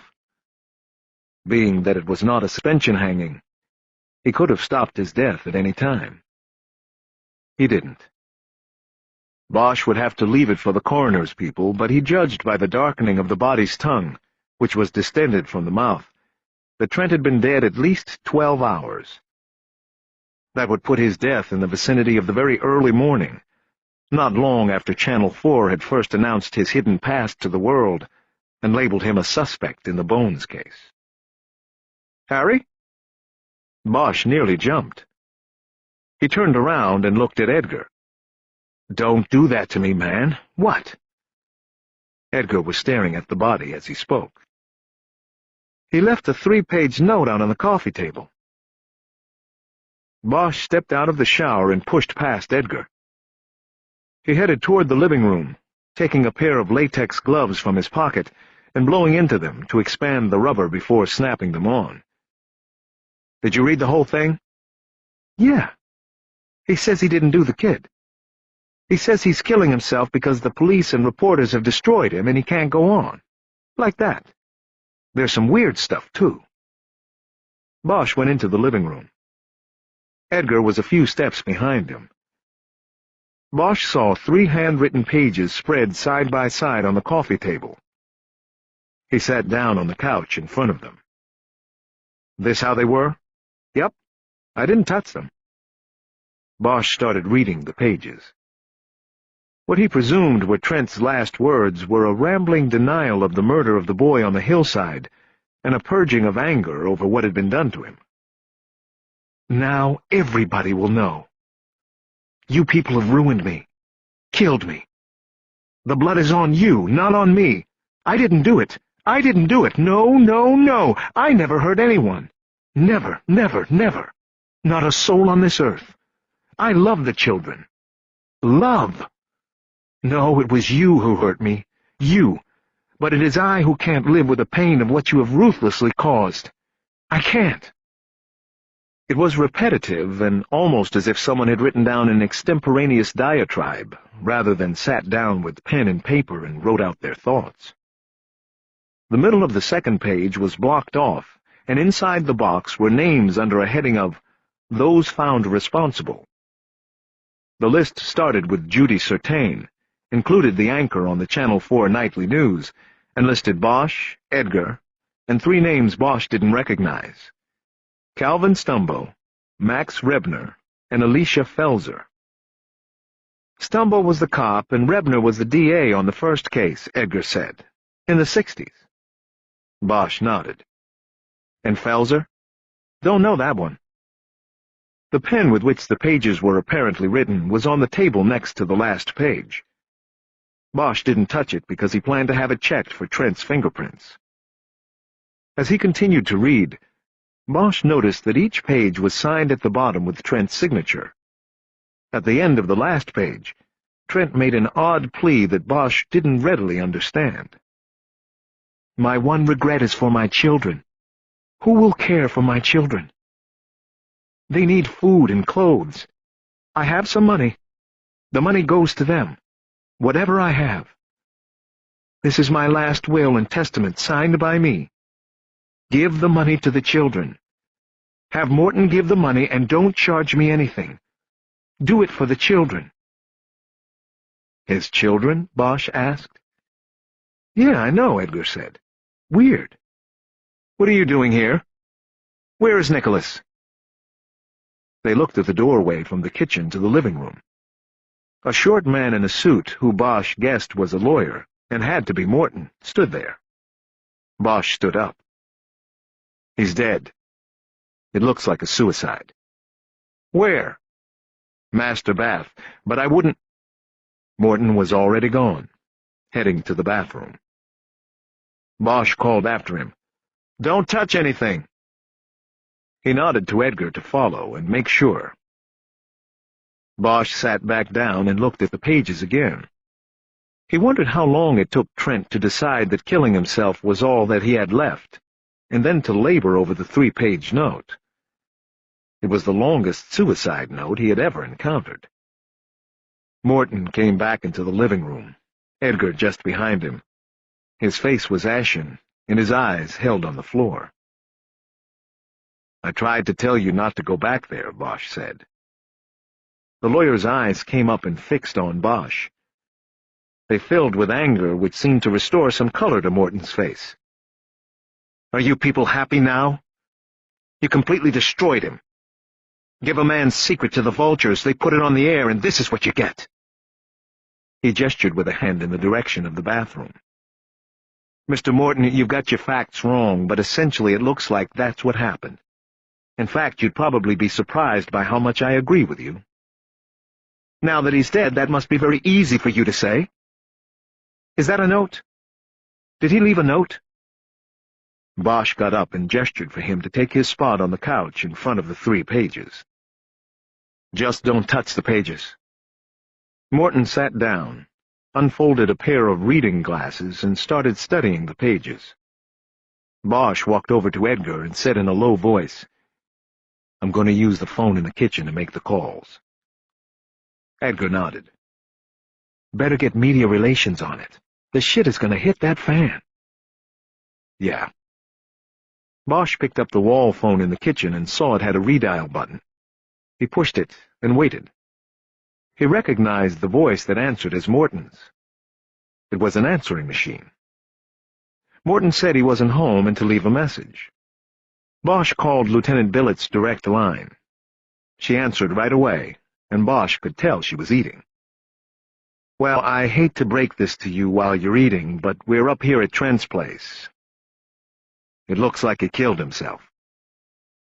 There was silence for a long moment, and then she asked Bosch if he was sure. "I'm sure he's dead, and I'm pretty sure he did it himself. Hung himself with a couple of wire hangers in the shower. There's a 3-page note here. He denies anything to do with the bones. He blames his death on Channel 4 and the police mostly. Me and Edgar in particular. You're the first one I've called." "Well, we all know it wasn't you who—" "That's okay, Lieutenant. I don't need the absolution. What do you want me to do here?" "You handle the routine call-outs. I'll call Chief Irving's office and tell him what has transpired." "This is going to get hot." "Yes. What about media relations? There's already a gang of reporters out on the street." "I'll call them." "Did you do anything about Thornton yet?" "Already in the pipeline. The woman from IAD, Bradley, is running with it. With this latest thing, I'd bet Thornton not only leaked his way out of a job, but they might want to go after him with a charge of some kind." Bosch nodded. Thornton deserved it. He still had no second thoughts about the scam he had devised. "All right, well, we'll be here. For a while, at least. Let me know if you find anything there that connects him to the bones." Bosch thought of the boots with the dirt and the treads and the skateboard. "You got it," he said. Bosch clicked off the call and then immediately made calls to the coroner's office and Sid. In the living room, Morton had finished reading the note. "Mr. Morton, when was the last time you talked to Mr. Trent?" Bosch asked. "Last night. He called me at home after the news on Channel 4. His boss had seen it and called him." Bosch nodded. That accounted for the last call. "You know his boss's name?" Morton pointed to the middle page on the table. "Right here on the list. Alicia Felser. She told him she was going to seek his termination. The studio makes movies for children. She couldn't have him on a set with a child, you see. The leaking of his record to the media destroyed this man. You recklessly took a man's existence and—" "Let me ask the questions, Mr. Morton. You can save your outrage for when you go outside and talk to the reporters yourself, which I know you'll do. What about that last page? He mentions the children. His children. What does that mean? I have no idea. He obviously was emotionally distraught when he wrote this. It may mean nothing. Bosch remained standing, studying the attorney. Why did he call you last night? Why do you think? To tell me you had been here, that it was all over the news, that his boss had seen it and wanted to fire him. Did he say whether he buried that boy up there on the hill? Morton put on the best indignant look he could muster. He certainly said that he did not have a thing to do with it. He believed he was being persecuted for a past mistake, a very distant mistake, and I'd say he was correct about that. Bosch nodded. Okay, Mr. Morton. You can leave now. What are you talking about? I'm not going to— This house is now a crime scene. We are investigating your client's death to confirm or deny it was by his own hand. You're no longer welcome here. Jerry? Edgar stepped over to the couch and waved Morton up. Come on. Time to go out there and get your face on TV. It'll be good for business, right? Morton stood up and left in a huff. Bosch walked over to the front windows and pulled the curtain back a few inches. When Morton came down the side of the house to the driveway, he immediately walked to the center of the knot of reporters and started talking angrily. Bosch couldn't hear what was said. He didn't need to. When Edgar came back into the room, Bosch told him to call the watch office and get a patrol car up to Wonderland for crowd control. He had a feeling that the media mob, like a virus replicating itself, was going to start growing bigger and hungrier by the minute. Chapter 19. They found Nicholas Trent's children when they searched his home following the removal of his body. Filling the entire 2 drawers of a small desk in the living room, a desk Bosch had not searched the night before, were files, photographs, and financial records, including several thick bank envelopes containing canceled checks. Trent had been sending small amounts of money on a monthly basis to a number of charitable organizations that fed and clothed children. From Appalachia to the Brazilian rainforest to Kosovo, Trent had been sending checks for years. Bosch found no check for an amount higher than $12. He found dozens and dozens of photographs of the children he was supposedly helping, as well as small handwritten notes from them. Bosch had seen any number of public service ads for the charities on late-night television. He had always been suspicious. Not about whether a few dollars could keep a child from going hungry and unclothed, but about whether the few dollars would actually get to them. He wondered if the photos Trent kept in the drawers of his desk were the same stock shots sent to everybody who contributed. He wondered if the thank-you notes in childish printing were fake. Man, Edgar said as he surveyed the contents of the desk. This guy, it's like I think he was paying a penance or something. Sending all his cash to these outfits. Yeah? A penance for what? We may never know. Edgar went back to searching the second bedroom. Bosch studied some of the photos he had spread on the top of the desk. There were boys and girls, none looking older than 10, though this was hard to estimate because they all had the hollow and ancient eyes of children who have been through war and famine and indifference. He picked up one shot of a young white boy and turned it over. The information said the boy had been orphaned during the fighting in Kosovo. He had been injured in the mortar blast that killed his parents. His name was Miloš Fedor, and he was 10 years old. Bosch had been orphaned at age 11. He looked into the boy's eyes and saw his own. At 4 p.m., they locked Trent's home and took 3 boxes of seized materials to the car. A small group of reporters lingered outside during the whole afternoon, despite word from media relations that all information on the day's events would be distributed through Parker Center. The reporters approached them with questions, but Bosch quickly said he was not allowed to comment on the investigation. They put the boxes in the trunk and drove off, heading downtown, where a meeting had been called by Deputy Chief Irvin Irving. Bosch was uncomfortable with himself as he drove. He was ill at ease because Trent's suicide, and he had no doubts now that it was, had served to deflect the forward movement of the investigation of the boy's death. Bosch had spent half the day going through Trent's belongings when what he had wanted to be doing was nailing down the ID of the boy, running out the lead he had received in the call-in reports. "What's the matter, Harry?" Edgar asked at one point on the drive. "What?" "I don't know. You're acting all morose. I know that's probably your natural disposition, but you usually don't show it so much." Edgar smiled, but didn't get one in return from Bosch. "I'm just thinking about things. This guy might be alive today if we had handled things differently." "Come on, Harry. You mean like if we didn't investigate him? There was no way. We did our job and things ran their course. Nothing we could do. If anybody's responsible, it's Thornton, and he's going to get his due. But if you ask me, the world's better off without somebody like Trent in it anyway. My conscience is clear, man. Crystal clear." "Good for you." Bosch thought about his decision to give Edgar the day off on Sunday. If he hadn't done that, Edgar might have been the one to make the computer runs on the names. His writer would have been out of the loop, and the information would have never gotten to Thornton. He sighed. Everything always seemed to work on a domino theory. If, then, if, then, if, then. "What's your gut say on this guy?" he asked Edgar. "You mean, like, did he do the boy on the hill?" Bosch nodded. "I don't know," Edgar said. "Have to see what the lab says about the dirt and the sister says about the skateboard. If it is the sister and we get an ID." Bosch didn't say anything, but he always felt uncomfortable about relying on lab reports in determining which way to go with an investigation. "What about you, Har?"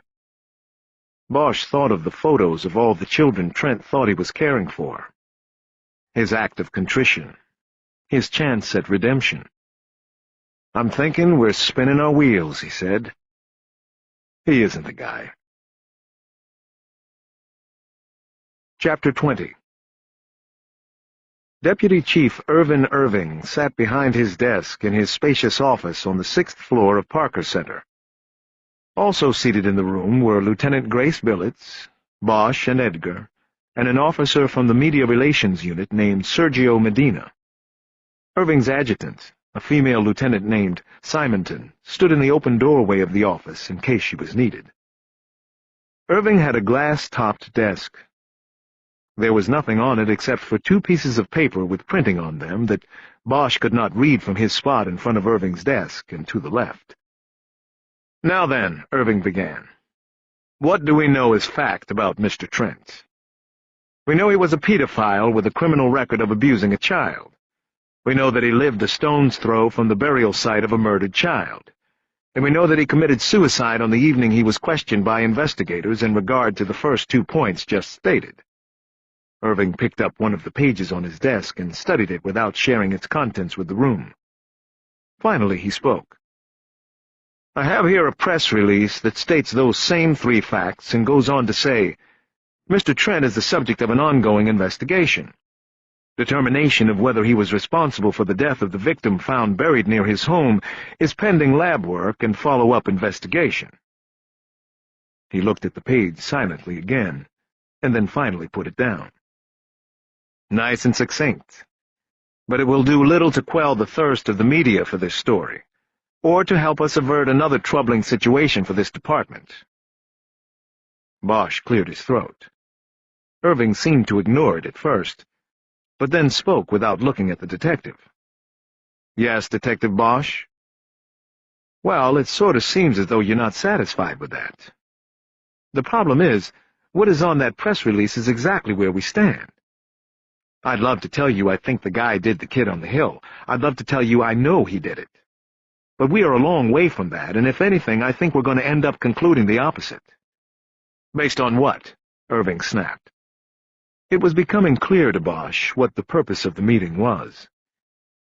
He guessed that the second page on Irving's desk was the press release the deputy chief wanted to put out. It probably pinned everything on Trent and called his suicide the result of his knowing he would be found out. This would allow the department to handle Thornton, the leaker, quietly, outside of the magnifying glass of the press. It would spare the department the humiliation of acknowledging that a leak of confidential information from one of its officers caused a possibly innocent man to kill himself. It would also allow them to close the case of the boy on the hill. Bosch understood that everyone sitting in the room knew that closing a case of this nature was the longest of long shots.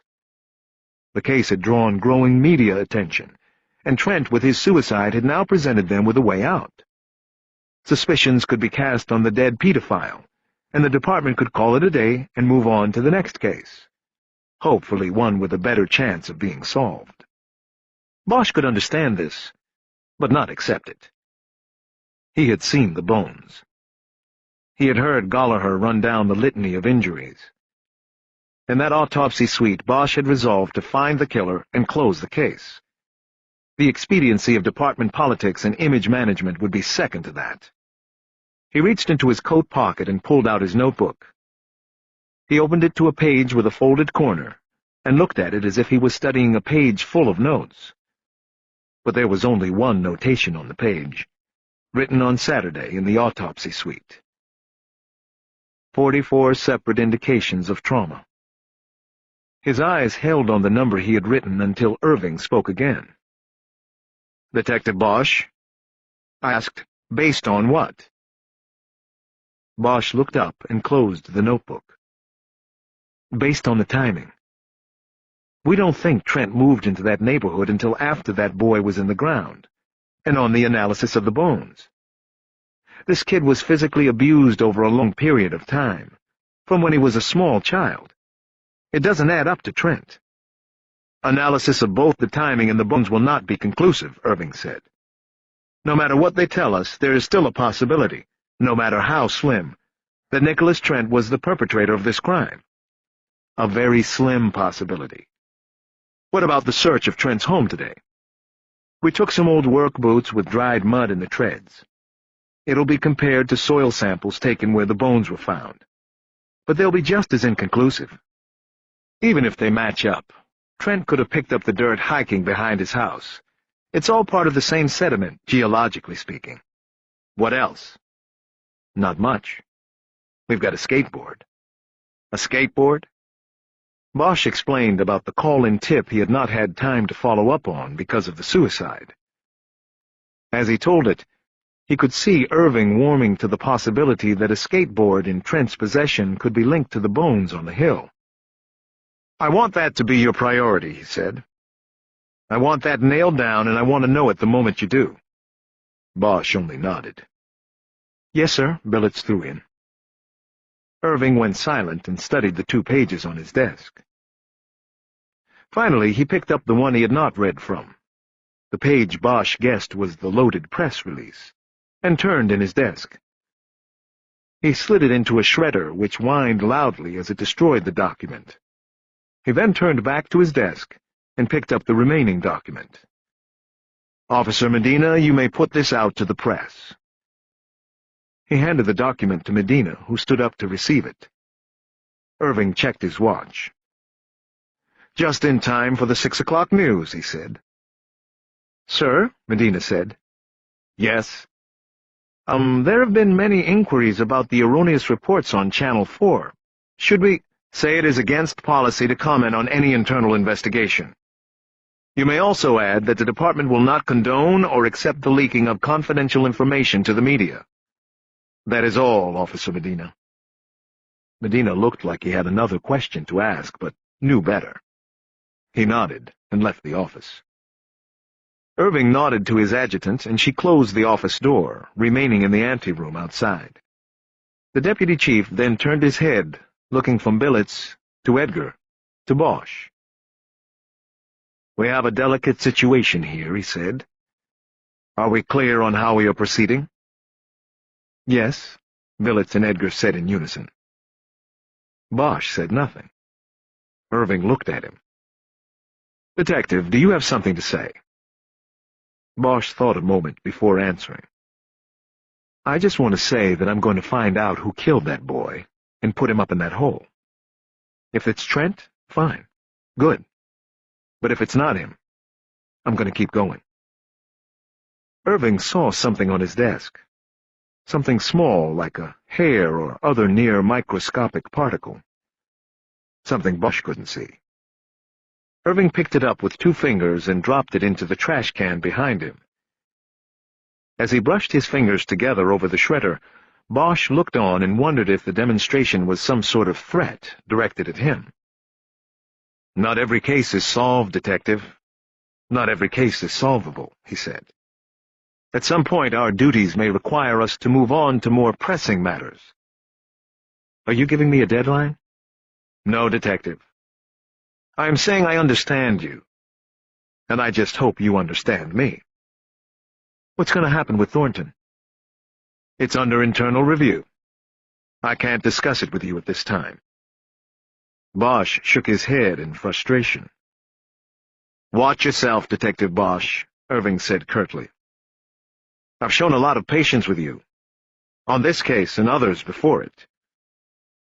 What Thornton did jammed up this case. If he is responsible, he'll be dealt with accordingly. But keep in mind, he was not operating in a vacuum. He needed to get the information in order to leak it. The investigation is ongoing." Bosch stared at Irving. The message was clear. His rider could go down with Thornton if Bosch didn't fall into step with Irving's march. "You read me, Detective?" "I read you. Loud and clear."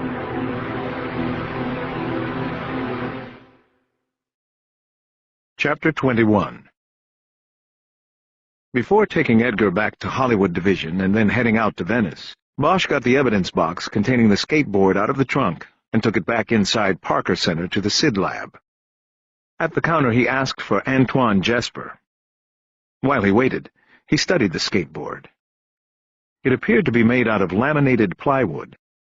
It had a lacquered finish to which several decals had been applied, most notably a skull and crossbones located in the middle of the top surface of the board. When Jesper came to the counter, Bosch presented him with the evidence box. "I want to know who made this, when it was made, and where it was sold," he said. "It's priority 1. I got the 6th floor riding my back on this case." "No problem. I can tell you the make right now. It's a bony board. They don't make them anymore. He sold out and moved, I think, to Hawaii." "How do you know all of that?" "'Cause when I was a kid I was a boarder, and this was what I wanted but never had the dough for. Pretty ironic, huh?" "What is?" "A bony board in the case. You know, bones." Bosch nodded. "Whatever. I want whatever you can get me by tomorrow." I can try. I can't promise." "Tomorrow, Antoine. The 6th floor, remember? I'll be talking to you tomorrow." Jesper nodded. "Give me the morning at least." "You got it." "Anything happening with documents?" Jesper shook his head. "Nothing yet. She tried the dies and nothing came up. I don't think you should count on anything there, Harry." "All right, Antoine." Bosch left him there, holding the box. On the way back to Hollywood, he let Edgar drive while he pulled the tip sheet out of his briefcase and called Sheila Delacroix on his cell phone. She answered promptly, and Bosch introduced himself and said her call had been referred to him. "Was it Arthur?" she asked urgently. "We don't know, ma'am. That's why I'm calling." "Oh. Will it be possible for me and my partner to come see you tomorrow morning to talk about Arthur and get some information? It will help us to be better able to determine if the remains are those of your brother." "I understand. Yes. You can come here if that is convenient." "Where is there, ma'am?" "Oh, at my home, off Wilshire in the Miracle Mile." Bosch looked at the address on the call-in sheet. "On Orange Grove." "Yes, that's correct." "Is 8:30 too early for you?" "That would be fine, officer. If I can help, I would like to. It just bothers me to think that that man lived there all those years after doing something like this, even if the victim wasn't my brother." Bosch decided it wasn't worth telling her that Trent was probably completely innocent in terms of the bone case. There were too many people in the world who believed everything they saw on television. Instead, Bosch gave her his cell phone number and told her to call it if something came up, and 8:30 the next morning turned out to be a bad time for her. "It won't be a bad time," she said. "I want to help. If it's Arthur, I want to know. Part of me wants it to be him, so I know it is over. But the other part wants it to be somebody else. That way I can keep thinking he's out there someplace. Maybe with a family of his own now." "I understand," Bosch said. "We'll see you in the morning." Chapter 22. It was a brutal drive to Venice, and Bosch arrived more than a half-hour late. His lateness was then compounded by his fruitless search for a parking space before he went back to the library lot in defeat. His delay was no bother to Julia Brasher, who was in the critical stage of putting things together in the kitchen. She instructed him to go to the stereo and put on some music, then pour himself a glass of wine from the bottle that was already open on the coffee table. She did not make a move to touch him or kiss him, but her manner was completely warm. He thought things seemed good, but maybe he had gotten past the gaffe of the night before.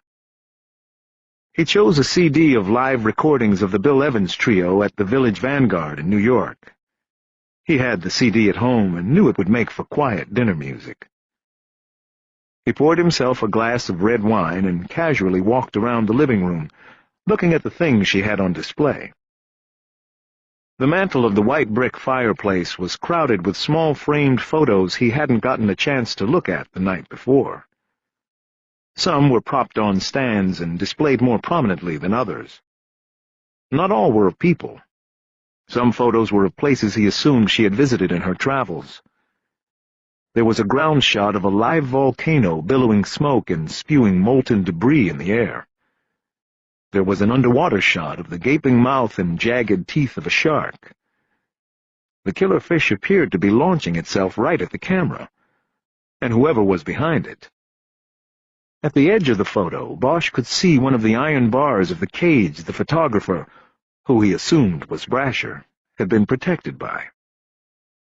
There was a photo of Brasher with two Aboriginal men on either side of her standing somewhere, Bosch assumed, in the Australian outback.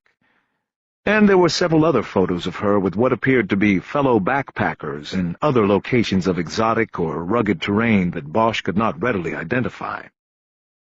In none of the photos in which Julia was a subject was she looking at the camera. Her eyes were always staring off in the distance, or at one of the other individuals posed with her. In the last position on the mantel, as if hidden behind the other photos, was a small gold-framed shot of a much younger Julia Brasher with a slightly older man. Bosch reached behind the photos and lifted it out so he could see it better. The couple was sitting at a restaurant, or perhaps a wedding reception. Julia wore a beige gown with a low-cut neckline. The man wore a tuxedo. "You know, this man is a god in Japan," Julia called from the kitchen. Bosch put the framed photo back in its place and walked to the kitchen. Her hair was down, and he couldn't decide which way he liked it best. "Bill Evans?" "Yeah. It seems like they have whole channels of the radio dedicated to playing his music." "Don't tell me. You spent some time in Japan, too?" "About 2 months. It's a fascinating place." It looked to Bosch like she was making a risotto with chicken and asparagus in it. "Smells good." "Thank you. I hope it is. So what do you think you were running from?" She looked up at him from her work at the stove. A hand held a stirring spoon steady. "What?" "You know, all the travel. Leaving Daddy's law firm to go swim with sharks and dive into volcanoes. Was it the old man or the law firm the old man ran?" "Some people would look at it as maybe I was running towards something." "The guy in the tuxedo?" "Harry, take your gun off. Leave your badge at the door. I always do." "Sorry." She went back to work at the stove, and Bosch came up behind her. He put his hands on her shoulders and pushed his thumbs into the indentations of her upper spine. She offered no resistance. Soon he felt her muscles begin to relax. He noticed her empty wine glass on the counter. "I'll go get the wine." He came back with his glass and the bottle. He refilled her glass, and she picked it up and clicked it off the side of his. "Whether to something or away from something, here's to running," she said. "Just running." What happened to hold fast? There's that too. Here's to forgiveness and reconciliation.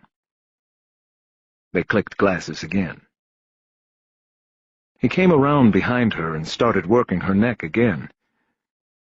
"You know, I thought about your story all last night after you left," she said. "My story?" "About the bullet in the tunnel." "And?" She shrugged her shoulders. "Nothing. It's just amazing, that's all. You know, after that day, I wasn't afraid anymore when I went down in the darkness. I just knew that I was going to make it through. I can't explain why. I just knew. Which, of course, was stupid, because there are no guarantees of that. Back then and there or anywhere else. It made me sort of reckless." He held his hand steady for a moment. "It's not good to be too reckless," he said. "You cross the tube too often, you'll eventually get burned." Are you lecturing me, Harry? Do you want to be my training officer now?" "No. I checked my gun and my badge at the door, remember?" "Okay, then." She turned around, his hand still on her neck, and kissed him. Then she pulled back away. "You know, the great thing about this risotto is that it can keep in the oven as long as we need it to." Bosch smiled. Later on, after they had made love, Bosch got up from her bed and went out to the living room. "Where are you going?" she called after him. When he didn't answer, she called out to him to turn the oven up. He came back into the room carrying the gold-framed photo. He got into the bed and turned on the light on the bed table. It was a low-wattage bulb beneath a heavy lampshade. The room still was cast in shadow. "Harry? What are you doing?" Julia said in a tone that warned he was treading close to her heart. "Did you turn the oven up?" "Yeah. 350. Tell me about this guy." "Why?" "I just want to know." "It's a private story." "I know. But you can tell me." She tried to take the photo away, but he held it out of her reach. "Is he the one? Did he break your heart and send you running?" "Harry, I thought you took your badge off." "I did. And my clothes, everything." She smiled. "Well, I'm not telling you anything." She was on her back, head propped on a pillow. Bosch put the picture on the bed table, and then turned back and moved in next to her. Under the sheet, he put his arm across her body and pulled her tightly to him. "Look, you want to trade scars again? I got my heart broken twice by the same woman, and you know what? I kept her picture on a shelf in my living room for a long time. Then, on New Year's Day, I decided it had been a long enough time. I put her picture away. Then I got called out to work, and I met you." She looked at him, her eyes moving slightly back and forth, as she seemed to be searching his face for something, maybe the slightest hint of insincerity. "Yes," she finally said. "He broke my heart. Okay?" "No, not okay. Who is the creep?" She started laughing. "Harry, you're my knight in tarnished armor, aren't you?" She pulled herself up into a sitting position, the sheet falling away from her breasts. She folded her arms across them. "He was in the firm. I really fell for him, right down the old elevator shaft. And then he decided it was over. And he decided to betray me and to tell secret things to my father." "What things?" She shook her head. "Things I will never tell a man again." "Where was that picture taken?" "Oh, at a firm function. Probably the New Year's banquet. I don't remember. They have a lot of them." Bosch had become angled behind her. He leaned down and kissed her back, just above the tattoo. I couldn't be there anymore while he was there, so I quit. I said I wanted to travel. My father thought it was a midlife crisis because I had turned 30. I just let him think it. But then I had to do what I said I wanted to do. Travel. I went to Australia first. It was the farthest place I could think of. Bosch pulled himself up and stacked 2 pillows behind his back. He then pulled her back against his chest. He kissed the top of her head and kept his nose in her hair. I had a lot of money from the firm, she said. I didn't have to worry. I just kept traveling, going wherever I wanted, working odd jobs when I felt like it. I didn't come home for almost 4 years. And when I did, that's when I joined the academy. I was walking along the boardwalk and saw the little Venice Community Service office. I went in and picked up a pamphlet. It all happened pretty fast after that. Your history shows impulsive and possibly reckless decision-making processes. How did that get by the screeners? She gently elbowed him in the side, setting off a flare of pain from his ribs. He tensed. Oh, Harry, sorry, I forgot. Yeah, sure. She laughed. I guess all you old guys know that the department's been pushing big time for what they term mature women cadets the last few years, to smooth off all the hard testosterone edges of the department. She rocked her hips back against Bosch's genitals to underline the point. And speaking of testosterone, she said, you never told me how it went with old Bullethead himself today. Bosch groaned, but didn't answer. You know, she said, Irving came to address our class one day on the moral responsibilities that come with carrying the badge. And everybody sitting there knew the guy probably makes more backroom deals up there on the 6th floor than there are days in the year. The guy's the classic fixer. You could practically cut the irony in the auditorium with a knife. Her use of the word irony made Bosch flash on what Antoine Jesper had said about coupling the bones found on the hill with the bones on the skateboard. He felt his body tensing as thoughts of the case started encroaching on what had been an oasis of respite from the investigation. She sensed his tightness. What is it? Nothing. You got all tense all of a sudden. The case, I guess. She was quiet a moment. I think it's kind of amazing, she then said. Those bones being up there all of these years and then coming up out of the ground. Like a ghost or something. It's a city of bones. And all of them are waiting to come up. He paused. I don't want to talk about Irving or the bones or the case or anything else right now. Then what do you want? He didn't answer. She turned to face him and started pushing him down off the pillows until he was flat on his back. How about a mature woman to smooth off all the hard edges again? It was impossible for Bosch not to smile. Chapter 23. Before dawn, Bosch was on the road. He left Julia Brasher sleeping in her bed and started on his way to his home after first stopping at Abbott's Habit for a coffee to go. Venice was like a ghost town, with the tendrils of the morning fog moving across the streets. But as he got closer to Hollywood, the lights of cars on the streets multiplied, and Bosch was reminded that the City of Bones was a 24-hour city. At home, he showered and put on fresh clothes. He then climbed back into his car and went down the hill to Hollywood Division. It was 7:30 when he got there. Surprisingly, a number of detectives were already in place, chasing paperwork and cases. Edgar wasn't among them. Bosch put his briefcase down and walked to the watch office to get coffee and to see if any citizen had brought in donuts. Almost every day, a John Q, who still kept the faith, brought in donuts for the division. A little way of saying there were still those out there who knew or at least understood the difficulties of the job.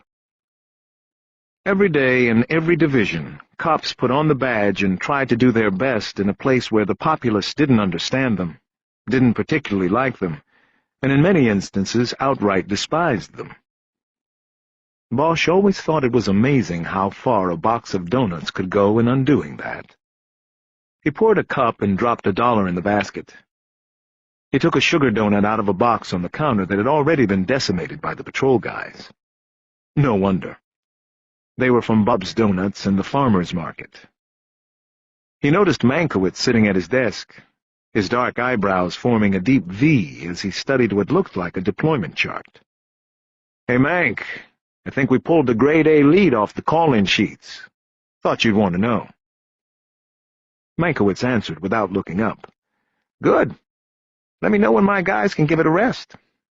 We're going to be short on the desk the next few days." Bosch knew this meant he was juggling personnel. When there weren't enough uniforms to put in cars, due to vacations, court appearances, or sick-outs, the watch sergeant always pulled people off the desk and put them on wheels. "You got it."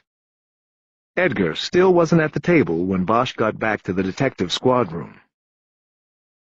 Bosch put his coffee and donut down next to one of the Selectrics and went to get a search warrant application out of a community file drawer.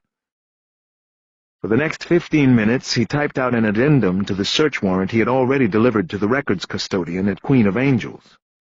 It asked for all records from the care of Arthur Delacroix, circa 1975 to 1985. When he was finished, he took it to the fax machine and sent it to the office of Judge John A. Houghton, who had signed all the hospital search warrants the day before. He added a note requesting that the judge review the addendum application as soon as possible, because it might lead to the positive identification of the bones and therefore swing the investigation into focus. Bosch returned to the table and from a drawer pulled out the stack of missing person reports he had gathered while fishing in the archives.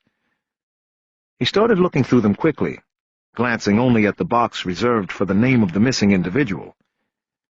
In 10 minutes he was finished. There had been no report in the stack about Arthur Delacroix. He didn't know what this meant, but he planned to ask the boy's sister about it. It was now 8 o'clock, and Bosch was ready to leave to visit the sister. But still, no Edgar. Bosch ate the remainder of his donut and decided to give his partner 10 minutes to show before he would leave on his own. He had worked with Edgar for more than 10 years and still was bothered by his partner's lack of punctuality. It was one thing to be late for dinner. It was another to be late for a case. He had always taken Edgar's tardiness as a lack of commitment to their mission as homicide investigators. His direct line rang, and Bosch answered it with an annoyed rasp, expecting it to be Edgar announcing he was running late. But it wasn't Edgar. It was Julia Brasher. "So you just leave a woman high and dry in bed, huh?" Bosch smiled, and his frustration with Edgar quickly drained away. "I got a busy day here," he said. "I had to get going." "I know, but you could have said goodbye." Bosch saw Edgar making his way through the squad room. He wanted to get going before Edgar started his coffee, donut, and sports page ritual. "Well, I'm saying goodbye now, okay? I'm in the middle of something here, and I gotta run." "Harry." "What?" "I thought you were going to hang up on me or something." "I'm not, but I gotta go." "Look, come by before you go up for roll call, okay? I'll probably be back by then." "All right. I'll see you." Bosch hung up and stood up just as Edgar got to the homicide table and dropped the folded sports page at his spot. "You ready?" "Yeah, I was just going to get—" "Let's go. I don't want to keep the lady waiting. And she'll probably have coffee there." On the way out, Bosch checked the incoming tray on the fax machine. His search warrant addendum had been signed and returned by Judge Houghton. "We're in business," Bosch said to Edgar, showing him the warrant as they walked to the car. "See? You come in early, you get stuff done." "What's that supposed to mean? Is that a crack on me?" "It means what it means, I guess. I just want some coffee." Chapter 24. Sheila Delacroix lived in a part of the city called the Miracle Mile. It was a neighborhood south of Wilshire that wasn't quite up to the standards of nearby Hancock Park, but was lined with nicely kept homes and duplexes with modest stylistic adjustments to promote individuality. Delacroix's home was the second floor of a duplex with pseudo-Beaux-Arts styling. She invited the detectives into her home in a friendly manner, but when the first question Edgar asked was about coffee, she said it was against her religion. She offered tea, and Edgar reluctantly accepted. Bosch passed. He wondered which religion outlawed coffee. They took seats in the living room while the woman made Edgar his tea in the kitchen. She called out to them, saying she only had an hour and then had to leave for work. "What is it you do?" Bosch asked as she came out with a mug of hot tea, the tag from the tea bag looped over the side. She put it down on a coaster on a side table next to Edgar. She was a tall woman. She was slightly overweight, with blonde hair cut short. Bosch thought she wore too much makeup. "I'm a casting agent," she said, as she took a seat on the couch. "Mostly independent films, some episodic television. I'm actually casting a cop show this week." Bosch watched Edgar sip some tea and make a face. He then held the mug so he could read the teabag tag. "It's a blend," Delacroix said. "Strawberry and Darjeeling. Do you like it?" Edgar put the mug down on its coaster. "It's fine." "Ms. Delacroix, if you're in the entertainment business, did you by any chance know Nicholas Trent?" "Please, just call me Sheila." "Now, that name, Nicholas Trent, it sounds familiar, but I can't quite place it. Is he an actor, or is he in casting?" "Neither. He's the man who lived up on Wonderland. He was a set designer. I mean decorator." "Oh, the one on TV, the man who killed himself. Oh, no wonder it was familiar." "So you didn't know him from the business, then?" "No, not at all." "Okay, well, I shouldn't have asked that. We're out of order here. Let's just start with your brother. Tell us about Arthur. Do you have a picture we can look at?" "Yes," she said, as she stood up and walked behind his chair. "Here he is." She went to a waist-high cabinet Bosch hadn't noticed behind him.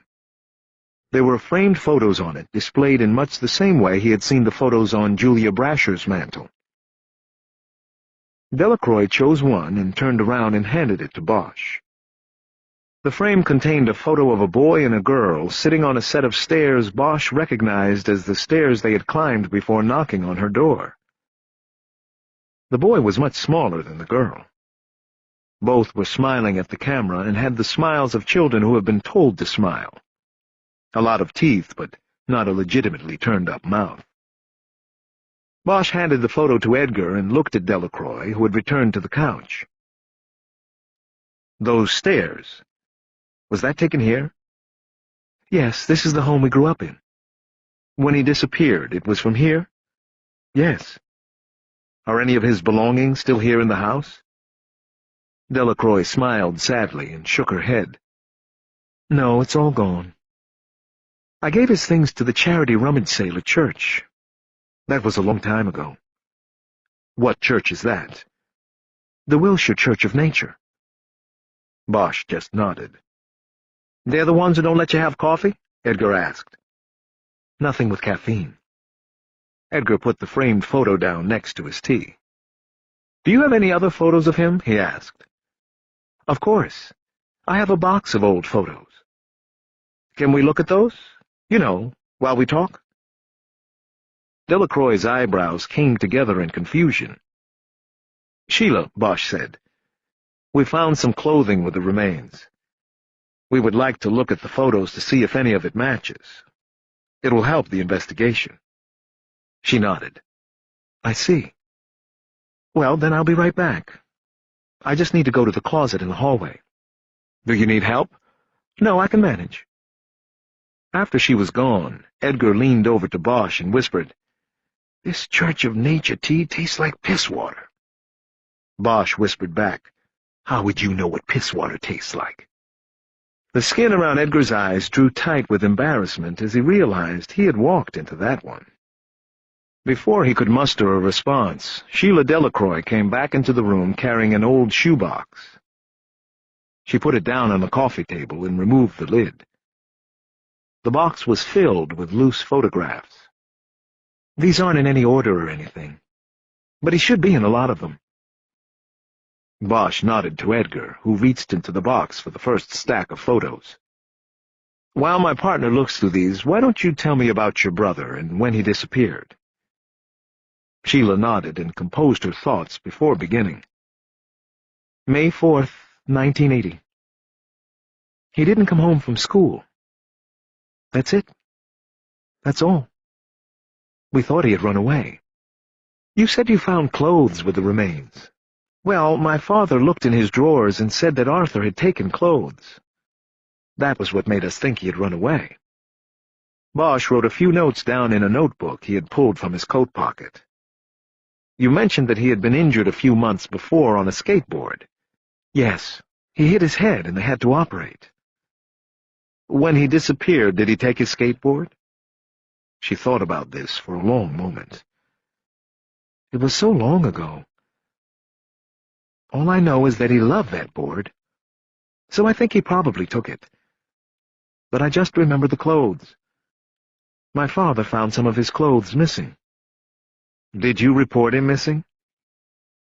I was 16 years old at the time, so I didn't do anything. My father talked to the police, though, I'm sure of it. I couldn't find any record of Arthur being reported missing. Are you sure he reported him missing? I drove with him to the police station. Was it Wilshire Division? I would assume, but I don't really remember. Sheila, where is your father? Is he still alive? He's alive.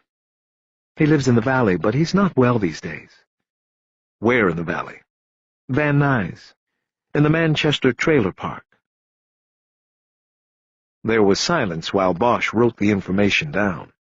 He had been to the Manchester trailer park before on investigations. It wasn't a pleasant place to live. He drinks. Bosch looked at her. Ever since Arthur.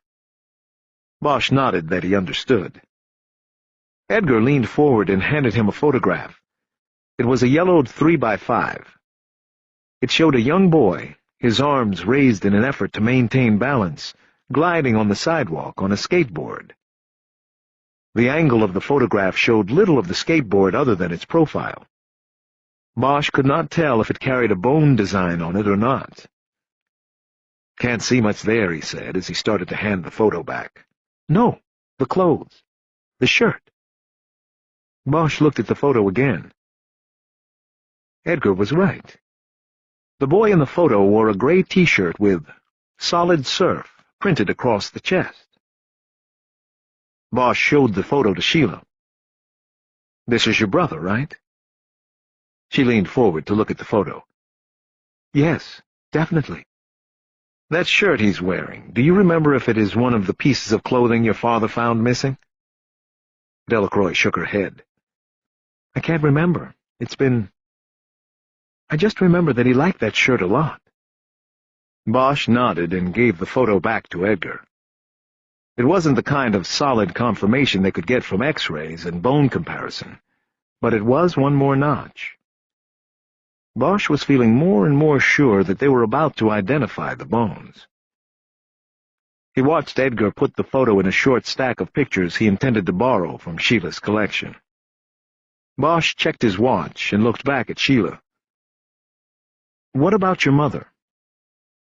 Sheila immediately shook her head. Nope.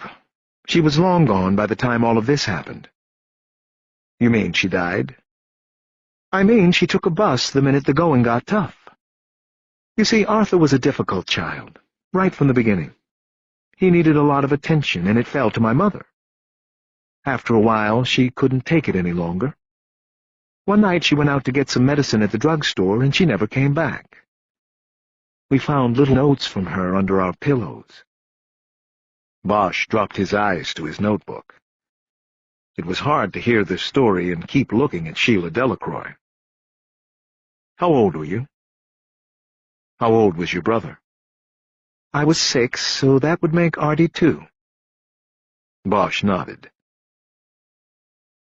Did you keep the note from her? No. There was no need. I didn't need a reminder of how she supposedly loved us, but not enough to stay with us. What about Arthur? Did he keep his? Well, he was only 2, so my father kept it for him. He gave it to him when he was older. He may have kept it, I don't know. Because he never really knew her, he was always very interested in what she was like. He asked me a lot of questions about her. There were no photos of her. My father had gotten rid of them all so he wouldn't have any reminders. Do you know what happened to her? Or if she's still alive? I haven't the faintest idea. And to tell you the truth, I don't care if she's alive or not. What is her name? Christine Dorset Delacroix. Dorset was her maiden name. Do you know her birth date or social security number? Sheila shook her head. Do you have your own birth certificate handy here? It's somewhere in my records. I could go look for it. She started to get up. No, wait. We can look for that at the end. I'd like to keep talking here. Okay. After your mother was gone, did your father remarry? No, he never did. He lives alone now. Did he ever have a girlfriend? Someone who might have stayed in the house? She looked at Bosch with eyes that seemed almost lifeless. No, she said. Never. Bosch decided to move on to an area of discussion that would be less difficult for her. What school did your brother go to? At the end, he was going to the Brethren. Bosch didn't say anything. He wrote the name of the school down on his pad and then a large letter B beneath it. He circled the letter, thinking about the backpack. Sheila continued, unbidden. It was a private school for troubled boys. My dad paid to send him there. It's off of Crescent Heights near Pico. It's still there. Why did he go there? I mean, why was he considered troubled? Because he got kicked out of his other schools for fighting, mostly. Fighting? Edgar said. That's right. Edgar picked the top photograph off of his keeper file and studied it for a moment. This boy looks like he was as light as smoke. Was he the one starting these fights? Most times. He had trouble getting along. All he wanted to do was be on his skateboard.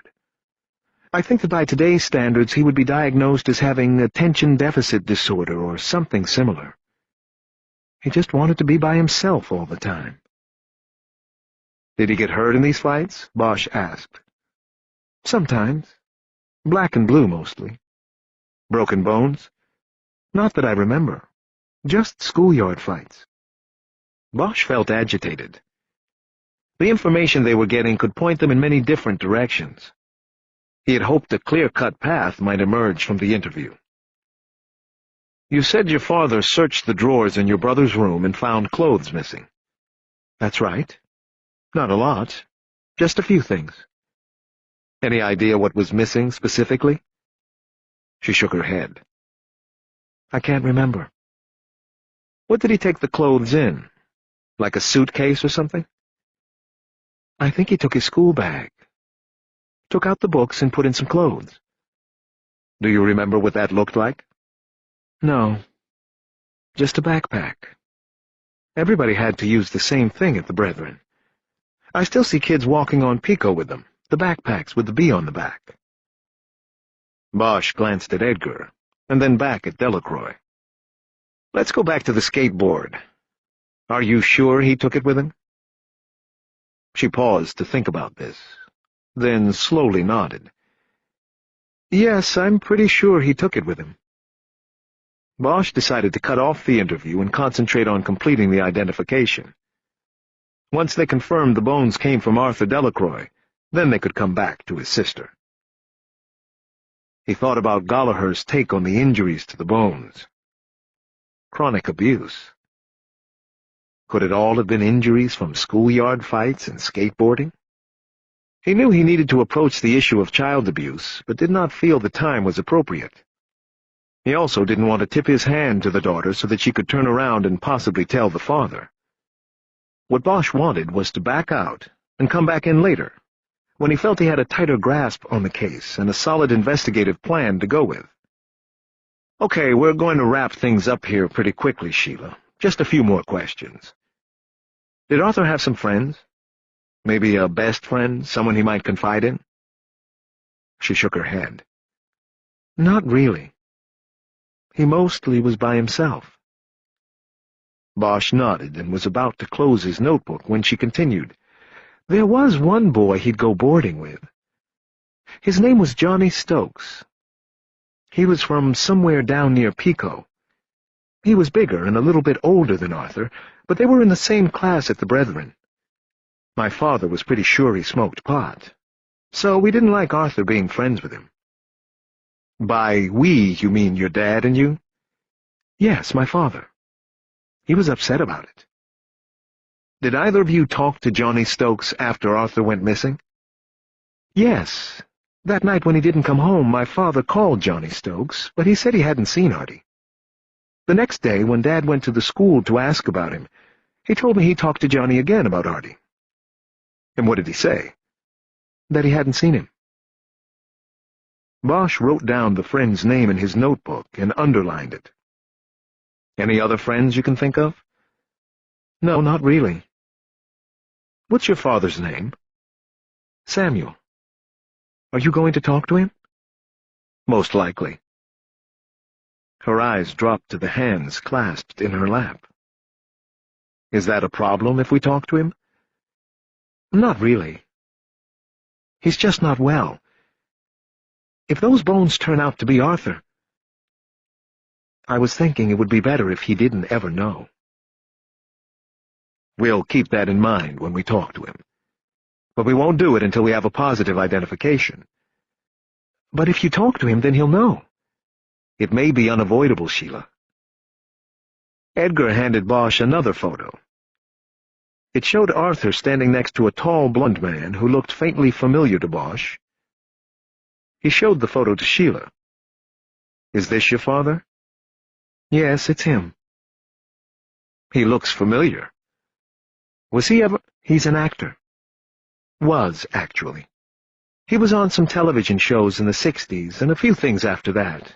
Some movie parts. Not enough to make a living? No, he always had to work other jobs, so he could live. Bosch nodded and handed the photo back to Edgar, but Sheila reached across the coffee table and intercepted it. I don't want that one to leave, please. I don't have many photos of my father. Fine, Bosch said. Could we go look for the birth certificate now? I'll go look. You can stay here. She got up and left the room again, and Edgar took the opportunity to show Bosch some of the other photos he had taken to keep during the investigation. It's him, Harry, he whispered. I got no doubt. He showed him a photo of Arthur Delacroix that had apparently been taken for school. His hair was combed neatly, and he wore a blue blazer and tie. Bosch studied the boy's eyes. They reminded him of the photo of the boy from Kosovo he had found in Nicholas Trent's house. The boy with the 1,000-yard stare. I found it. Sheila Delacroix came into the room carrying an envelope and unfolding a yellowed document. Bosch looked at it for a moment, and then copied down the names, birth dates, and social security numbers of her parents. Thanks, he said. You and Arthur had the same parents, right? Of course. Okay, Sheila, thank you. We're going to go. We'll call you as soon as we know something for sure. He stood up, and so did Edgar. All right if we borrow these photos? Edgar asked. I will personally see that you get them back. Okay, if you need them. They headed to the door, and she opened it.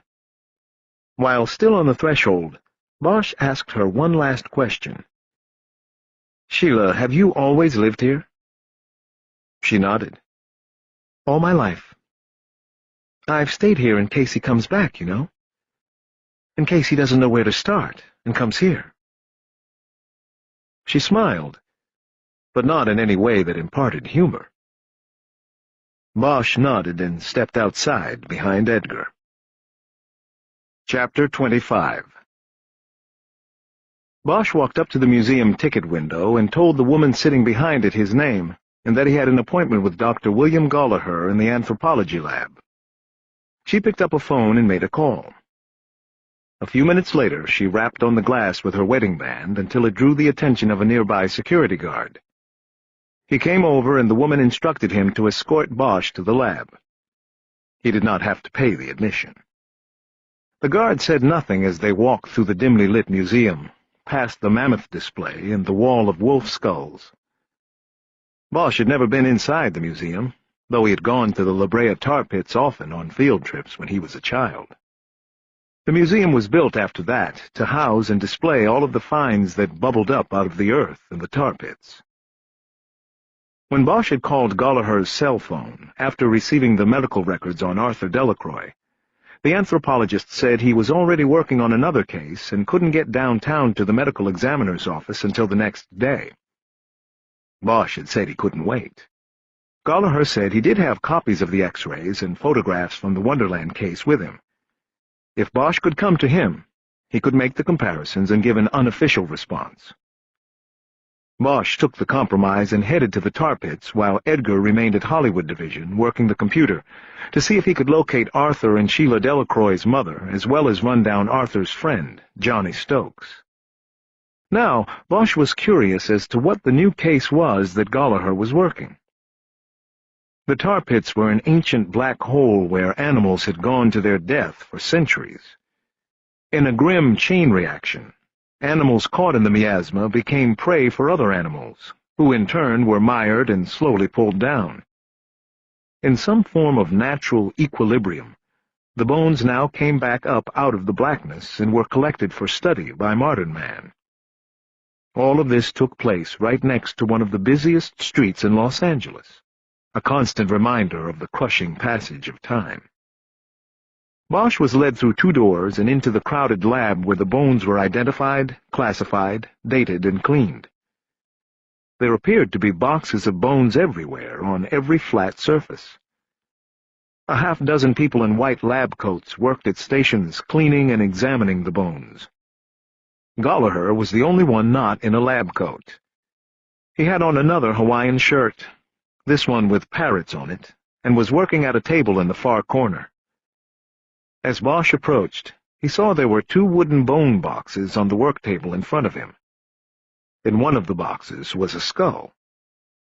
"Detective Bosch, how are you?" "Doing okay." "What's this?" "This, as I'm sure you can tell, is a human skull.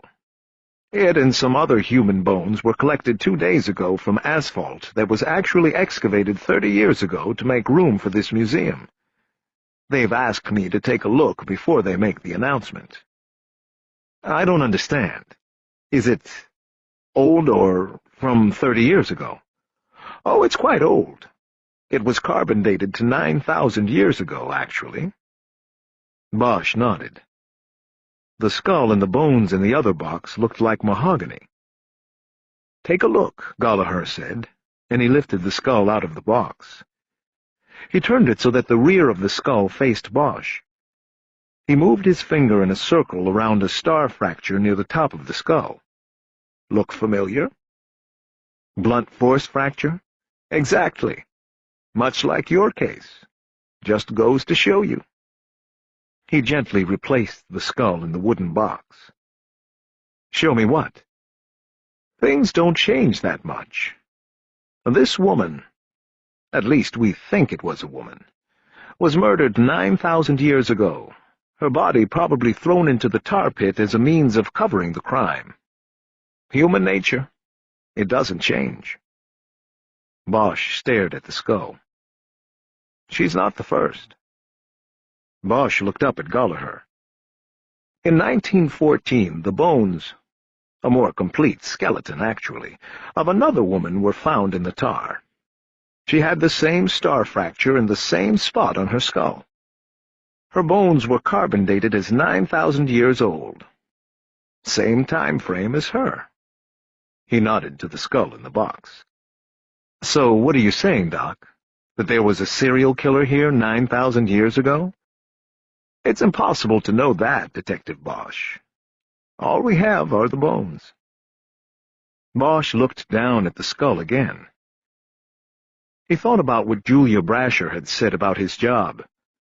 about his taking evil out of the world.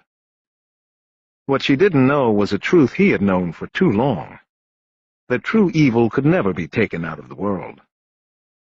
At best, he was wading into the dark waters of the abyss with 2 leaking buckets in his hands. "But you have other things on your mind, don't you?" Gallagher said, interrupting Bosch's thoughts. "Do you have the hospital records?" Bosch brought his briefcase up onto the work table and opened it. He handed Gallagher a file. Then, from his pocket, he pulled the stack of photos he and Edgar had borrowed from Sheila Delacroix. "I don't know if these help," he said, "but this is the kid." Gallagher picked up the photos. He went through them quickly, stopping at the posed close-up of Arthur Delacroix in a jacket and tie.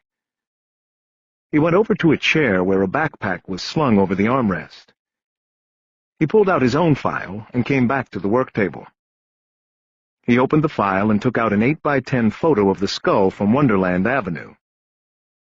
For a long moment he held the photos of Arthur Delacroix and the skull side by side and studied them. Finally he said, "The malar and superciliary ridge formation looks similar." "I'm not an anthropologist, Doc." Gallagher put the photos down on the table. He then explained by running his finger across the left eyebrow of the boy and then down around the outside of his eye. "The brow ridge and the exterior orbit," he said. "It's wider than usual on the recovered specimen. Looking at this photo of the boy, we see his facial structure is in line with what we see here." Bosch nodded. "Let's look at the X-rays," Gallagher said. "There's a box back here." Gallagher gathered the files and led Bosch to another work table, where there was a light box built into the surface. He opened the hospital file, picked up the X-rays, and began reading the patient history report. Bosch had already read the document. The hospital reported that the boy was brought into the emergency room at 5:40 p.m. on February 11, 1980, by his father, who said he was found in a dazed and unresponsive state following a fall from a skateboard in which he struck his head. Neurosurgery was performed in order to relieve pressure inside the skull caused by swelling of the brain. The boy remained in the hospital under observation for 10 days and was then released to his father. 2 weeks later, he was readmitted for follow-up surgery to remove the clips that had been used to hold his skull together following the neurosurgery. There was no report anywhere in the file of the boy complaining about being mistreated by his father or anyone else.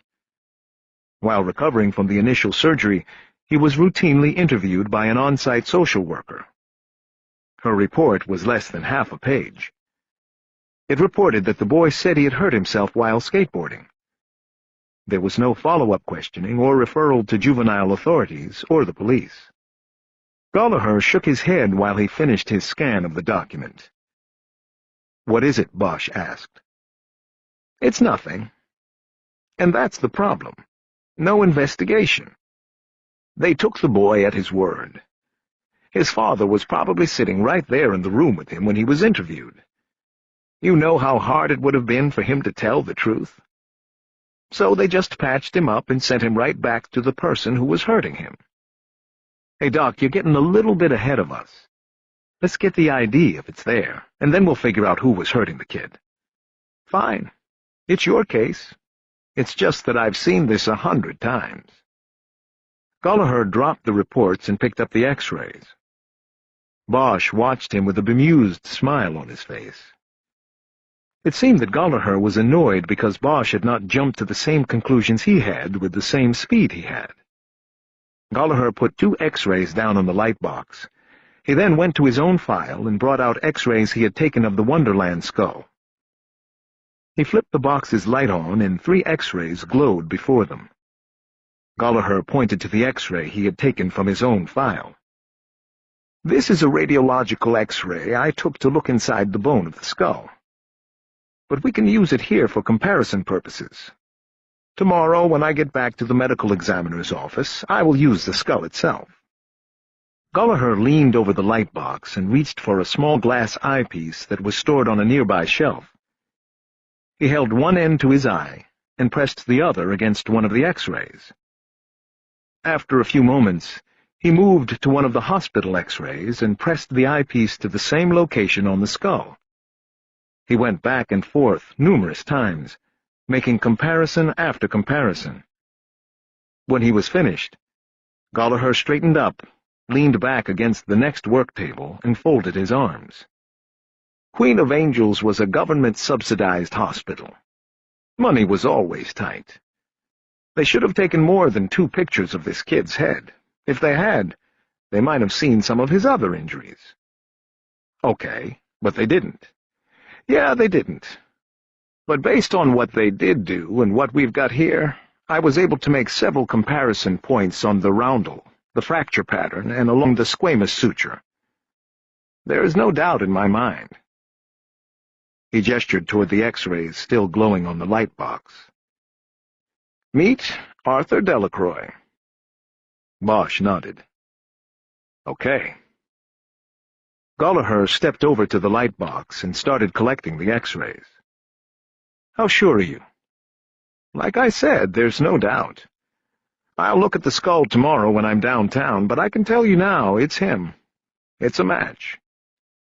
So, if we get somebody and go into court with it, there aren't going to be any surprises, right? Gallagher looked at Bosch. No surprises. These findings can't be challenged.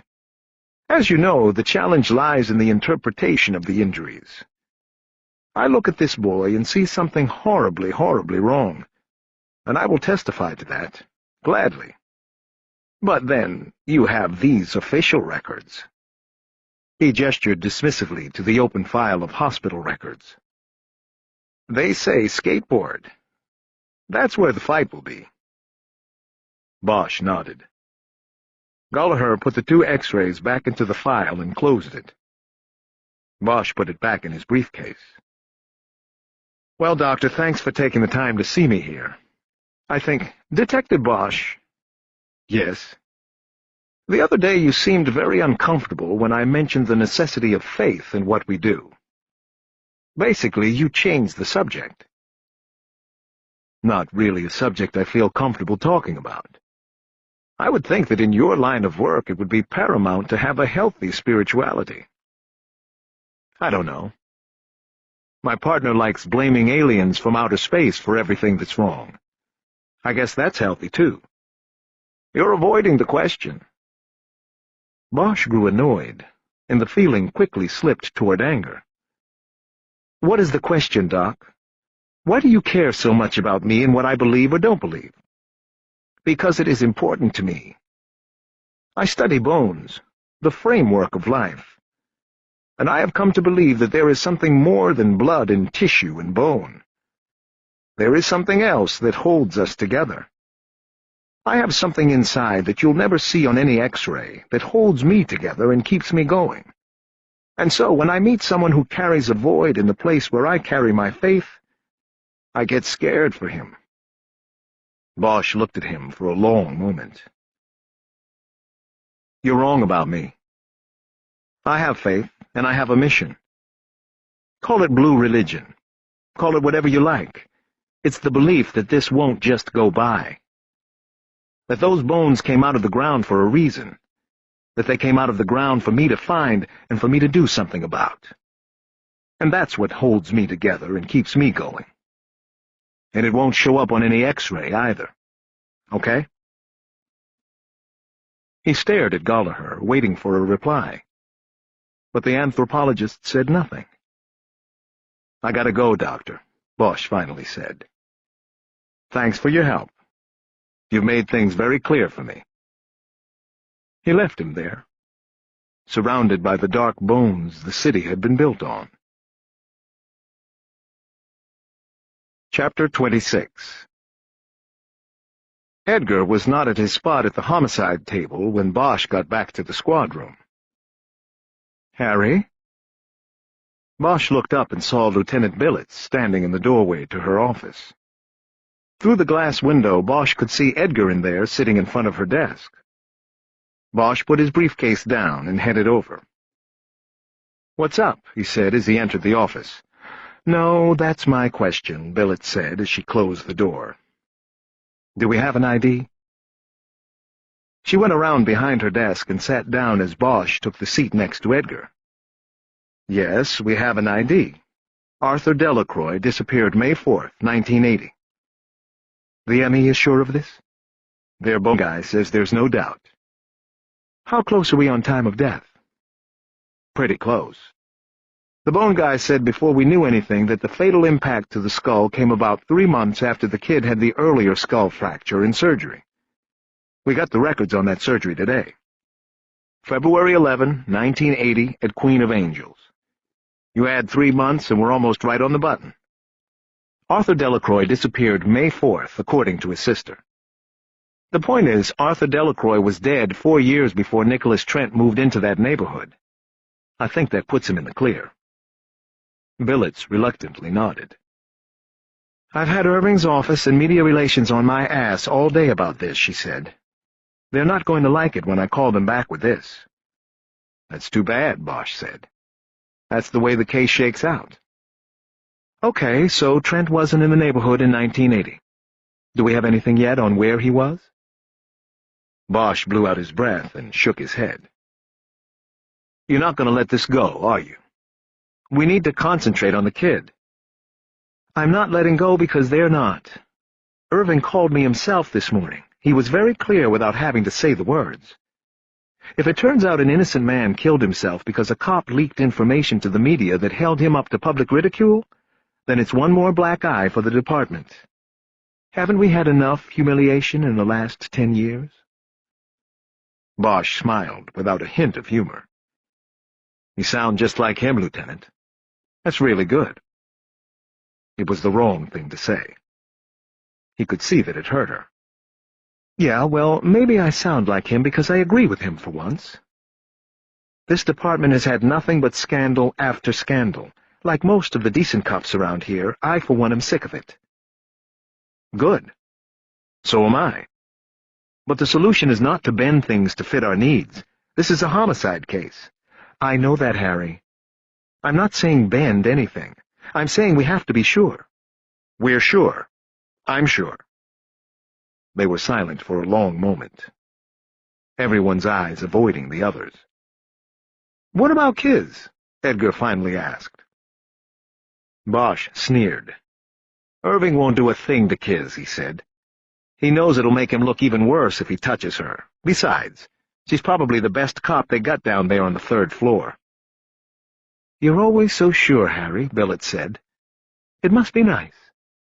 "Well, I'm sure about this." He stood up. "And I'd like to get back to it. We've got stuff happening." "I know all about it. Jerry was just telling me. But sit down and let's get back to this for 1 minute, okay?" Bosch sat back down.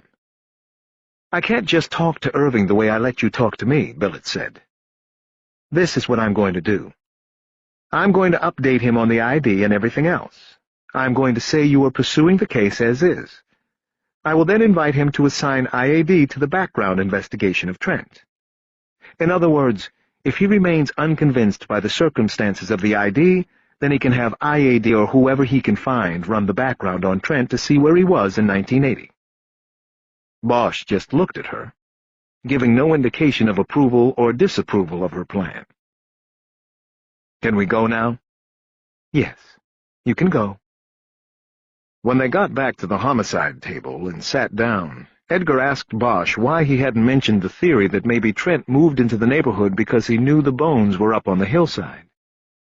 "Because your sick fuck theory is too far-fetched to go beyond this table for the time being. If that gets to Irving, next thing you know it's in a press release and is the official line. Now, did you get anything on the box or not?" "Yeah, I got stuff." "What?" "First of all, I confirmed Samuel Delacroix's address at the Manchester Trailer Park. So he's there when we want to go see him. In the last 10 years he's had 2 DUIs. He drives on a restricted license at the moment. I also ran his social and came up with a hit. He works for the city." Bosch's face showed his surprise. "Doing what?" "He works part-time at a driving range at the municipal golf course right next to the trailer park. I made a call to Parks and Recs. Discreetly. Delacroix drives the cart that collects all the balls. You know, out on the range. The guy everybody tries to hit when he's out there. I guess he comes over from the trailer park and does it a couple times a day. Okay. Next.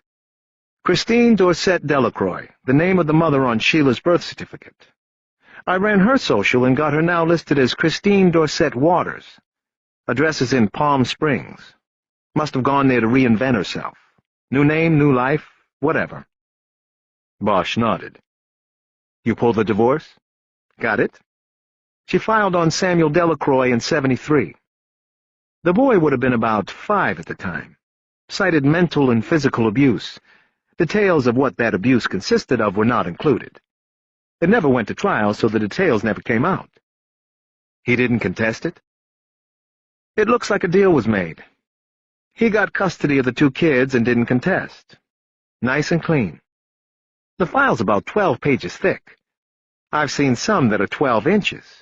My own, for example. If Arthur was 5, some of those injuries predate that, according to the anthropologist. Edgar shook his head. The extract says the marriage had ended 3 years prior and they were living separately, so it looks like she split when the boy was about 2, like Sheila said. Harry, you usually don't refer to the Vic by name. Yeah, so? Just pointing it out. Thank you. Anything else in the file? That's about it. I got copies if you want it. Okay, what about the skateboard friend? Got him too. Still alive, still local. But there's a problem. I ran all the usual data banks and came up with 3 John Stokes in L.A. that fall into the right age range. 2 are in the Valley, both clean. The third's a player.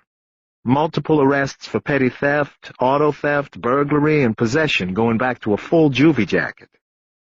5 years ago, he finally ran out of second chances and got sent to Corcoran to iron out a nickel. Did 2.5 to parole. You talked to his agent? Is Stokes still on the line? Talked to his agent, yes. No, Stokes isn't on the hook. He cleared parole 2 months ago. The agent doesn't know where he is. Damn. Yeah, but I got him to pull a look at the client bio. It has Stokes growing up mostly in mid-Wilshire, in and out of foster homes, in and out of trouble. He's got to be our guy. The agent think he's still in L.A.? Yeah, he thinks so. We just got to find him. I already had patrol go by his last known. He moved out of there as soon as he cleared parole. So he's in the wind. Beautiful. Edgar nodded. We have to put him on the box, Bosch said. Start with, did it, Edgar said. I also typed up a roll call notice and gave it to Mankiewicz a while ago. He promised to get it read at all calls. I'm having a batch of visor photos made, too. Good. Bosch was impressed. Getting photos of Stokes to clip to the sun visors of every patrol car was the sort of extra step Edgar usually didn't bother to make. We'll get him, Harry. I'm not sure what good he'll do us, but we'll get him. He could be a key witness. If Arthur, the Vic, ever told him his father was beating him, then we've got something. Bosch looked at his watch. It was almost 2. He wanted to keep things moving, keep the investigation focused and urgent. For him, the most difficult time was waiting. Whether it was for lab results or other cops to make moves, it was always when he became most agitated. What do you have going tonight? He asked Edgar. Tonight? Nothing much. You got your kid tonight? No, Thursdays. Why? I'm thinking about going out to the Springs. Now? Yeah. Talk to the ex-wife. He saw Edgar check his watch. He knew that even if they left that moment, they still wouldn't get back until late. It's all right. I can go by myself. Just give me the address. Nah, I'm going with you. You sure? You don't have to. I just don't like waiting around for something to happen, you know? Yeah, Harry, I know. Edgar stood up and took his jacket off the back of his chair. Then I'll go tell Bullets, Bosch said. Chapter 27 They were more than halfway across the desert to Palm Springs before either one of them spoke. "Harry," Edgar said, "you're not talking." "I know," Bosch said. The one thing they had always had as partners was the ability to share long silences. Whenever Edgar felt the need to break the silence, Bosch knew there was something on his mind he wanted to talk about. "What is it, J. Edgar?" "Nothing." "The case?" "No, man, nothing. I'm cool." "All right, then." They were passing a windmill farm. The air was dead. None of the blades were turning. "Did your parents stay together?" Bosch asked. "Yeah, all the way," Edgar said. Then he laughed. "I think they wish sometimes they didn't, but yeah, they stuck it out. That's how it goes, I guess. The strong survive." Bosch nodded. They were both divorced, but rarely talked about their failed marriages. "Harry, I heard about you in the boot. It's getting around." Bosch nodded. This is what Edgar had wanted to bring up. Rookies in the department were often called boots. The origin of the term was obscure. One school of thought was that it referred to boot camp, another that it was a sarcastic reference to rookies being the new boots of the fascist empire. "All I'm saying, man, is be careful with that. You got rank on her, okay?" "Yeah, I know. I'll figure something out. From what I hear and have seen, she's worth the risk. But you still got to be careful." Bosch didn't say anything. After a few minutes, they passed a road sign that said Palm Springs was coming up in 9 miles. It was nearing dusk. Bosch was hoping to knock on the door where Christine Waters lived before it got dark. "Harry, you going to take the lead on this when we get there?" "Yeah, I'll take it. You can be the indignant one." "That will be easy." Once they crossed the city boundary into Palm Springs, they picked up a map at a gas station and made their way through the town until they found Frank Sinatra Boulevard and took it up toward the mountains. Bosch pulled the car up to the gatehouse of a place called Mountain Gate Estates. Their map showed the street Christine Waters lived on was within Mountain Gate. A uniformed rent-a-cop stepped out of the gatehouse, eyeing the slickback they were in and smiling. "You guys are a little ways off the beat," he said. Bosch nodded and tried to give a pleasant smile, but it only made him look like he had something sour in his mouth. "Something like that," he said. "What's up?" "We're going to talk to Christine Waters, 312 Deep Waters Drive." "Mrs. Waters know you're coming?" "Not unless she's a psychic, or you tell her." "That's my job. Hold on a second." He returned to the gatehouse, and Bosch saw him pick up a phone. "Looks like Christine Delacroix seriously traded up," Edgar said. He was looking through the windshield at some of the homes that were visible from their position. They were all huge, with manicured lawns big enough to play touch football on. The guard came out, put both hands on the windowsill of the car, and leaned down to look in at Bosch. "She wants to know what it's about. Tell her we'll discuss it with her at her house, privately. Tell her we have a court order."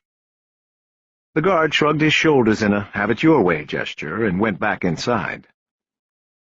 Bosch watched him speaking on the phone for a few more moments. After he hung up, the gate started to open slowly. The guard stood in the open doorway and waved them in, but not without the last word. "You know, that tough guy stuff probably works real well for you in L.A. Out here in the desert, it's just—" Bosch didn't hear the rest. He drove through the gate while putting the window up. They found Deep Waters Drive at the far extreme of the development. The homes here looked to be a couple $1 million more opulent than those built near the entrance to Mountain Gate. Who would name a street in the desert Deep Waters Drive? Edgar mused. Maybe somebody named Waters. It dawned on Edgar then. Damn. You think? Then she really has traded up. The address Edgar came up with for Christine Waters corresponded with a mansion of contemporary Spanish design that sat at the end of a cul-de-sac at the terminus of Mountain Gate Estates. It was most definitely the development's premier lot. The house was positioned on a promontory that afforded it a view of all the other homes in the development, as well as a sweeping view of the golf course that surrounded it. The property had its own gated drive, but the gate was open. Bosch wondered if it always stood open or had been open for them. "This is going to be interesting," Edgar said as they pulled into a parking circle made of interlocking paving stones. "Just remember," Bosch said, "people can change their addresses, but they can't change who they are." "Right. Homicide 101.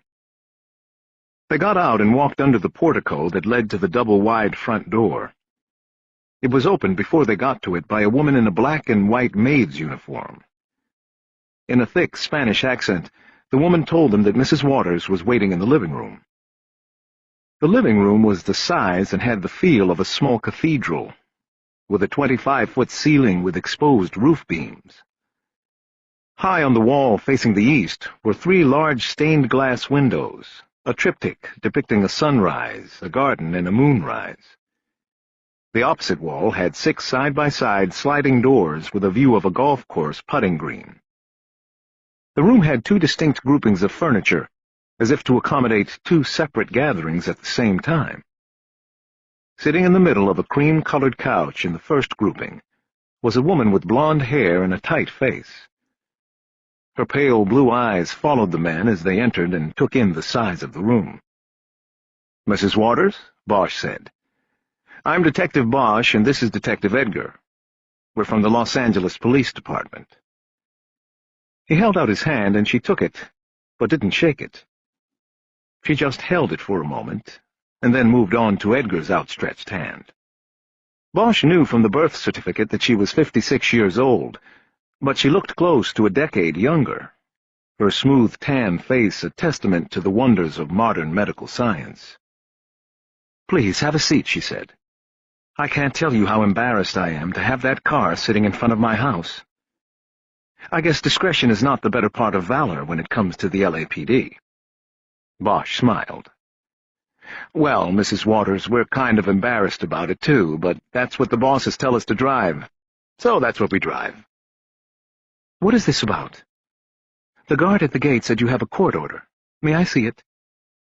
Bosch sat down on a couch directly opposite her and across a black coffee table with gold designs inlaid on it. He must have misunderstood me," he said. "I told him we could get a court order if you refused to see us." "I'm sure he did," she replied, the tone of her voice letting them know she didn't believe Bosch at all. "What do you want to see me about?" "We need to ask you about your husband."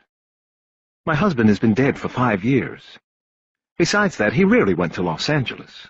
What could he possibly—" "Your first husband, Mrs. Waters. Samuel Delacroix. We need to talk to you about your children as well." Bosch saw weariness immediately enter her eyes. I haven't seen or spoken to them in years. Almost 30 years. "You mean since you went out for medicine for the boy and forgot to come back home?" Edgar asked. The woman looked at him as though he had slapped her. Bosch had hoped Edgar was going to use a little more finesse when he acted indignant with her. "Who told you that?" "Mrs. Waters," Bosch said. "I want to ask questions first, and then we can get to yours." "I don't understand this. How did you find me? What are you doing? Why are you here?" Her voice rose with emotion from question to question. A life she had put aside 30 years before was suddenly intruding into the carefully ordered life she now had.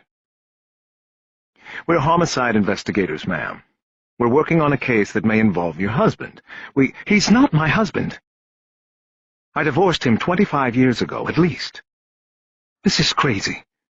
You're coming here to ask about a man I don't even know anymore, that I didn't even know was still alive. I think you should leave. I want you to leave." She stood up and extended her hand in the direction they had come in. Bosch glanced at Edgar and then back at the woman. Her anger had turned the tan on her sculptured face uneven. There were blotches beginning to form, the tale of plastic surgery. "Mrs. Waters, sit down," Bosch said sternly. "Please, try to relax." "Relax? Do you know who I am?" My husband built this place. The houses, the golf course, everything. You can't just come in here like this. I could pick up the phone and have the chief of police on the line in 2— Your son is dead, lady, Edgar snapped. The one you left behind 30 years ago. So sit down and let us ask you our questions. She dropped back onto the couch as if her feet had been kicked out from beneath her. Her mouth opened and then closed. Her eyes were no longer on them. They were on some distant memory. Arthur. That's right, Edgar said. Arthur. Glad you at least remember it. They watched her in silence for a few moments. All the years and all the distance wasn't enough. She was hurt by the news. Hurt bad. Bosch had seen it before. The pest had a way of coming back up out of the ground, always right below your feet. Bosch took his notebook out of his pocket and opened it to a blank page. He wrote "Cool it" on it and handed the notebook to Edgar. Jerry, why don't you take some notes? I think Mrs. Waters wants to cooperate with us. His speaking drew Christine Waters out of her blue reverie. She looked at Bosch. What happened? Was it Sam? We don't know. That's why we're here.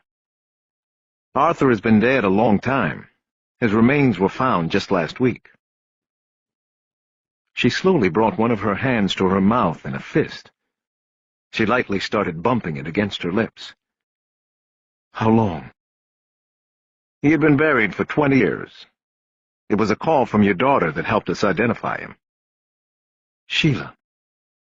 It was as if she had not spoken the name in so long she had to try it out to see if it still worked. Mrs. Waters, Arthur disappeared in 1980. Did you know about that? She shook her head. I was gone. I left almost 10 years before that. And you had no contact with your family at all? I thought. She didn't finish. Bosch waited. Mrs. Waters. I couldn't take them with me. I was young and couldn't handle the responsibility. I ran away, I admit that. I ran away. I thought that it would be best for them to not hear from me, to not even know about me. Bosch nodded in a way he hoped conveyed that he understood and agreed with her thinking at the time. It didn't matter that he did not. It didn't matter that his own mother had faced the same hardship of having a child too soon and under difficult circumstances, but had clung to and protected him with a fierceness that inspired his life. You wrote them letters before you left? Your children, I mean. How did you know that? Sheila told us. What did you say in the letter to Arthur? I just told him I loved him, and I'd always think about him. But I couldn't be with him. I can't really remember everything I said. Is it important? Bosch shrugged his shoulders. I don't know. Your son had a letter with him. It might have been the one from you. It's deteriorated. You probably won't ever know. In the divorce petition you filed a few years after leaving home, you cited physical abuse as a cause of action.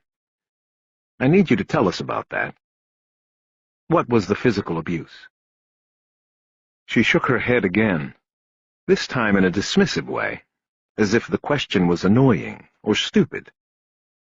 What do you think? Sam liked to bat me around. He'd get drunk, and it was like walking on eggshells. Anything could set him off. The baby crying, Sheila talking too loud.